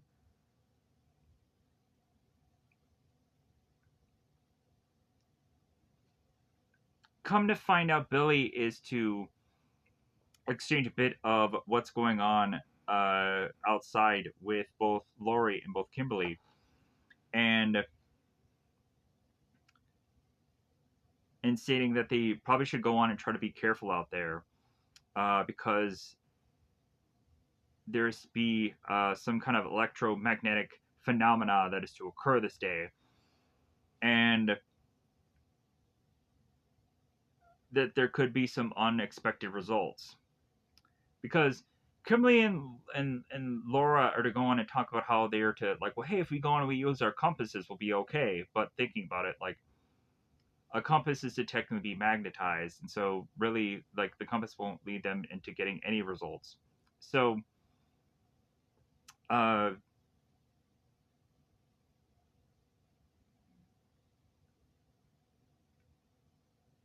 Lori then turns to Billy, or Lori then turns to Kimberly, and is to say, it's like, well, hey, like, should we be worried about this whole like storm? And again, Kimberly turns to Laura. It's like, well, hey, we have a compass. Nothing can go wrong. So Lord Zed is like, well, hey, nothing can go wrong, my little cupcakes. Get ready for some serious damage, Goldar. So Tommy, Jason, and Zach are again all at the youth center. They're going on and using certain pieces of equipment here as Billy has made his way into his lab to go on and continue with his science experiment. Kimberly has made her way outside with the rest of the troop, and so the two troop leaders go on and explain to the kids, like, oh hey, like you guys go on out there and try to use your compasses to eventually make your way back. If anything happens, just scream and yell for help, or if anything, just kind of have the buddy system. So Bulk and Skull are to go on and have a piece of equipment on their own that they are to just see uh, what is to happen with this piece of equipment. And I think at one point Billy was to go on and tell them, like, well, hey man, like you definitely should not have this kind of piece of equipment with you, for how it could just be dangerous with kind of the storm that's going and happening today. So Billy is to go on and make his way with his device outside. So Zed is to look on at Billy like right on schedule, and so he of course is send out both Goldar and the putties to then face off against Billy. Billy ends up doing this weird, goofy flip on the table backwards, because we realize that this is obviously to have been like them doing this shot in reverse. So Lord Zed is absolutely giddy with the fact that he's going to be able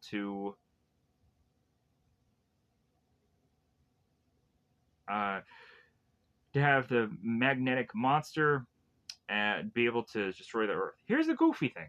So supposedly Goldar and the putties are to be where Billy is, but if you pause it just right, Lord Zed is going on and he's talking about this magnetic monster, and behind him is to be Goldar. Yeah. Little bit of cutaway issue here. Yeah, I just noticed that in the background. Goldar is there, but then also Goldar is with Billy. Goldar is in two different places in the show. It's great. So Billy faces off against the putties as Goldar is to take the magnetic device. And so Billy cries out for Goldar to give him back his device, as of course Goldar will not give this device back to Billy. And so Billy realizes that he has to go on and make his way back to the command center. So Zed is going on to have like just be kind of sitting on his throne, realizing that Goldar is taking far too long, and Goldar is stating, "Well, I am here, Master," and Goldar is to, of course, set the magnetic device down on the ground, and Zed is to use its staff to go on and turn, of course, this device into the magnet brain monster. So the girls are going on and they're trying to use this compass, all while Bulk and Skull are out on there, just kind of sit down, just kind of wait to see like what they're going to be able to get out of the device that they're going to have. And at one point, we see Skull that's kind of just chucking this piece of wood with this knife. So all of a sudden, as this magnet brain monster is to start to wreak havoc on the axis of the Earth, all of a sudden in the youth center, we're starting to see the Rangers and everyone else within the youth center starting to rock back and forth. Bulk and Skull are starting to rock back and forth. Uh, Kimberly and the troop are to all start to rock back and forth. Both Bulk and Skull end up making their way into spotting a bear, and they freak out. So a bear that is obviously standing up here, and it makes no sense because a bear is to it's a dude in a costume. Let's be honest. But every once in a while we can go on and yeah have a bear stand up, but still like this is no bear. So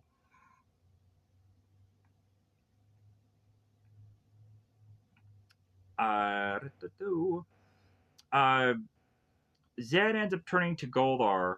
This time around, Goldar isn't in two places, and Zed turns to Goldar and says like, "Well, hey, take some putties and have them finish off the Rangers."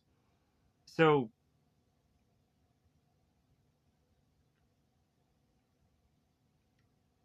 Kimberly realizes that something is going horribly awry here, and so Kimberly turns to her friend and tells her like, "Hey, I'm gonna get out of here because I'm gonna go on and speak with a park ranger, and I'm gonna just kind of see what we can do." So what Kimberly actually does is she gets on her communicator and calls Zordon.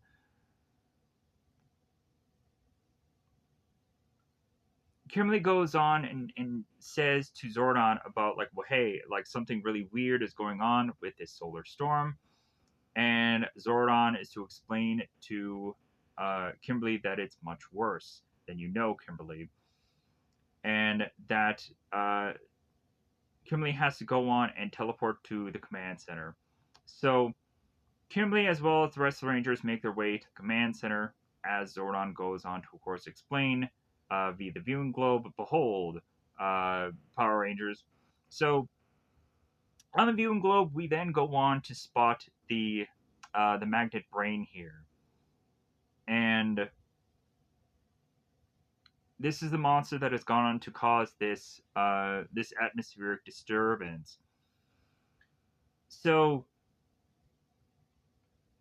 Billy's to go on and be pretty upset for the fact that Zed had gone on to take his device and turn it into a monster. So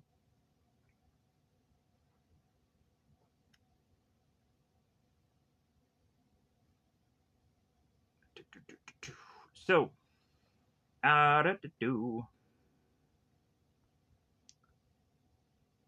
I'm trying to think if there anything else that's really of note here. Um, oh, okay. Uh, Goldar ends up going on and telling the Rangers that like, well, hey, Goldar is out there with a bunch of putties, making of course their way I think to the Girl Scouts. So the Rangers have to go on and intercept Goldar and the putties. So what ends up happening is the White Ranger ends up going up against the putties and goes up against Goldar, and the rest of the Rangers make their way to face off against this Magnet Brain. So the Rangers go on and face off against Magnet Brain, and they end up getting seemingly some kind of blast attack of some kind, and they too are to be fighting against putties. So Goldar faces off against Tommy here after he has taken out all the putties, and it's a pretty good fight between both Goldar and between both Tommy. And then afterwards, uh, afterwards, uh, and the Girl Scouts are kind of watching on. They're watching Tommy's like, oh my god, like, and Goldar Goldar. Tommy is stating here that he needs to go on and lead the monsters away from the girls here to lead them to lead them to other places here than where the girls are to be so nearby. So we have some pretty interesting like fights going on with the Power Rangers against these putties, the rest of the Power Rangers.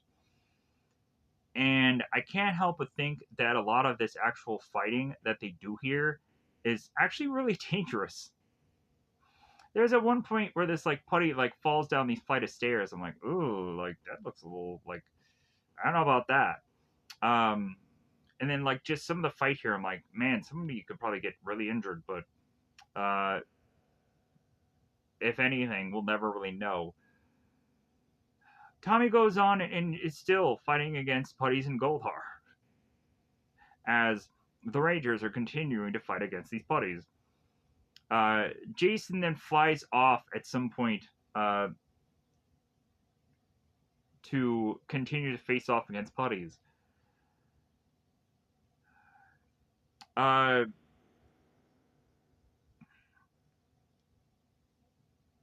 Jason goes on to start to face off against this magnet monster to then at one point whip out his blaster to then realize that he has to kind of brace himself from the blaster as uh,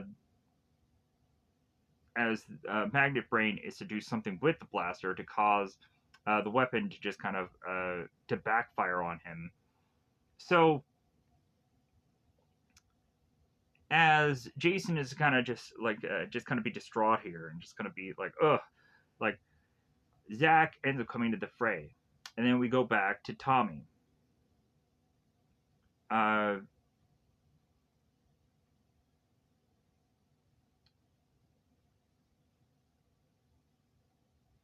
Finally, both Putties and Goldar relent of the fact that they can't beat Tommy here, and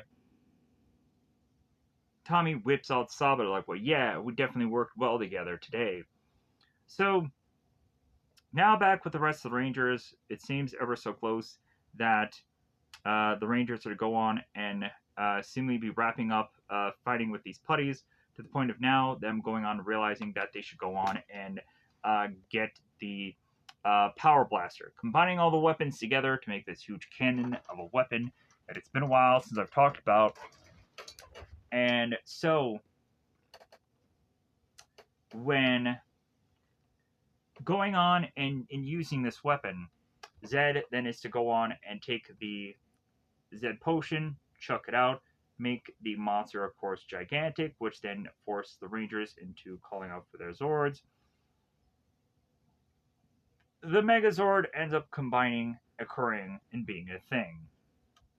The magnet brain monster is to go on and is to have this huge magnet go flying at the Megazord. The Megazord is to try to pull this magnet away from it, and then it is to go on and have the Megazord whip out its sword, do its big awesome attack, and destroy the magnet head.